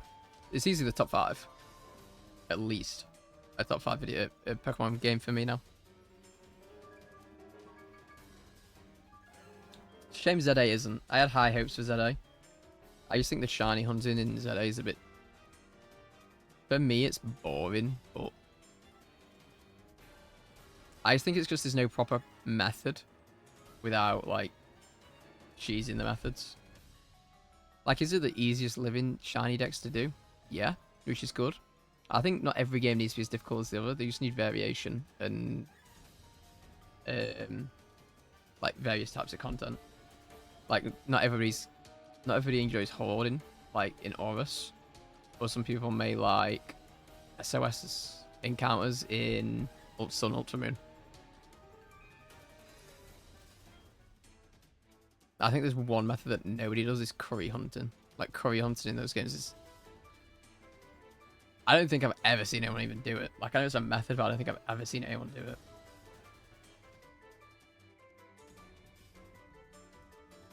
So, like, I know you can shiny hunt in Pokemon Champion, but I just...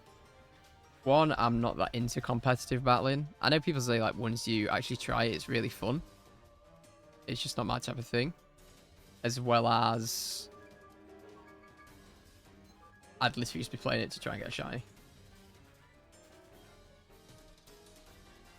And I hate the whole idea of having to train like a team specifically just to do battles.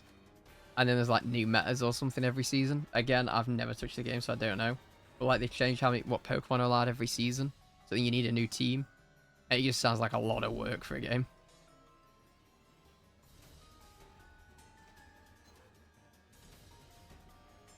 Sorry, I don't know if your follow request play. Let me just replay it just to make sure. Does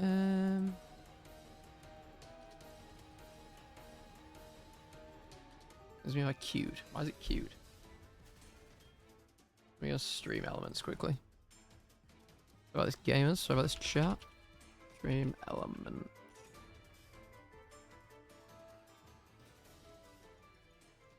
Let's just emulate a follow. Oh, it does work. Okay, cool. Okay, it did play them. I just like the way it didn't play.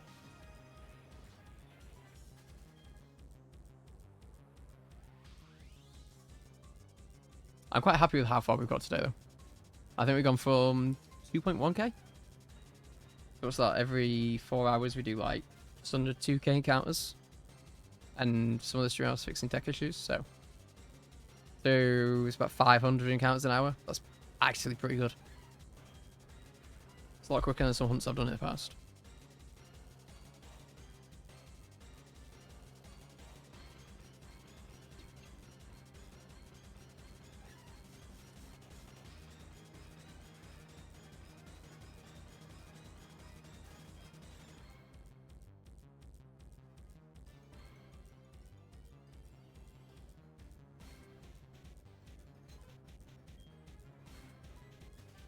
I think my main target definitely is Smeargle, though. Like, he just looks so cool. Like, as much as jump off would be cool, it's just, I don't think it's just me, or is it more cool seeing your target as a wild Pokemon? Like, if I could front jump off, I'd be a lot more excited. But then again, I wouldn't, because the catch rate of jump off is probably a lot lower than Skiploom and Hoppip.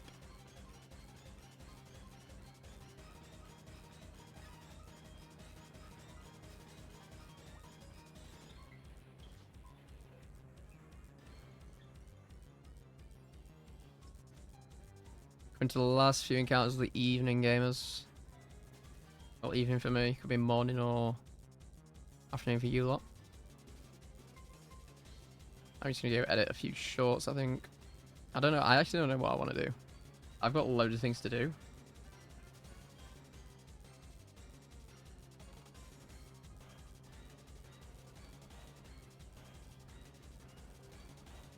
Probably do the intro, though.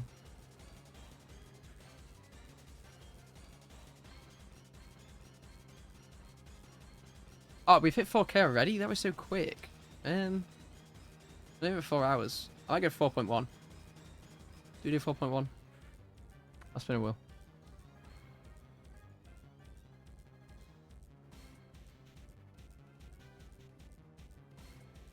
Wheel of... Yep, that one. Can we clear this, please? I hate how it just gives you on this wheel. It gives you random things. It's like, Ali Charles. Do we go to 4.1 encounters?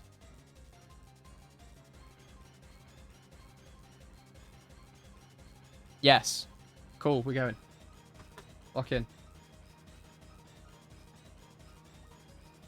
Did it end up on yes? I actually went off before he said. Oh, wow, it was yes. Okay, we're doing it.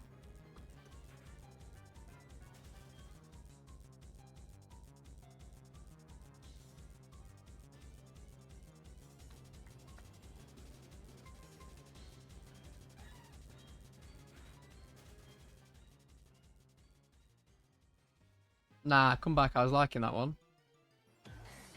Come back.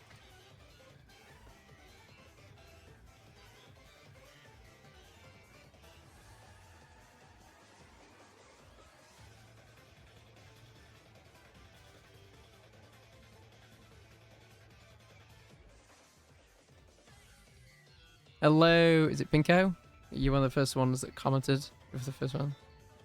Oh, thank you for commenting on the show. I really appreciate it. I'm glad you enjoyed it. I'm looking forward to actually finding a shiny, so I can get this whole thing started. But, you know, the first one is probably going to take the longest, knowing my luck. I was saying earlier, it'd be perfect to go under odds for the first one, just for some content. But, you know, unfortunately, I don't get to dictate when the first shiny appears. But fear not, I am gonna be going for a. I said I go to 4.1k, but it's gone quite quick. So I might do 4.444. That might be a good number to end on.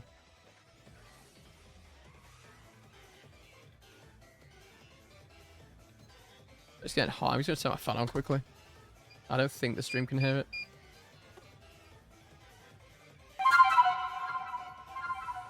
No, okay, it can't be picked up on camera. It might be picked up a little bit when I talk. Yeah, Pinko, thank you for the follow. Pinko. Just let me know how you pronounce your name. So I know some people, it can be annoying when streamers don't say your name properly.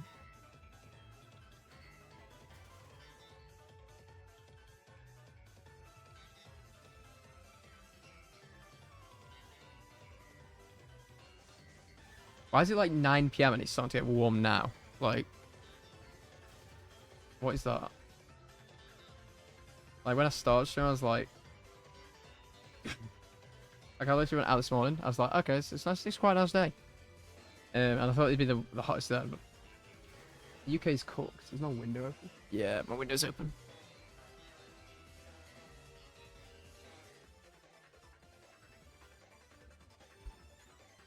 I literally thought I had an encounter, and because I saw a star, you'd stopped.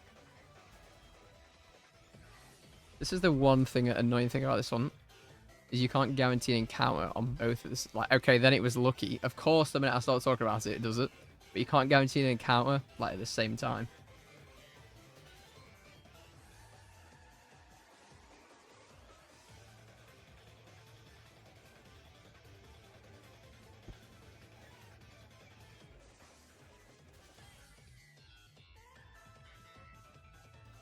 I'll be honest, I did not expect one today, so I'm not at all upset. Do I expect one by Wednesday? Yep. If not, we're slightly cooked a bit. We're slightly cooked a bit.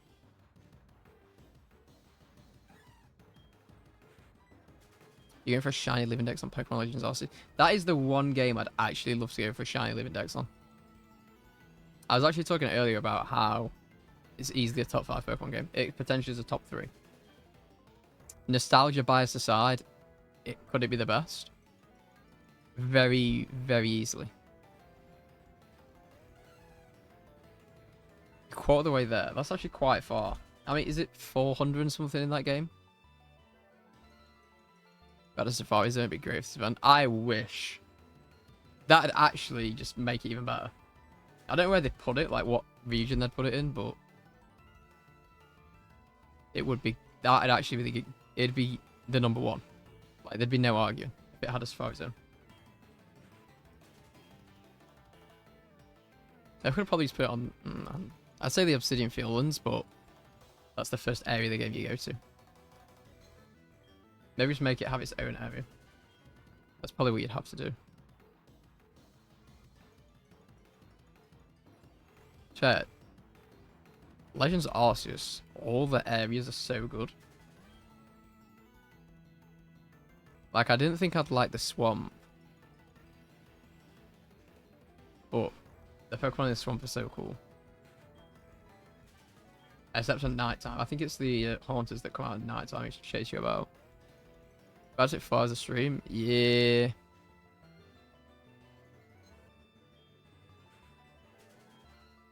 Sadly, no shiny. But, you know, I've done 2k encounters in 4 hours, so I'm actually really happy with that. I didn't know how fast encounters would go on stream compared to off stream.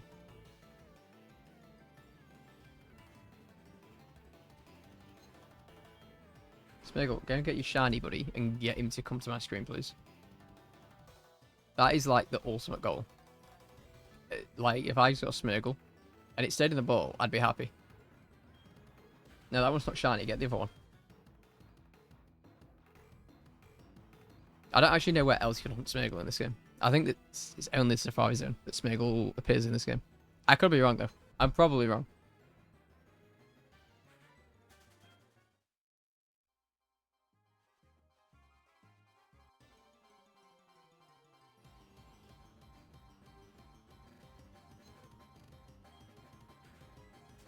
I think, luckily... Oh, no, because I put single tracks on, didn't I? I was going to say, I think my YouTube Premium has fixed itself midway through the stream, but it hasn't. It's just because I stopped putting a playlist on. So every 2 seconds, it's just a Wix advert. I'll say for it, I'm not promoting Wix. Not like the UK shop either, like the website making software. I've been there, used it for other parts of my life, and it is terrible.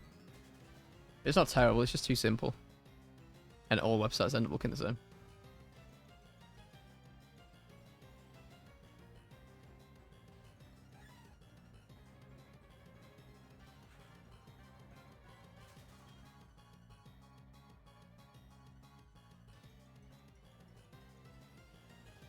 You know what, I have to go on my Pokemon Home tonight just to actually look at it. I was having a conversation earlier with a viewer. And she said she'd never used Pokemon Home before. And I'm actually quite curious to see how Pokemon Home looks without the subscription.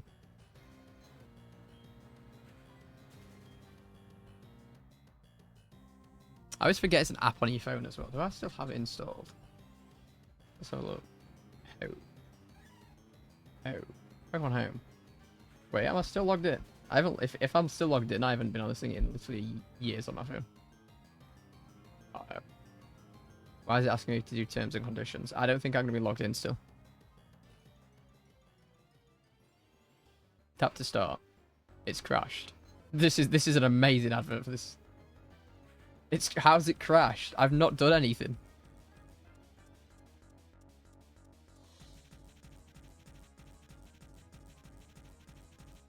Why would I... No, don't. No, I don't want to change the Spanish. Why is it trying to make me change the Spanish? It literally started promoting that they've added Spanish on the app, and it tried to get me to change from English to Spanish. Why is that an option? That is so poorly done.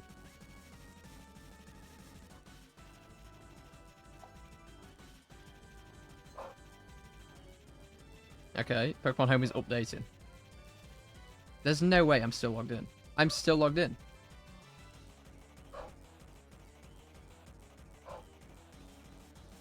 Oh wait, it actually that's actually cool. It tells you about the events happening in Scarlet and Violet still.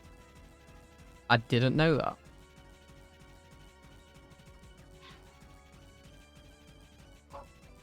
Season 4. Season 14 of ZA?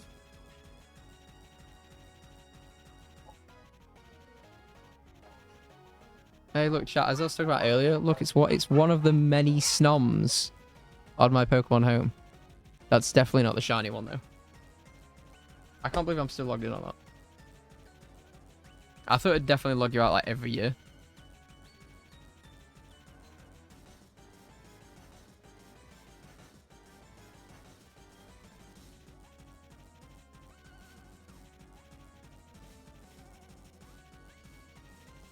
So I'm just thinking about what food I'm going to get later now. Like, it's so inconvenient that it's got warm, or at least I feel warm around the time I eat. So I hate, like, making hot meals when it's warm.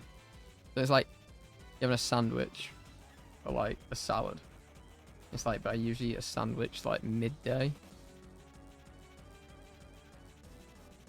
So I probably won't even eat. Like, the minute I eat, I'm just, like, write myself off.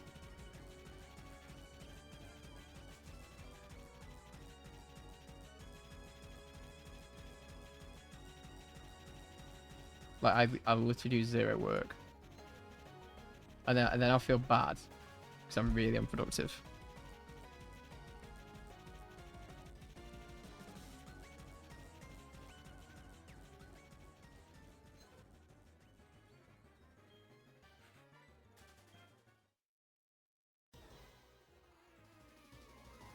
So something that I am so glad that I purchased these DSs.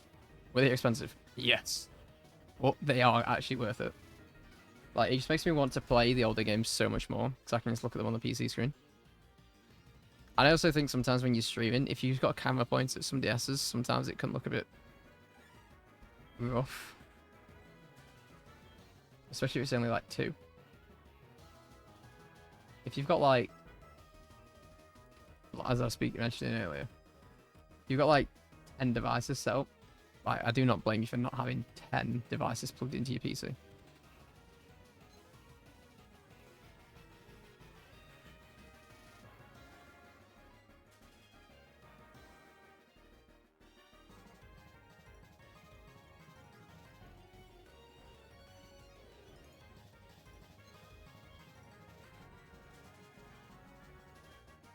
The only thing is, because they're different models, sometimes the OGDS, this one, loads slower than this one. So sometimes I've already ran from this game and this game doesn't even give me the option yet.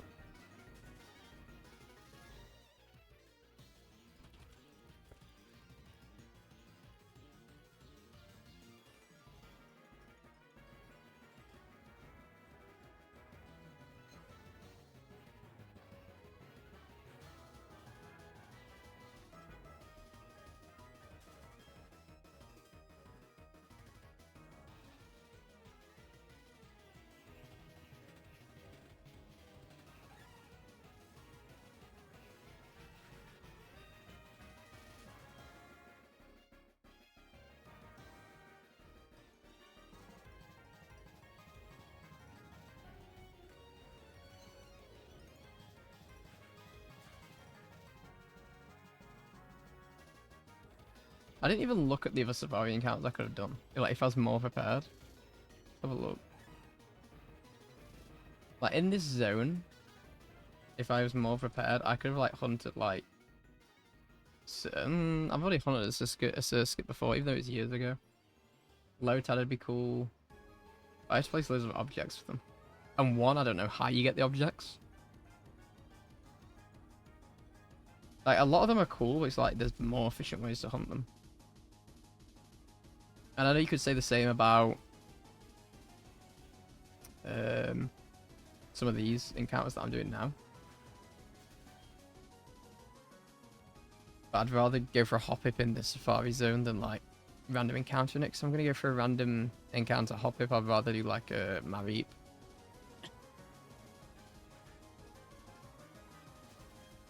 Even though, like, the entire value of Mareep's gone down since ZA came out. Because obviously you get a free one.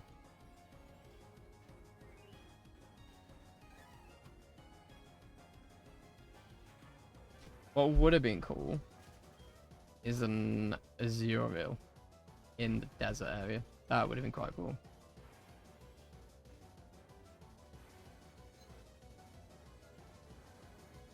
What else is there? You got Linoon, Zangoose, Wobbuffet. I don't know the catch rate of Wobbuffet though. I think Wobbuffet's really, really low.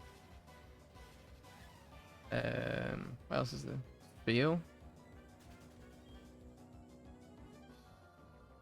So I've found a lot of them is like, I've got like 10 shiny Spiels from Legends of Arceus. Just from like flying around the coastlands. I don't think I've actually purposefully hunted a Spiel either. I've just ran into loads. Rocky Beach is cool with Gible, but again, the catch rate of Gible, I'd rather not go for it while I'm doing this challenge. Like, that is just asking for failure.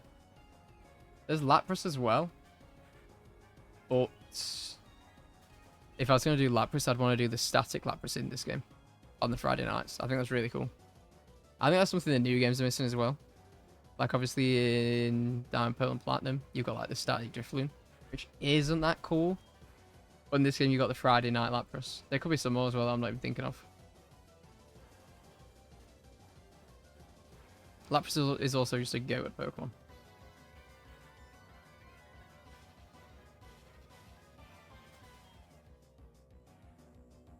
Oh, there's a Ferret I could have gone for. I would have loved a shiny Ferret. Ferret's like my favourite start game slot. Like, instead of Bidoof or like Zigzagoon, Ferret, Sentry and Ferret are goated. Like, they're just the best ones. Like, nobody else even comes close. Like, normal type at the start of the game. Ferret is just the best. Like, who you got? Gen 1? Who's this? What normal types at the start of Gen 1? Why am I blanking? Gen 2's Ferret. Gen 3 is Zigzagoon. 4 Bidoof.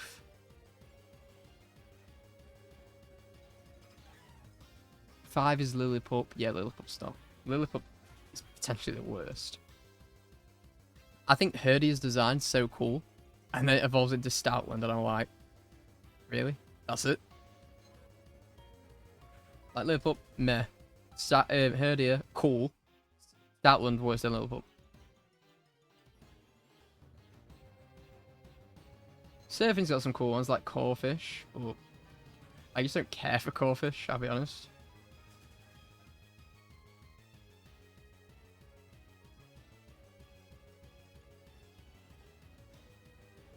Oh, does it keep starting out? I'll look at your, after stream, I'll click on your channel through YouTube and I'll check it out.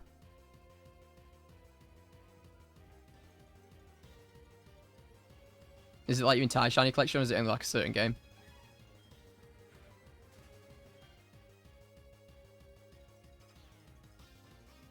In PLA.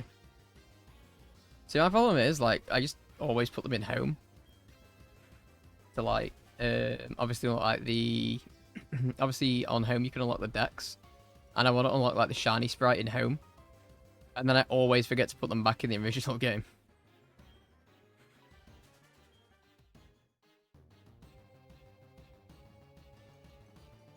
But PLA is definitely, like, the best game, I think, to go for a shiny living dex for. The dex is also incredible. And it's got potentially the best region regional forms in, like, as a whole. Doesn't home give you 30 slots. The free version does, yeah. Me and another viewer were talking about this earlier. Like, the free version gives you 1 box only. But then if you pay the subscription, like the yearly subscription, you just get more than you're ever going to use.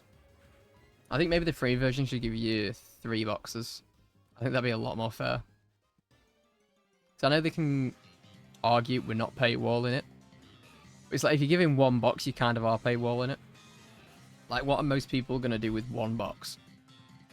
Nothing.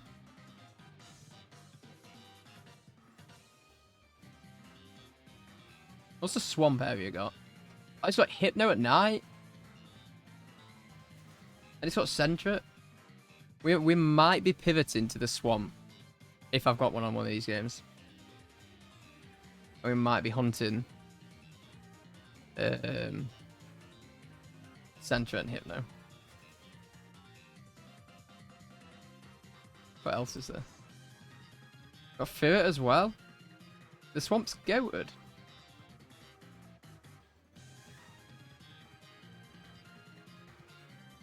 Again, it's got Dratini and Dragonair, but I'd rather hunt them in different ways. Marshland. What's the point of home to transfer Pokemon? See, I fully agree with that. My problem with home comes when, especially with the free version, it comes when some Pokemon can't be transferred across games. Like, obviously, ZA only allows certain mons in. And, like, BDSP only allows certain ones. And it's just like there's some mons that only fit on 1 game. But no, I fully get your point of it. It's only... Like, the primary function is to transfer them. What's the Marshland got? I've definitely got a Marshland. It's got Gloom. Oh, I'd like to go for a Gloom. I'd be kind of upset, though, if I got a shiny Coffin. So I just don't care for Coffin. You get a Wooper as well. Wait, it's got jump. It actually has jump bluffs. That's cool. And it's got Shuckle. Oh, why is that the best one? That's actually the best one. The Marshland. Bloom, Oddish, Jump Bluff, Shuckle. Survivor if you really want to go for a Survivor. I messed up. I actually messed up by not being prepared. Damn.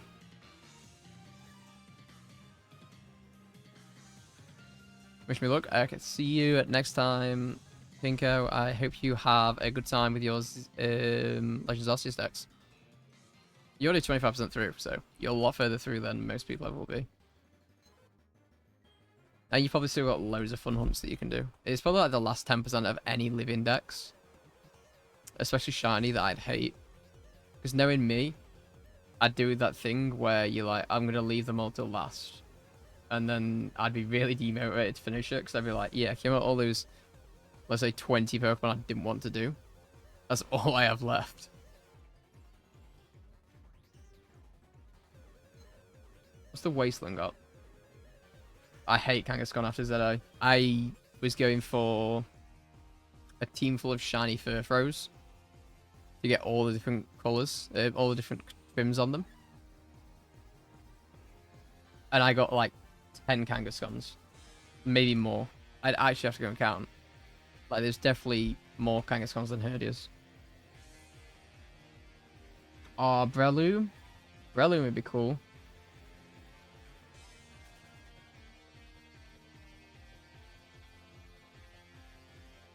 Skiroopy.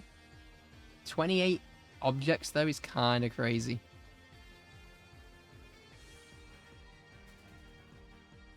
Mountain.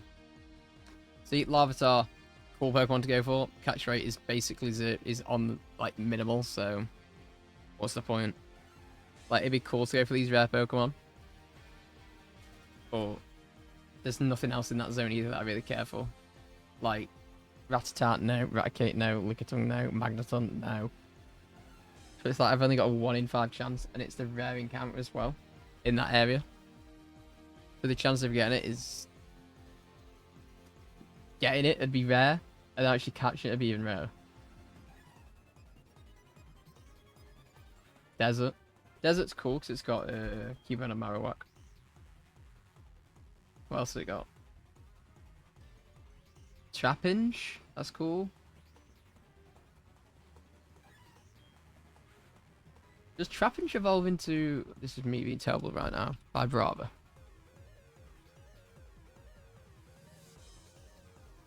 Vibrava, yeah. Yeah, that'd be cool. But it's got a time limit on it, so you have to be really set up for it. And I'm clearly not.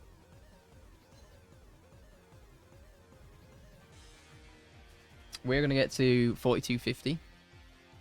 And we're going to call it there. So we're doing 250 more than I said. Well, actually 150 more than the wheel told me to. I should be live tomorrow. Or at least a little bit later. Like more of an evening stream for the UK frogs. Not even an evening, late night stream. I'd probably go in live around this time that I'm ending at now.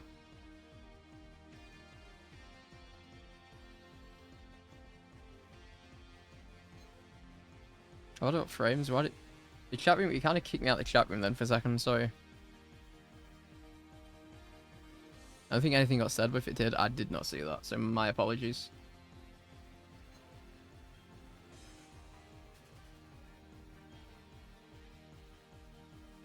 Hippopotamus would be cool as well, but that's 28 peak objects. I think it's 28 sounds like a lot.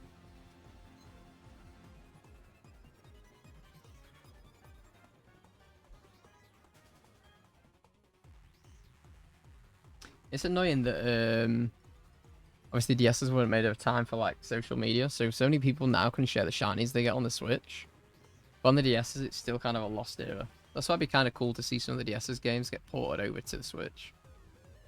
As much as people complain, yeah, but it's too soon. Like, yeah, but I don't know. I think it's cool. It'd be cool seeing loads of people stream this game again. Like, it's so hard to stream DS games. It's still to Twitch, just because of how many have actually been ported. Like, you never see anyone play Sun Moon anymore, or this is a rarity, simply because you need to for it to be good quality, which is what most people want. It's such an expensive investment.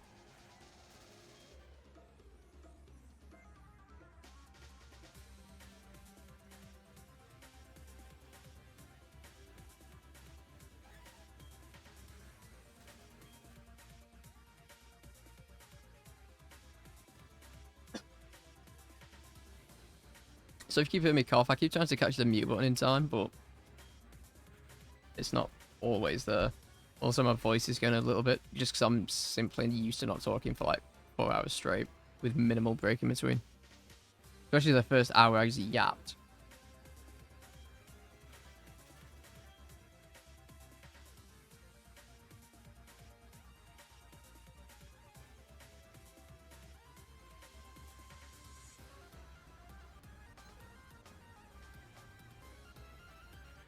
I wonder if you can... People streaming the Switches, I wonder if they just plug and play them into their PC.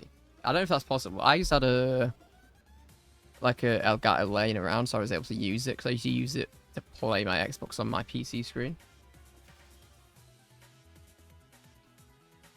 But I wonder how easy it is for people to set up the Switches. It's just a shame there's only one Safari Zone on the Switch. And it's the worst one. Like, obviously, I know Nintendo aren't going to care for, like, events like this, but it's like, Great Marsh. That's the best we've got. So, yeah, I've only ever played BDSP once as well, like, start to finish. I've got Shiny Pearl, just never opened it.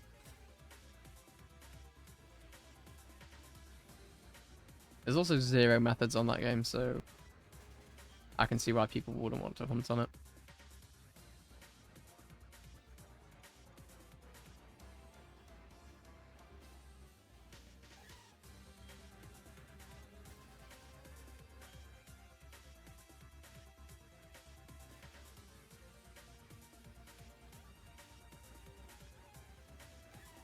Oh, the targets together.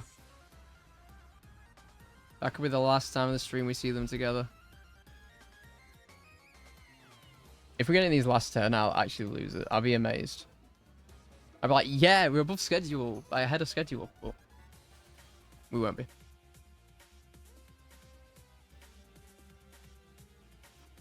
I kind of messed up today. I was shopping, and they obviously they reduce things that need to be sold there and then, so people are more tempted to buy them. And they had like hot dogs, like pre-made, ready-to-go hot dogs for like 70p. They're usually like £3.50 just for the hot dog itself, and they're them for 70p. And I bought 2, and I felt so ill after eating them. Usually I get them as part of like a deal where you get like a drink with it. But I was like, nah, just get the 2 dogs. Got the 2 dogs. And I felt rough for hours afterwards. So maybe it wasn't a great idea. Like, am I hungry now? No. So thankfully, after stream, I can just do some work before I eat. But oh, what a tune! And the last encounters of the evening are an Abra and a Hop Hip. I think we go till we get a Smeargle. I'm addicted. We go till we see a Smeargle. 1 Smeargle though, it does not have to be shiny.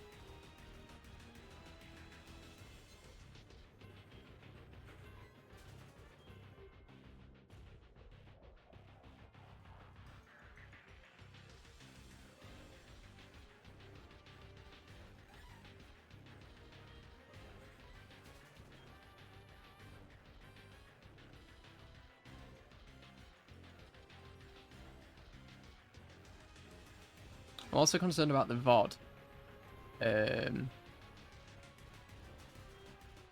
Hearing my fan blow, but that's something I just have to listen to and find out.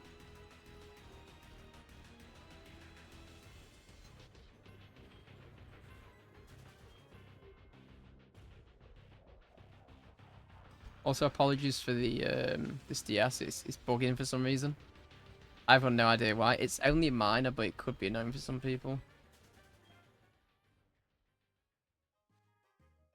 Luckily, it's not too annoying for me, but if you're just watching that screen, I understand it can be annoying.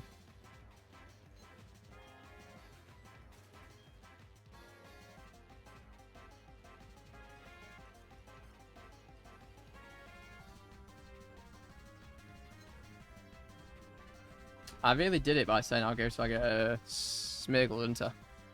Earlier on, Smeargle after Smeargle after Smeargle after Smeargle. Now, good luck. Oh, there we go. Have both dogs together. Okay. We will call it there. Thank you to everybody that came along. Followed, chatted. I appreciated it. I appreciate you all. And the VODs, thank you for watching the VOD this far through. And I will see you all tomorrow. Probably about this time. 9:30 UK time. And we'll go for 4 hours, 4 to 6 hours, usually. Maybe tomorrow we get shiny. Maybe tomorrow we push 7k. That'd be cool. But I'll see you later.